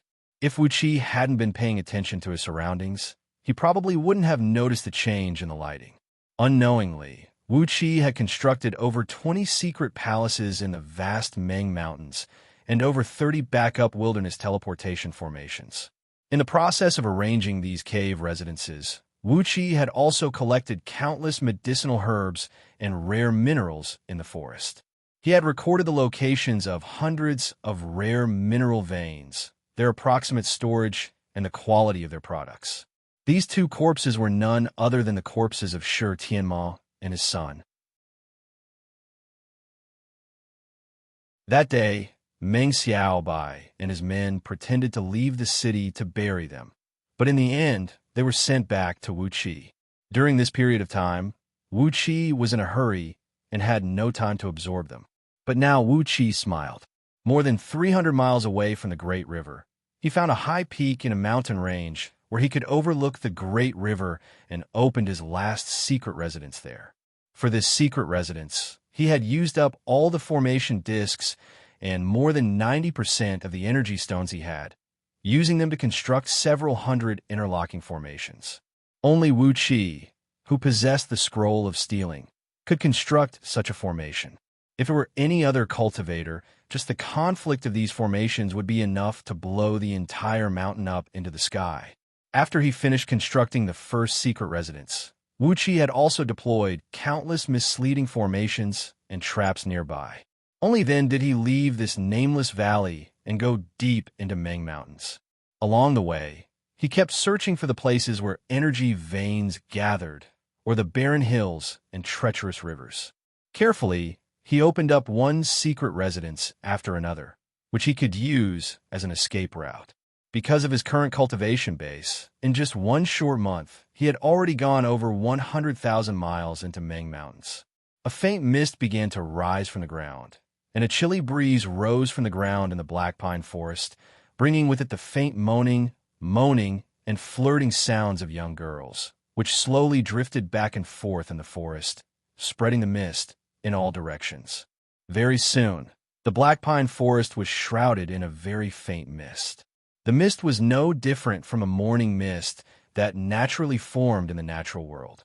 Once the sun appeared, it would shrink back to the ground, and no one could see anything unusual about it. Breathing out a satisfied sigh, Wuxia took out the sword of Greedy Wolf, unleashing a sword beam and hacking at the cliff wall, carving out a total of 3 deep pits, each measuring several tens of feet in circumference. After that, he buried the other 12 formation discs into these pits, then filled them up with rocks and crushed rocks. Finally, he sprayed out a stream of flame and burned all the rocks into one. After that, he performed the incantation gesture and activated the illusory, bewildering formation in the cliff. Immediately, a very faint mist sprayed out from the cliff wall, merging with the water vapor in the black pine forest.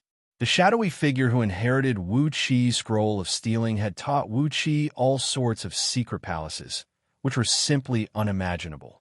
The shadowy figure had at least hundreds of thousands of secret palaces in the universe, each of which was located in a variety of unimaginable perilous lands, dangerous lands, and all kinds of unexpected places. Each of these secret palaces had powerful restrictive spells that were 1,000,000 times more powerful than this little cave abode, as well as all kinds of life-saving measures, as well as countless spirit pills, miraculous medicines, and escape tools. Rock after rock was hacked into pieces by the sword beam. Wuxia stored all the rock he mined into his storage ring, then brought them far away from the forest. After that, he exercised a mystic technique and hacked them into pieces, then threw them far away.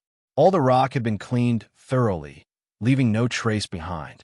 In the stone chamber at the back was a stone bed. Wuxia threw a hassock made of coarse grass he bought from G City onto the stone bed.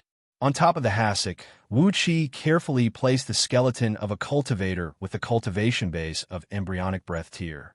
As he had killed a lot of people recently, he had prepared quite a number of these skeletons and kept them in his storage ring. Now was the time to put them to good use. He stood on top of the forest and carefully counted with his fingers. After that, he painstakingly selected several dozens of black pine trees from the surroundings and moved the trees to some other spots in the forest, burying a large number of energy stones and formation discs in coordination with each other. With this, the foundation of the lower-grade, illusory sky, bewildering formation recorded in the Scroll of Stealing was finally ready. Although it was a lower-grade, illusory formation recorded in the Scroll of Stealing, and the grade of the formation was only 12 primordial stars, it could attract fiends from outer domains to hide in it. Not only could it confuse one's senses and mind, it could also attack one's soul and nascent divinity. Even a heaven immortal who had cultivated his nascent divinity would suffer a great loss if he was careless in this formation. This time, he rode on his flying sword and traveled nearly 20,000 miles in just one day and one night. Half a month later, he had gone nearly 400,000 miles into Meng Mountains, but he still could not see where the border of Meng Mountains was. In front of him was a vast expanse of water vapor. A huge river, 100 times wider than the myriad Red River, and unfathomably long, appeared right in front of Wuxi's eyes.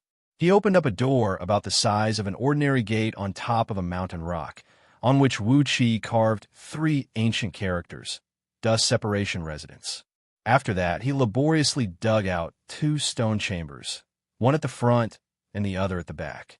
In the front chamber, there was a stone table and a stone chair, on top of which were a few crude clay teapots. Wuxi also threw a few tea leaves that had been soaked in water into the teapots. After finishing all these, only then did Wuxi twist his body and drill down, going nearly 10,000 feet deep into the ground. He came almost directly to the top of the spirit cave, where he opened up a huge cave abode about 1,000 feet in both width and length. In this cave abode, he had used his strongest ability to deploy several dozens of formations that he could now control. Among them, there were not only illusory formations, but also various killing formations and trapping formations. After he finished deploying the teleportation formation outside, he used a small illusory formation to seal off the cave. Then, with the help of the teleportation formation, Wuxi returned to his first secret cave. Here, he left behind a batch of energy stones and life-saving spirit pills, as well as 2 spare storage rings. There were many things in the world that could not be predicted. As long as he made some preparations, he would have a greater chance of survival. When everything was ready, only then did Wuxi come to the core of the illusory sky, bewildering formation on the cliff. Carefully, he rode on his flying sword and thrust it into the cliff. A sword beam flashed, and a piece of cliff was hacked off by the sword beam. A stream of dense energy burst out from the cliff, along with a sizzling sound. There was an earth-veined spirit cave in the cliff, and the energy accumulated in the cliff had reached an extremely abnormal level. When the cliff was broken off, the highly concentrated energy immediately burst out from it. The sword of Greedy Wolf transformed into a dark sword beam that looked like a flood dragon and began to slash at the bottom of the cliff. Sticking close to the cliff, it carved out a small ditch that led straight to the lake in the valley. After that, Wuxi flew up to the top of the cliff, drew a small stream from several tens of miles away from the cliff, and asked it to divert its course to the top of the cliff. Tiny streams of water poured down from the top of the cliff, along with the ancient pine and wisteria. Thousands of streams of water, as thick as a piece of wood, covered the entire cliff, twisting and turning along with the mountain breeze, causing the tiny bit of water vapor to disappear without a trace. Several hundred miles away from the valley, he found a remote cave and buried a formation disk there. As for the other formation disk, he planned to go to another cave abode and set it up. With this, he would have many different escape routes in G City, and in each secret cave abode, there would be a teleportation formation that was connected to the other cave abodes, allowing him to travel to the wilderness outside the cave abode through different teleportation formations. In this way, the secret and safety of Wuxi's cave abode could be ensured to the greatest extent. After that, Wuxi spent another half a month focusing all his attention on traveling in a straight line towards the deeper region of Meng Mountains. With a profound knowledge of formations found in Scroll of Stealing, Wuxia was confident that even an expert who had formed his nascent divinity realm, if he did not know much about formations, would not be able to break through the restrictive spell in his cave abode within 10 days to half a month. In the center of the cave abode, Wuxia had placed 3 small-scale teleportation formation discs. One of them was connected to the 3 discs in G City, while the other 2 discs were placed in other places. Shockingly, one of the life-saving secret abodes of a shadowy figure was located inside the core of a huge star. With his current strength, Wuxia could forget about using such a shocking method. He was just trying his best to leave a few more ways out for himself. After stripping off the clothes of both corporeal bodies, Wuxia took out a huge amount of herbs. The streams of water poured down from the cliff, flowing through the small ditch and flowing into the lake in the valley. After being cleaned up by Wuxia with his skillful hands, everything looked as if it was made by the heavens, without any trace of artificial work. After pondering for a while, he found a few honeycombs of poisonous wild bees on the cliff and hung them on a pine tree at the foot of the cliff. Ordinary mortals, even warriors of Xianxia realm, would avoid these troublesome things when they saw them.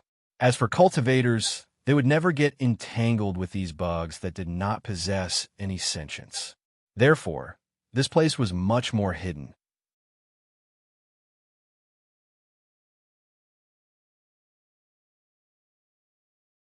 Chapter 157. Slowly scanning through the bodies of Tianma and his son with the spirit-searching and secret-probing palm incantation, Wuxia shook his head disdainfully. Both father and son had consumed an evil beast body pill to strengthen their physical strength. It was a mystic technique used by the evil cultivators to refine their demon beasts. There were countless evil cultivators under the heaven, and the formula of beast body pill was endless as well. They were extremely bizarre, evil, and unpredictable. Both father and son had the cultivation base of Xiantian realm, but their corporeal bodies were ridiculously strong, so strong that even Wuxia was amazed by them. However, the large clumps of dark green air coming out from their translucent bodies told Wuxia that the formula of the beast body pill they had consumed was extremely brilliant, and its medicinal strength was very powerful. However, as the evil cultivation technique cultivated by both father and son was not perfect, they could at most absorb 5% of the medicinal strength, and there was still 95% of the medicinal strength hidden in their bodies. If Wuxia could absorb all of the medicinal strength, his corporeal body would be strengthened to the state of indestructible body described in Scroll of Stealing. It was a magical body that could only be possessed by a cultivator who had attained the culmination of nascent soul realm. Furthermore, all the cultivation techniques cultivated in Scroll of Stealing had a very high requirement on the strength of one's corporeal body. The so-called indestructible body described in Scroll of Stealing was a few times stronger than the fleshly body of an ordinary nascent soul cultivator. If Wuxia could cultivate such a magical body, he would not have to fear anyone below the rank of Jindan. Even if an earth immortal of nascent soul realm encountered him and could not defeat his opponent in terms of magical techniques and divine abilities, he would have a higher chance of escaping after suffering a beating. Especially when he possessed a powerful corporeal body, he would be able to use those evil cultivation techniques found in Scroll of Stealing without any scruples, as he would not have to worry about the pressure that would cause his body to collapse. When Wuxia thought of those few Jindan pills he found in the mine, he could not help but let out a big grin.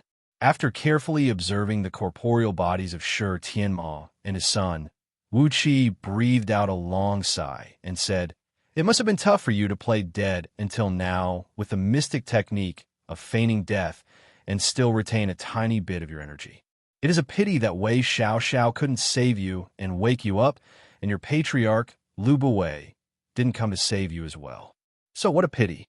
We are enemies." Casually, Wuxia pressed his palm onto the chest of Tianma and his son, completely cutting off their life force. As soon as the life force in their bodies disappeared, their bodies suddenly trembled. Having lost control of their life force, the bodies of the father and son could not withstand the enormous power in their bodies, especially the pressure of the huge medicinal power. Their bodies were about to disintegrate into pieces. In the blink of an eye, Wuxia waved his hand, and a pool of clear spring water surged up from the ground, firmly wrapping the two of them inside. Then, he threw all kinds of spirit herbs he picked along the way when he opened up the secret palace into the water. The water spun at an incredible speed, and loud popping noises of explosion could be heard ringing out endlessly. Finally, the bodies of the father and son exploded into the tiniest blood mist. The clear spring water within the circumference of several tens of feet had been dyed into a frightening purple-green color, while a pungent smell of grass and would soared up into the sky. The enormous medicinal power of the beast body core pills stored in their bodies was triggered, spreading out like a biochemical bomb. If an ordinary person were to smell this highly poisonous smell, they would die from bleeding from all 7 apertures. Yet Wuxia did not mind it at all. He opened his mouth and sprayed out a ball of flame, fusing it into the water. The temperature of the water rose rapidly as the over 20,000 odd and bizarre spirit herbs, poisons, and all kinds of strange herbs that Wuxia had added into the water were melted by the heat, injecting their medicinal power into the water. A great amount of medicinal dregs and fragments kept spraying out from the water, together with tiny pieces of minced meat and blood. These were the dregs and fragments of the corporeal bodies of Shi, Tianma, and his son. Without changing his expression, Wuxia kept spraying out balls of flame to heat up the water in front of him. He murmured under his breath, "In your next life, don't ever practice this kind of evil magic again. Even if you possess a formidable strength, when your intelligence is completely devoured by the medicinal strength, you will turn into a demon beast in human form, a puppet that can be controlled by someone else. You will turn into a demon beast from the spirit of all living beings, and you should thank me for sending you into the transmigration. At least, you can have a new human body." After slowly purifying the enormous blood essence, energy essence, and the remaining medicinal strength from the bodies of the father and son, Wuxia exercised a Taoist magic and sent all the medicinal dregs and fragments of blood and flesh out of the cave, sprinkling them far away into the huge river. The pungent smell of herbs could no longer be sensed from the cave, and was replaced by a very strong and fragrant aroma of spirit herbs. Using all kinds of poisonous herbs to fight poison with poison, Wuxia had completely melted the overbearing and vicious medicinal strength of the beast body core pill. After that, he fused and digested all kinds of spirit herbs that could greatly replenish one's energy, turning the enormous medicinal strength contained in the beast body core pill into a medicine with a mild nature, gradually condensing and purifying it into one. Energies of 5 colors were rushing and rocking in the cave, as a great amount of natural energies were attracted by the innate energies of 5 elements in Wuxia's body and kept rushing over, quickly merging into the clear water in front of him.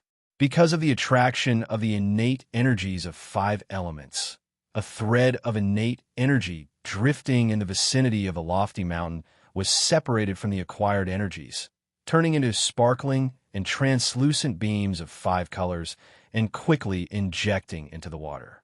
The aroma in the cave became more and more fragrant, and gradually it twisted and turned into a faint white mist, taking the shape of a dragon and a tiger, wheeling slowly around Wuxia. This was the unique sign when a supreme-grade spirit herb was about to take its final form. Wuxia could not help but let out a joyful laugh and said, "Lu Bu Wei, do you still have a disciple like this?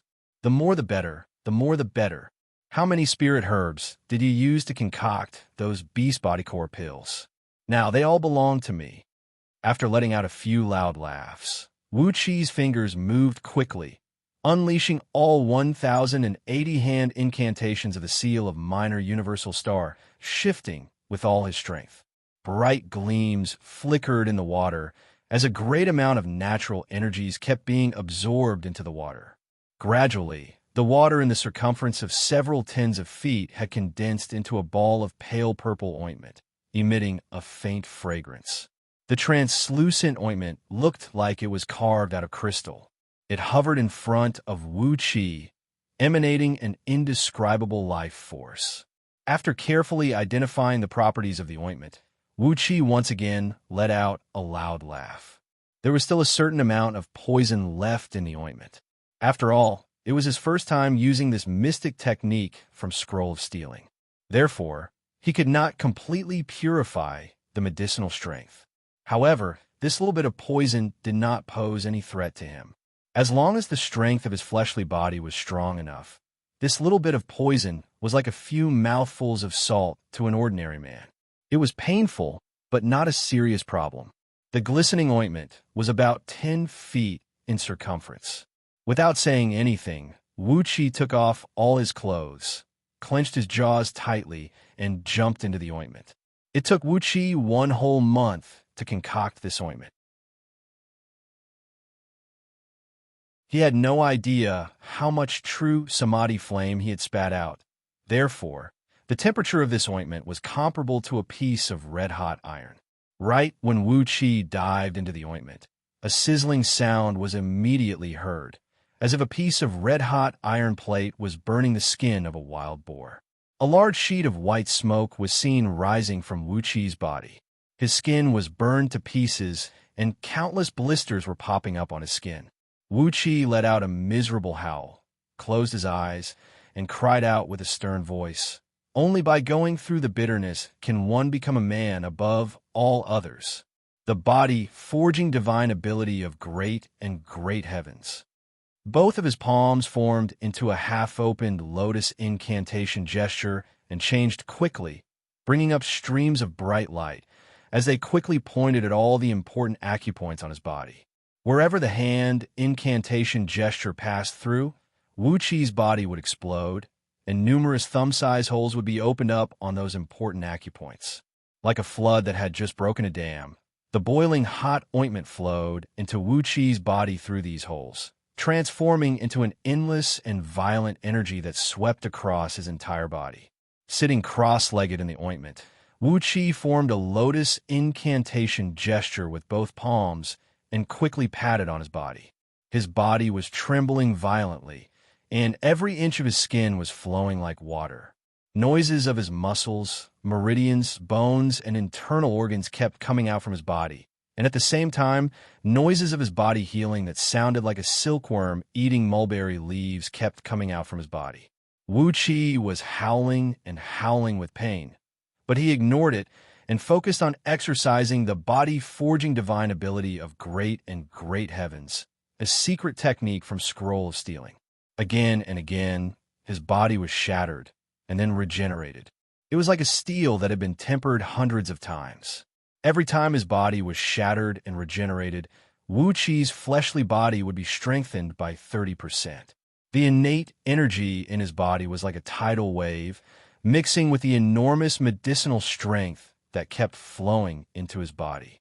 Wherever it went, all the meridians would be shattered, regenerated, expanded, strengthened, and then shattered again, regenerated again, expanded again, and strengthened again. All the organs in his body were repeating the same process. Wuxia had completely forgotten the pain. He was crying and yelling, cursing all the holy immortals and Buddhas in the world, using the dirtiest and most vicious slang to greet all the people who had a conflict with him in his memory. If the heaven had a spirit and heard Wuxia's vicious curses, it would have sent down 999 thunder tribulations to shatter him. The 10 feet wide ointment kept seeping into Wuxia's body, turning into an enormous amount of energy that could replenish the functions of his corporeal body. As the days went by, Wuxia's body grew stronger and stronger, and the amount of ointment on his body grew smaller and smaller. When the ointment was reduced to a thin layer that clung tightly to his skin, 3 months had passed, and Wuxia did not let out any more cries. His hands kept changing incantation gestures, and the ointment quickly merged with his body. The natural energies in the outside world had transformed into a cocoon that looked like a corporeal cocoon, wrapping around his body. At last, along with a faint rumble of thunder, Wuxia tore open the cocoon formed by the natural energies in the outside world with a punch and slowly landed on the ground. His skin was sparkling and translucent, as if it was carved out of a beautiful sculpture, and was glinting with a faint luster. His streamlined muscles looked soft and harmonious, bringing with them an aura of nature that faintly harmonized with the heaven and earth. Conveniently, Wuxia took out an upper-grade magical flying sword and hacked it forcefully onto his body. His skin did not move at all, but the flying sword produced a large amount of sparks, and a large crack was left on the flying sword. The body of an earth immortal of nascent soul realm could not be harmed by magical items, and only magical treasures could harm the body of an earth immortal of nascent soul realm. Wuxia took a deep breath, and his body trembled slightly, causing the entire mountain to tremble. The body of a nascent soul? After using the mystic technique found in Scroll of Stealing, my body is much stronger than that of an ordinary earth immortal of nascent soul realm. Unless I am hit by a magical treasure controlled by an earth immortal, no one under the realm of nascent soul can harm me.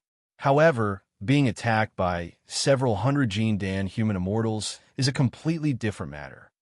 After checking his own condition, Wuxia pondered for a brief moment, then took out a Jin Dan he plundered, opened his mouth, and swallowed it. The Jin Dan exploded in his abdomen, and an enormous core energy rolled and surged into all his meridians. If it were in the past, Wuxia's meridians would have been ripped to shreds by the enormous core energy contained in a complete Jin Dan. But now, it was like a small stream flowing into a dried-up riverbed. He did not feel anything, and the core energy just flowed through his meridians and flowed through his entire body. 10 false cores quickly absorbed the enormous core energy. Gradually, the color of the Jin Dan turned brighter, and the misty core gradually solidified. Gradually, it transformed from a misty state to the state of flowing water. 3 days later, Wuxia swallowed another Jin Dan. Just like that, 21 days had passed. Suddenly, Wuxia opened his eyes, which shone with a dazzling gleam.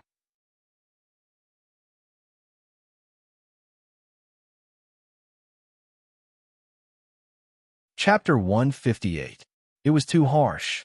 After absorbing a few Jin Dan, Wuxia used his divine sense to check the condition of his body. He could not help but sigh.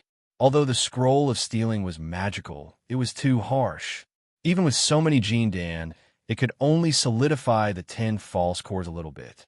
By actually absorbing these plundered Jin Dan, Wuxia realized that the Scroll of Stealing could only extract the purest thread of core energy from these Jin Dan, which was the thread of innate nectar produced after the Jin Dan merged with the soul and merged it into the false cores.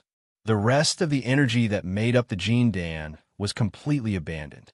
Based on this calculation, if Wuxia could attain mastery in all 10 false cores, the density of these 10 innate Jin Dan would be at least 1,000 times greater than that of ordinary cultivators, and the power of the energies that could be unleashed would also be at least 1,000 times greater. This is too harsh. If I cultivate like this, how long will it take for me to cultivate them to mastery? No wonder, without the help of external objects, it is basically impossible for me to cultivate Scroll of Stealing on my own. External objects, a lot of Jin Dan, a lot of energy stones, a lot of spirit herbs, and a lot of natural essence. Only then can I have a great improvement in my cultivation base. Wuxia sighed with emotion, then transformed all the impure and useless energies in these Jin Dan into acquired energies of 5 elements, which were cultivated using the Qi circulating technique of 5 elements, the foundation technique of Heaven-Breaking Sword Sect. These plundered Jin Dan had absorbed all acquired energies, and only after the painstaking cultivation of the Jin Dan as a human immortal did they condense into a thread of innate nectar in the Jin Dan. These innate nectar were absorbed by Wuxi's false cores and solidified. As for the remaining 99% of the energies, only a very small amount of pure energies were transformed into innate energies of 5 elements, while the rest were transformed into acquired energies of 5 elements, rushing ceaselessly through the main meridians in his body. Apart from the pure and powerful innate energy contained in the 7 stealing heaven meridians in Wuxi's arms, he had also obtained a few Jin Dan's enormous energy and innate energy. His cultivation of the qi circulating technique of 5 elements had reached the limit of the innate realm. Because of his extremely strong fleshly body, the innate energy in his body had been compressed and condensed into a half-liquid and half-solid state, which was a few times denser than mercury. What was even more frightening was that Wuqi's meridians were now extremely wide, and the capacity of his meridians was enormous, at least 10 times larger than Shi Tianma's. Therefore, the total amount of spiritual qi in his body was shockingly huge. As long as he wanted to, he could condense the heaven-splitting sword elixir at any time according to the mental cultivation method of the 5 elements sword technique of the heaven-splitting swordsmanship sect. However, Wu Qi did not care about the sky-splitting sword core condensed from the 5 elements sword technique. If he could obtain the unity of sword energy script, the greatest mystic technique of heaven-breaking sword sect, he would be able to condense a sword core that contained all 5 elements, and it would be able to resonate with the innate energy of 5 elements in Wu Qi's 7 stealing heaven meridians. This was what Wu Qi really wanted. Therefore, the matter of condensing the sword core could be postponed for a few days, and he would have to wait and see how he could obtain the unity of sword energy script. He rose to his feet and tidied up the messy secret cave, then carefully activated all the restrictive spells and formations in the cave. Only then did he step onto a teleportation formation disc and teleport himself out of the cave. Over 300 miles away, at the bank of the nameless river, in a water cave under a reef, a large sheet of white glowing patterns surged up from the sand. Abruptly, Wu Qi's body came out from the glowing patterns. Holding his breath, he swam along a narrow waterway for over 100 feet, driving away a few river crabs that were baring their fangs and brandishing their claws, trying to attack him. Then, Wu Qi poked his head out from the raging river, leaped up into the air, and landed on the bank. He spat out a few mouthfuls of water, pulled a bold river crab from his lapel, about 1 foot in circumference, and threw it into the river. After that, Wu Qi threw his head back and let out a few loud laughs. His laughter was loud and sonorous, and there was a vague sound of metal clashing coming out from his mouth. It was like the ringing of a great bell, spreading out for dozens of miles. Together with the surging waves of the river in front of him, Wu Qi felt as if he was going to reopen the world. Due to the great improvement of his fleshly body, the functions of Wu Qi's 5 internal organs, including his heart, spleen, liver, kidneys, and lungs, had all been greatly enhanced. Under the stimulation of the qi circulating technique of 5 elements, 5 color natural energies were bursting out from his 5 internal organs, merging into his meridians and making his laughter sound louder and louder. It even shook the several miles wide river in front of him, causing the waves to surge and rise into the sky. Now that the secret cave was completed, it was more than enough for him to advance or retreat in this world. The tempering of his fleshly body was now comparable to an earth immortal of nascent soul realm, or even a few times stronger than them. It had laid a solid foundation for his future cultivation. Of all the spirit items of 5 elements, the innate energies of 5 elements had been fully replenished. On top of that, he now had the sword of greedy wolf, the silver lotus, the grand white spatial breaching pearl of innate energies, all of which were supreme grade treasures, and a rare soul replacement puppet in his dantian. With that, Wu Qi truly felt that he could travel freely under this vast heaven. Ever since he arrived in this world, a heavy dark cloud that had been pressing down on his heart had gradually vanished. The meridians in Wuqi's body were now unobstructed, and his spiritual ocean was crystal clear. While he was laughing, he was breathing in the natural energies, faintly harmonizing with the surrounding wind and clouds.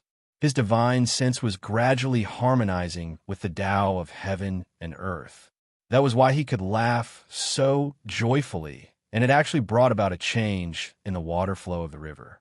While he was laughing happily, all of a sudden, Wuqi heard a deep, muffled sound of wind breaking coming from his back.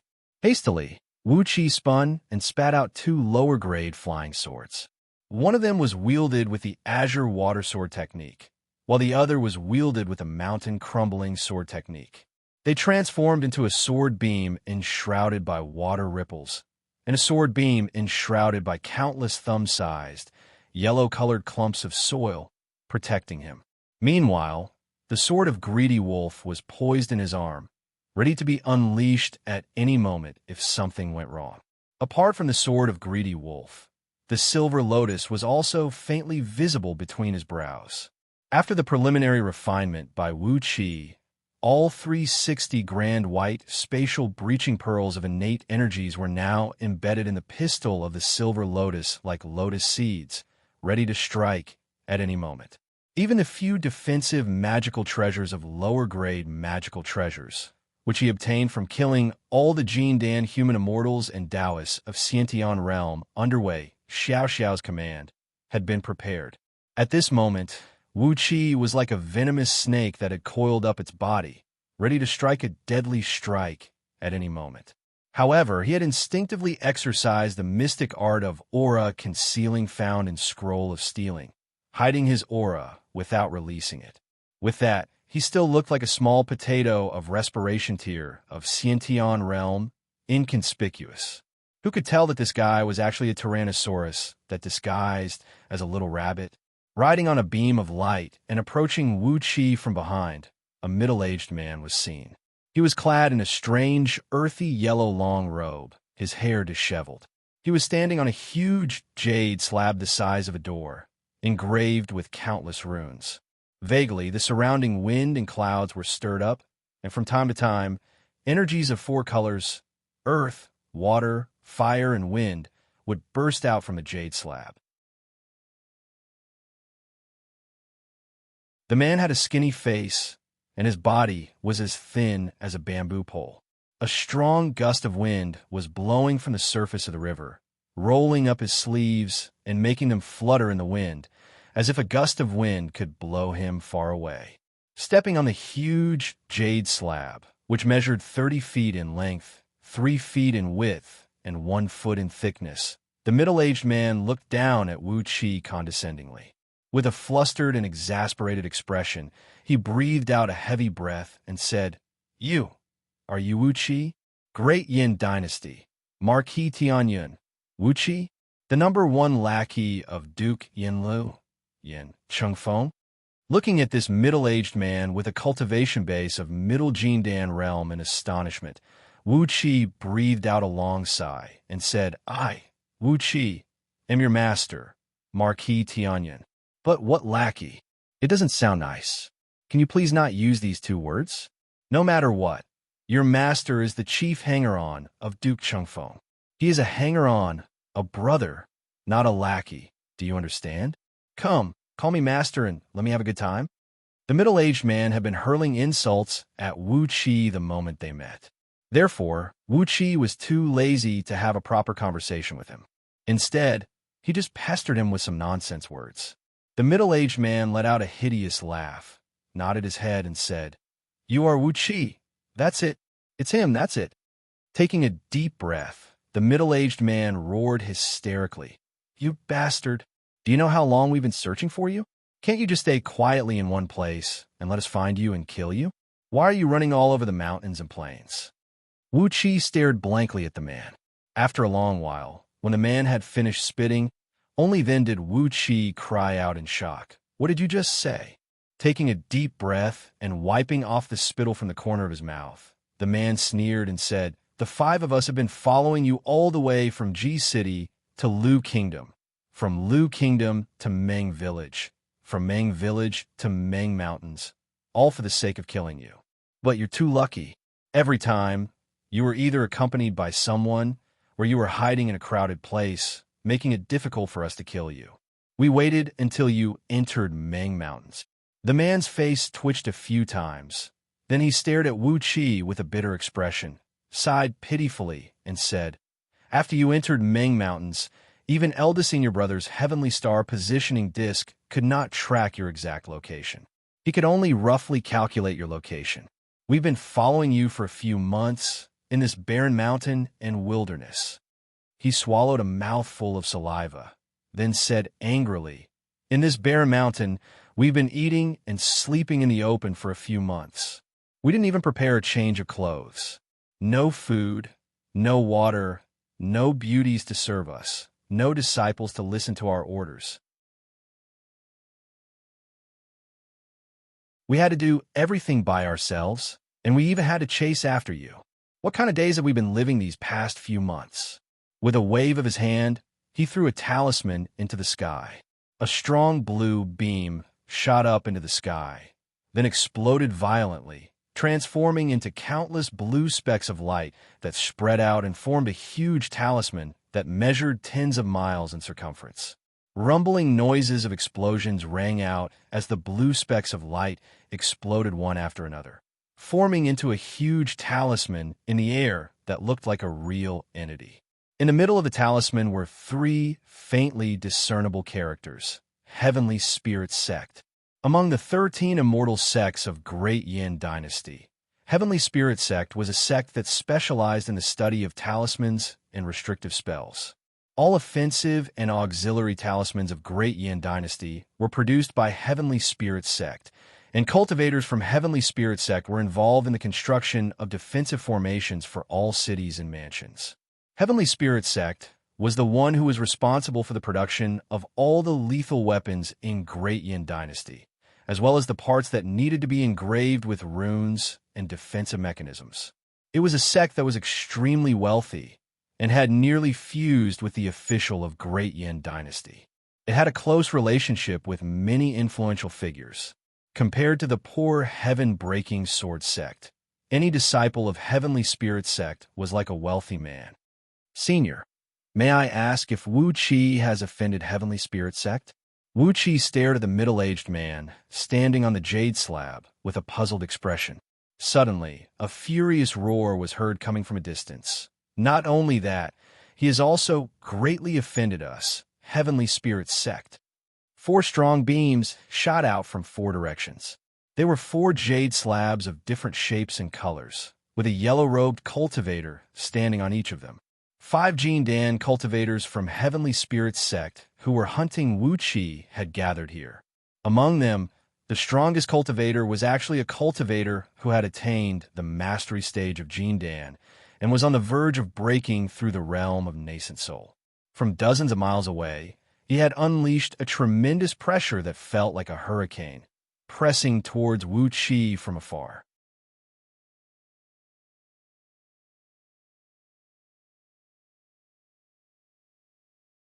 Chapter 159. About 100 miles away from the riverside where Wuxia and his men were hiding, there was a small village surrounded by a few small hills. Blood was everywhere, and dead bodies were scattered all over the village. The buildings in the village were set ablaze by a great fire, and the dead bodies were scorched by the raging flame, emitting a pungent, burnt smell that spread in all directions. Some broken and damaged weapons were scattered messily on the ground. Obviously, they were destroyed by a very strong external force. Nearly 30 elite warriors, clad in black soft leather armors without helmets and carrying long blades in their hands, were roaming slowly in the village. They kept searching for the remaining barbarians from piles of firewood, rice jars, wells, and other hidden places, then chopping them into 2. There were also some warriors going in and out of the houses that were not on fire, transporting some energy stones and metal ores they found to the outskirts of the village. On a small piece of flat land at the entrance of the village, several thousand pieces of energy stones and various metal ores that had not been polished yet were piled up. A few dozen burly warriors clad in heavy armors were escorting a burly man who was clad in a pale blood-red armor and carried a heavy tiger-headed spear. He was counting the treasures one by one. It took the burly man a full 15 minutes to count all the energy stones, and he could not help but scratch his head in annoyance. The number is still not enough. Including the ones we found a few days ago, we have less than 500 upper-grade energy stones. Our mission is 1,000 upper-grade energy stones and 30 supreme-grade energy stones.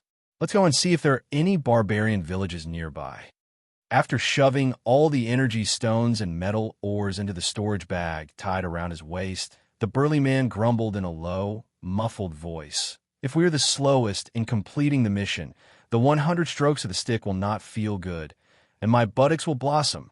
Before his voice could fade away, a beam of blue light suddenly shot up into the sky from a distant horizon, accompanied by a series of explosions that sounded like muffled thunder. A huge rune that measured several tens of miles in circumference hovered in the air for a full 10 minutes, before it gradually turned into tiny fireflies that drifted across the sky. The burly man and all his subordinates raised their heads abruptly, and their pupils shrunk to the size of needle tips. Heavenly Spirit sect? Does that mean we have bumped into some living people? The burly man licked his lips, casually pointed at a few of his subordinates clad in soft armors, and said, "Go, report the situation here. The rest of you, follow me. Let's find out who these stupid fellows are." Hee, aren't they afraid of attracting ghosts by releasing such a large-scale summoning talisman in a place like this? Military orders must be obeyed.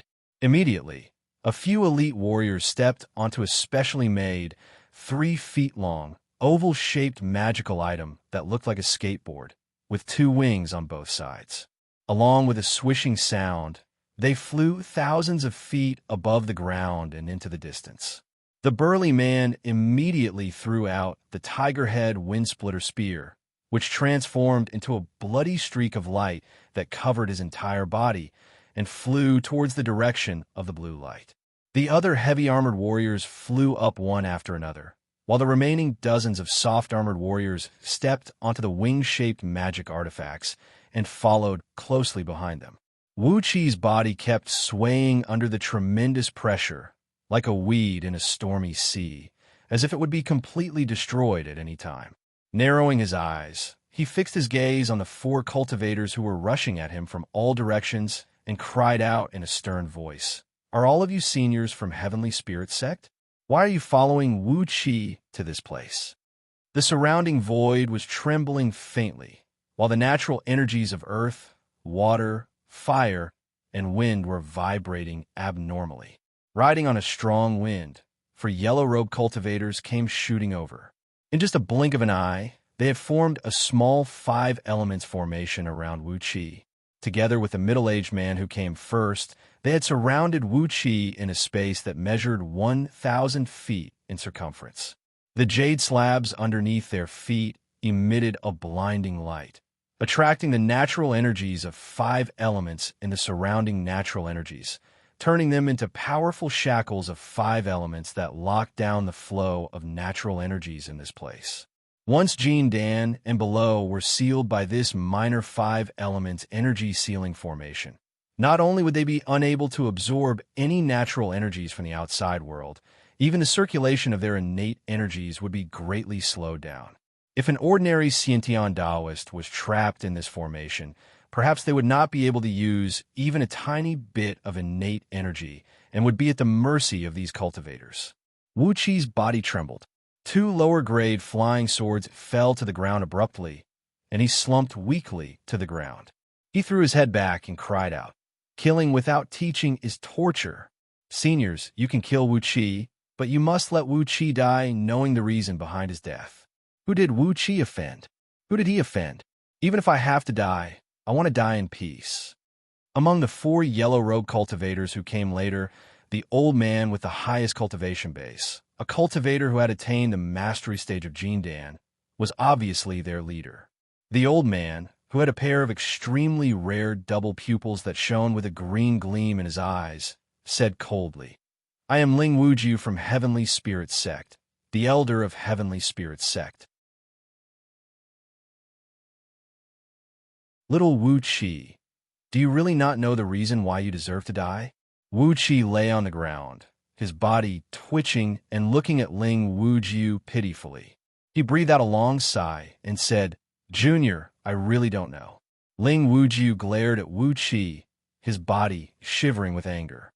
After a long while, he roared furiously, If not because you were a busybody and ruined Wei merchant, why would we condescend to hunt down a Xianxia Junior like you? Do you know that after Wei merchant was confiscated, Heavenly Spirit Sect's annual income dropped by 70%? Do you know that because 13 of our sect's elders were involved in the case of Wei merchant, they were executed by His Majesty's imperial decree? Hiss. Wuxia sucked in a cold breath.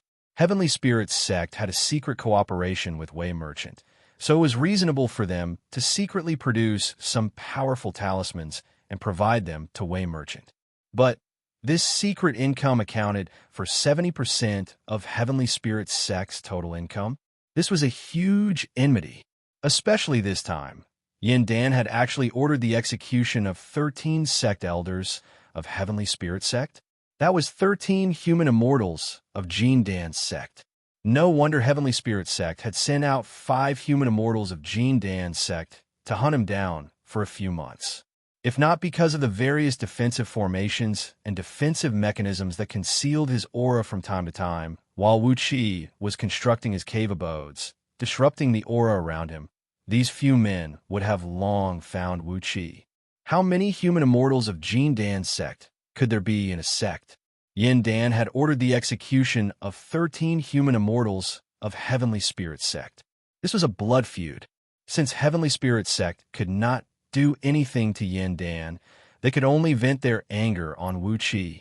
5 human immortals of Jin Dan's sect were determined to kill Wuxia. After all, in the official propaganda of Great Yin Dynasty, it was stated that Wuxia was the greatest contributor in wiping out Wei merchant, and he was the one who found out all the details. Smiling bitterly, Wuxia looked at Ling Wuju, sighed, and said, Elder Ling, would you believe me if I told you that I have no idea how His Majesty investigates a case? Ling Wuju shook his head and said, It doesn't matter whether you believe me or not. The most important thing is to give an explanation to the entire Heavenly Spirit Sect. If you stayed in G City, we couldn't do anything to you.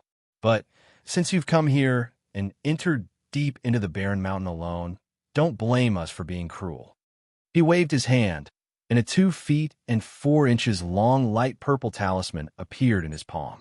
As he was about to unleash the talisman, Wuxia suddenly screamed, Wait, I have one more question. How did you track me down? We used a teleportation formation to leave G City and come to the Lu Kingdom. Even if you have a mystic technique to track us, the distance between us is too far. How could you find me so easily? After a brief moment of pondering, Ling Wuju nodded his head and said, I'll let you die knowing the truth. The teleportation formation from G City to the Lu Kingdom is not only constructed by Great Yin Dynasty. Not long after you arrived at the Lu Kingdom, we arrived as well. As long as the distance between us is no more than 30,000 miles, our sect's most precious treasure, the Heavenly Star Positioning Disc, will be able to determine your position. There is no way you can escape from us. After a brief moment of pondering, Wuxia shook his head in shock. Apart from the teleportation formation system constructed by Great Yin Dynasty, there was another teleportation formation in G City. It could also teleport from G City to the Lu Kingdom. Who was the one who constructed this teleportation formation? Wei merchant? That was possible, but not very likely. Then who could it be? Could it be that Yin Dan had not cleaned up the internal affairs of Great Yin Dynasty? After a brief moment of silence, Wuxia asked timidly, Who constructed this teleportation formation? If you want to kill me, then let me die knowing the truth.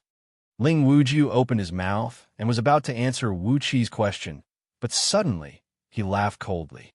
He glared at Wuxia and roared, Little brat, are you trying to get information from me? Don't even think about it. Do you think I'm someone who could be fooled so easily? Damn it, you could die now. With a shake of his wrist, a large sheet of flame burst out from the light purple talisman in his palm, transforming into a purple-red fire dragon and thrusting towards Wuxia.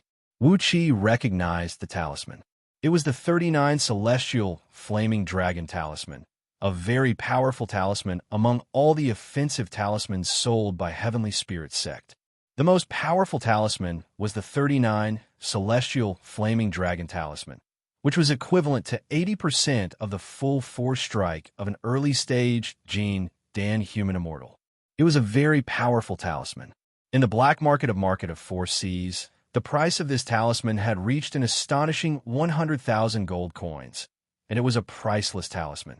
A high temperature that could melt rocks came blowing at Wuxia's face, while a long and drawn-out dragon roar shook Wuxia's ears and made him feel a faint pain. The several tens of feet long fiery dragon came whistling down from the sky. Suddenly, Wuxia's body flickered and flew over 1,000 feet away, landing not far behind the middle-aged man from Heavenly Spirit Sect who appeared first. A loud boom rang out as the fiery dragon blasted out a large pit, 1,000 feet deep and over 100 feet in circumference.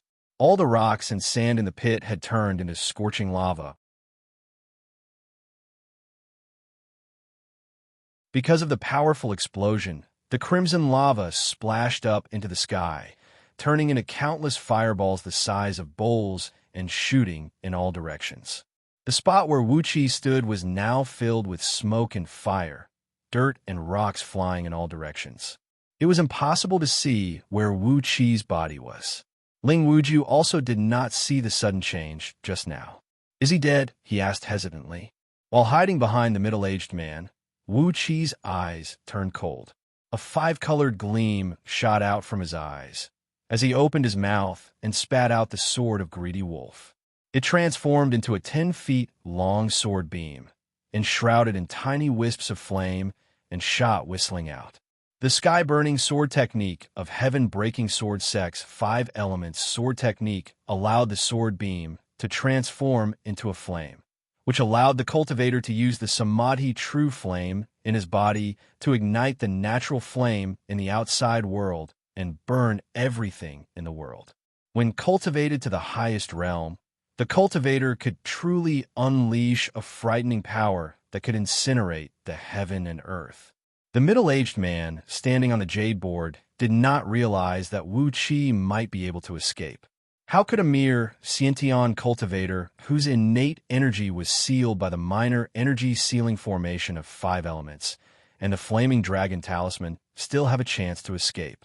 Accompanied by a shrill wolf howl, the sword of Greedy Wolf pierced through the middle-aged man's back, spraying out a large amount of burning blood. The severely wounded middle-aged man let out a miserable howl.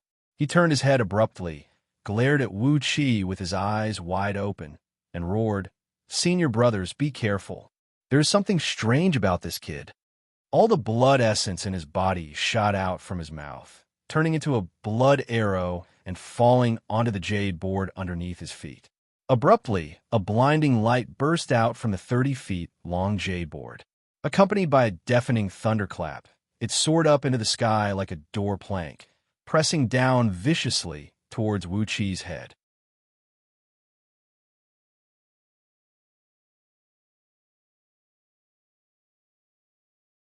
Chapter 160. The name of the jade tablet under the middle-aged man's feet was Green Shadow Wind-Slaughtering Talisman, a natal talisman treasure crafted by Elder Jin Dan of Heavenly Spirit Sect with a mystic technique.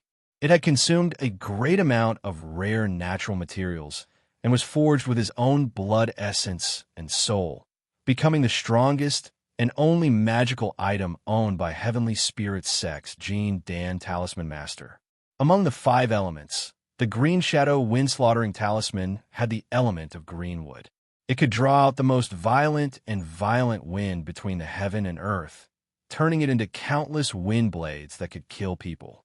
For example, when a natal talisman treasure, crafted by a talisman master who had cultivated to the realm of Gold Immortal, it could transform the wind blades into dimensional blades, using them to kill the enemies through the cracks in space. It was a very frightening power, and almost invincible. The only weakness of a talisman treasure was that it needed to be controlled by a talisman master at all times. Only then could it have the power to attack and defend the enemies. Once the talisman master's attention was not on the talisman treasure, it would become an inanimate object, no different than an ordinary stone or wooden stake. That was the reason why the sword pierced through the middle-aged man's body after he let his guard down. The deadly strike from Wuxia had taken away all the life force in the middle-aged man's body. Scorching flames kept bursting out from his body, and in just a blink of an eye, his body was burned into ashes. A clear cry rang out from the sword of Greedy Wolf, as the Jin Dan and his dantian flew out and was held in Wuqi's hand. However, the green shadow, wind-killing talisman underneath his feet had been activated by all his blood essence. It had transformed into a huge glint of wind, glinting brilliantly with green light. A huge wind dragon, several miles tall and over 100 feet in circumference, was thrust towards Wuqi with an ear-splitting noise. Caught unawares, Wuqi was dragged into the wind dragon. He stood firmly on the ground, using his innate earth energy to draw the earth energies under his feet and pour them into his body, making Wuqi's body heavier than a small hill. He even performed the spell of 3 mountains of earth with his left hand, increasing the gravity by 3 times. No matter how the wind dragon was crazily tearing around him, his body remained motionless amidst the strong wind. Tens of thousands of palm-sized wind blades, which were glistening with a green light, pounced at Wuqi's face. They circled around Wuqi's body and slashed at him, ripping his clothes into rags. The wind blades kept hitting Wuqi's skin, which was as fair as the finest jade.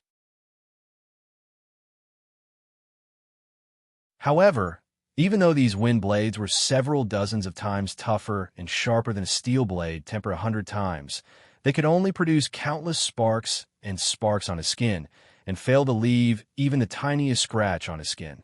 The indestructible body was a few times stronger than the Dharma body of an Earth immortal of nascent soul realm.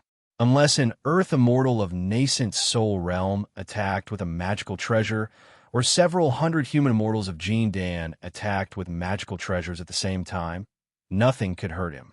Wuqi let the countless wind blades hack and slash at him. He just sneered and released a trace of his divine sense.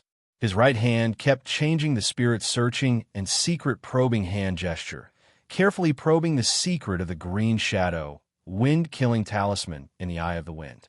Under Wuqi's probing, everything about the green shadow wind-kill talisman was completely exposed to him. The materials used, the combination of runes in the talisman, the direction of the formation and the flow of the energy, none of them could keep any secrets from him. In just the time to finish a pot of tea, Wuqi had learned all the secrets of the green shadow wind-killing talisman, one of the 5 elements talisman treasures of Heavenly Spirit sect. As long as he was given enough materials, he could duplicate the green shadow wind-killing talisman exactly. However, the current Wuqi did not have to spend a huge amount of precious materials to duplicate a talisman treasure. He opened his mouth and spat out a golden coin, then spat out a mouthful of energy onto the coin. After that, he recited an incantation and casually threw the coin into the air. Abruptly, the coin expanded to the size of a water jar. The eye of the coin flickered and kept shooting out large sheets of bright gleams.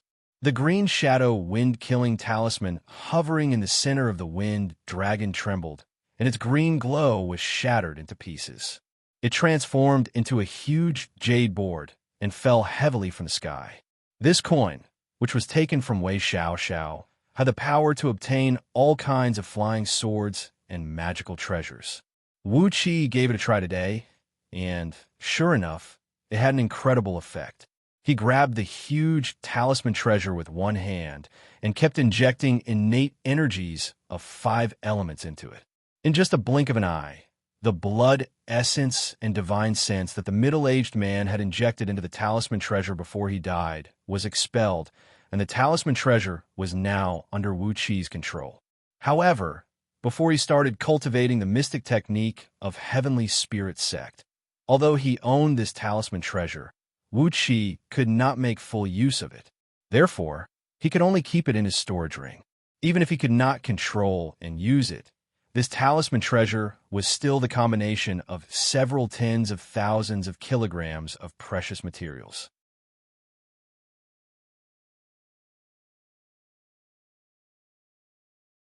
It was worth it to break it down and retrieve the materials.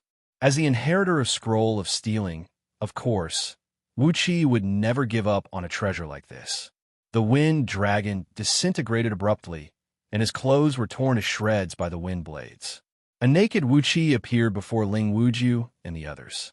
Ling Wujiu stared at Wuxia with fear and roared at the top of his voice. "Kid, what did you do to junior brother Haoying?" "Junior brother Haoying?" Wuxia narrowed his eyes. They were from Haoying's clan. No wonder they were so excited to chase after him together with Ling Wujiu.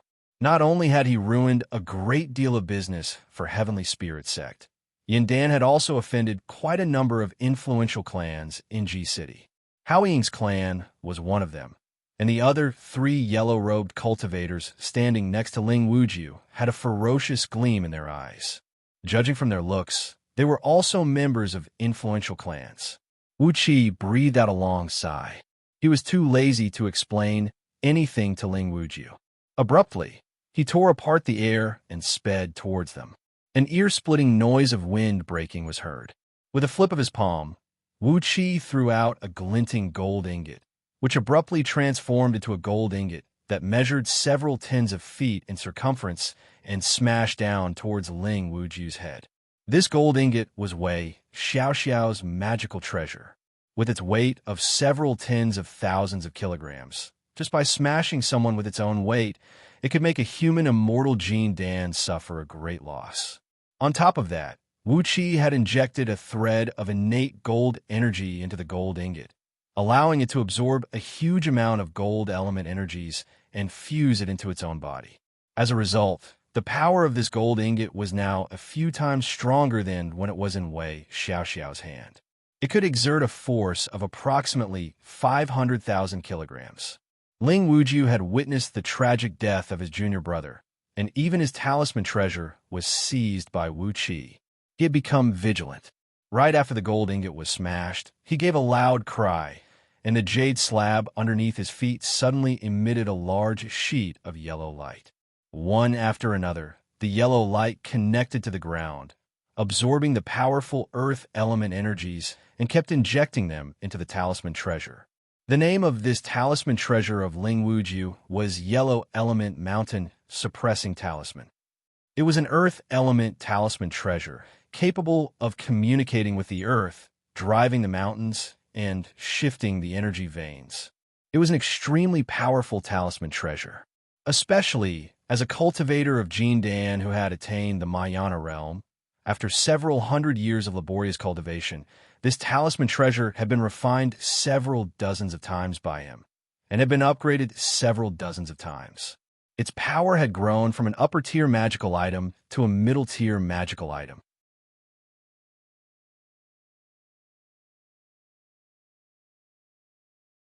The earth element energies kept injecting into the talisman treasure, forming into a small yellow hill that stood over 100 feet tall and 1,000 feet in circumference above Ling Wujiu's head. Layers upon layers of yellow earth element energies kept bursting out from the small hill, transforming into one after another powerful hurricane that greeted the gold ingot that was pressing down from above. Clang! A loud ringing of metal rang out as the gold ingot was knocked back several thousand feet high. Wuxia's heart trembled, and his divine sense was shaken. Immediately, a mouthful of blood surged up to his throat. It was true that his body had reached the level of indestructible body, and a magical item controlled by a human immortal like Xianxia could not cause any harm to his body. However, his divine sense was shaken, and his corporeal body could not effectively protect it. The thread of divine sense contained in the gold ingot was nearly destroyed by the small yellow hill. Wuxia's divine sense was shaken, and he nearly fell to the ground. The gold ingot returned to his palm with a sad wail. Then, Wuxia threw out the gold ingot, which he had just rendered a great merit.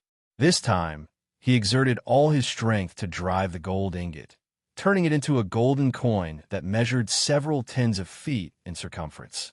A bright beam of light that stretched several tens of feet long shot out from the eye of the coin, bringing with it a swift and fierce aura as it thrust towards the yellow element mountain-suppressing talisman. There was a huge difference in power between a talisman treasure that had been activated and one that had not. Just now, when junior brother Haoying was killed by Wuxia, it was because his talisman treasure had not been activated yet. But now, Ling Wuju was using all his strength to drive his talisman treasure. His entire body was shrouded in an extremely dense Earth Empress energy. The bright beam of light emitted from the gold ingot spun 36 times on the talisman treasure, making it shine brightly and produce loud, clanging noises.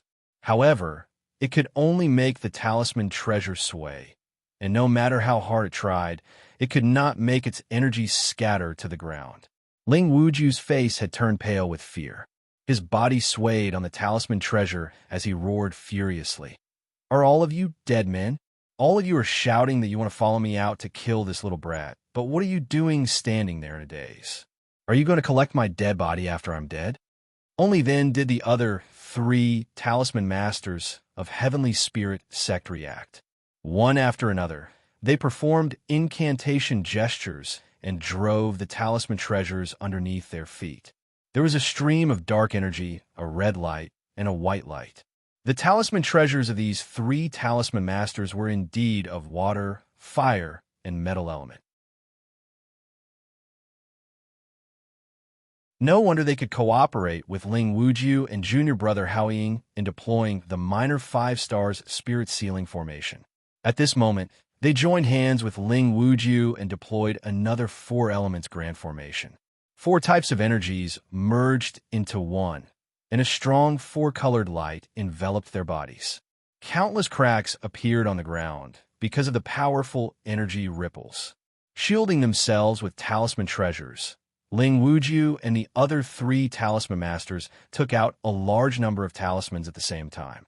One thing that talisman masters of Heavenly Spirit sect did not lack was powerful talismans. With a casual shake of their hands, countless explosive talismans, lava talismans, lightning talismans, falling rock talismans, golden saber talismans, and many other talismans were thrust towards Wuxia. The golden coin pointed at Wuxia's finger kept shooting out large sheets of bright light, wheeling and slicing around the 4 talisman treasures at a high speed, constantly removing the energy gathered by the talisman treasures. Paying no attention to the middle and low-grade talismans that filled the sky, he forcibly used his fleshly body to resist the numerous talismans and leaped forward.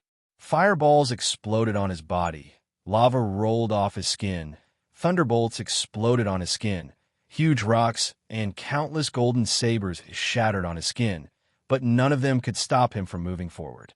Not even a scratch was left on his body. Indestructible body, the Dharma body of an earth immortal of nascent soul realm. After all, he was a human immortal who had attained the Mahayana realm of Jindan and was only 1 step away from the realm of earth immortal. Ling Wuju could easily recognize the mystery of Wuxia's body.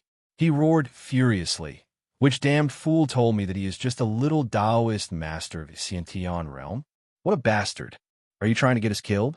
Junior brothers, lend me a hand and activate the Heavenly Star positioning disc with all your strength, or else all of us will die here." A green jade disc, measuring 3 feet and 6 inches in circumference and 4 inches and 9 centimeters in thickness, slowly shot out from the top of Ling Wuju's head. It corresponded to the number of stars in the sky and coincided with the great divination. When the jade disc came out, the surrounding sky darkened instantly. Although it was broad daylight, a few stars actually emerged in the sky. Ling Wuju gave a loud roar and pressed his palm on the jade disc. The other 3 talisman masters exchanged a glance, then stretched out their hands and pressed on Ling Wuju's back at the same time. Their energies fused into one and kept injecting into the jade disc. Wuxia gave a long and sonorous cry. His eyes went wide as the silver lotus shot out abruptly, bringing with it countless five-colored halos that thrust out like a wheel of blades. He opened his mouth, and the acquired fire spirit pearl that was floating in his dantian transformed into a ball of fire with a diameter of about 10 feet. Before the silver lotus flower could reach it, it landed heavily on the array formed by the 4 talisman treasures. Amidst a loud boom, Wuxia himself was knocked several hundred feet away. Scorching hot flames shot in all directions, and the formation of 4 elements shattered with a loud boom. You're tuning into the Eternal Immortal Ballad YouTube channel. Don't forget to subscribe and join us on this journey to catch the most captivating stories.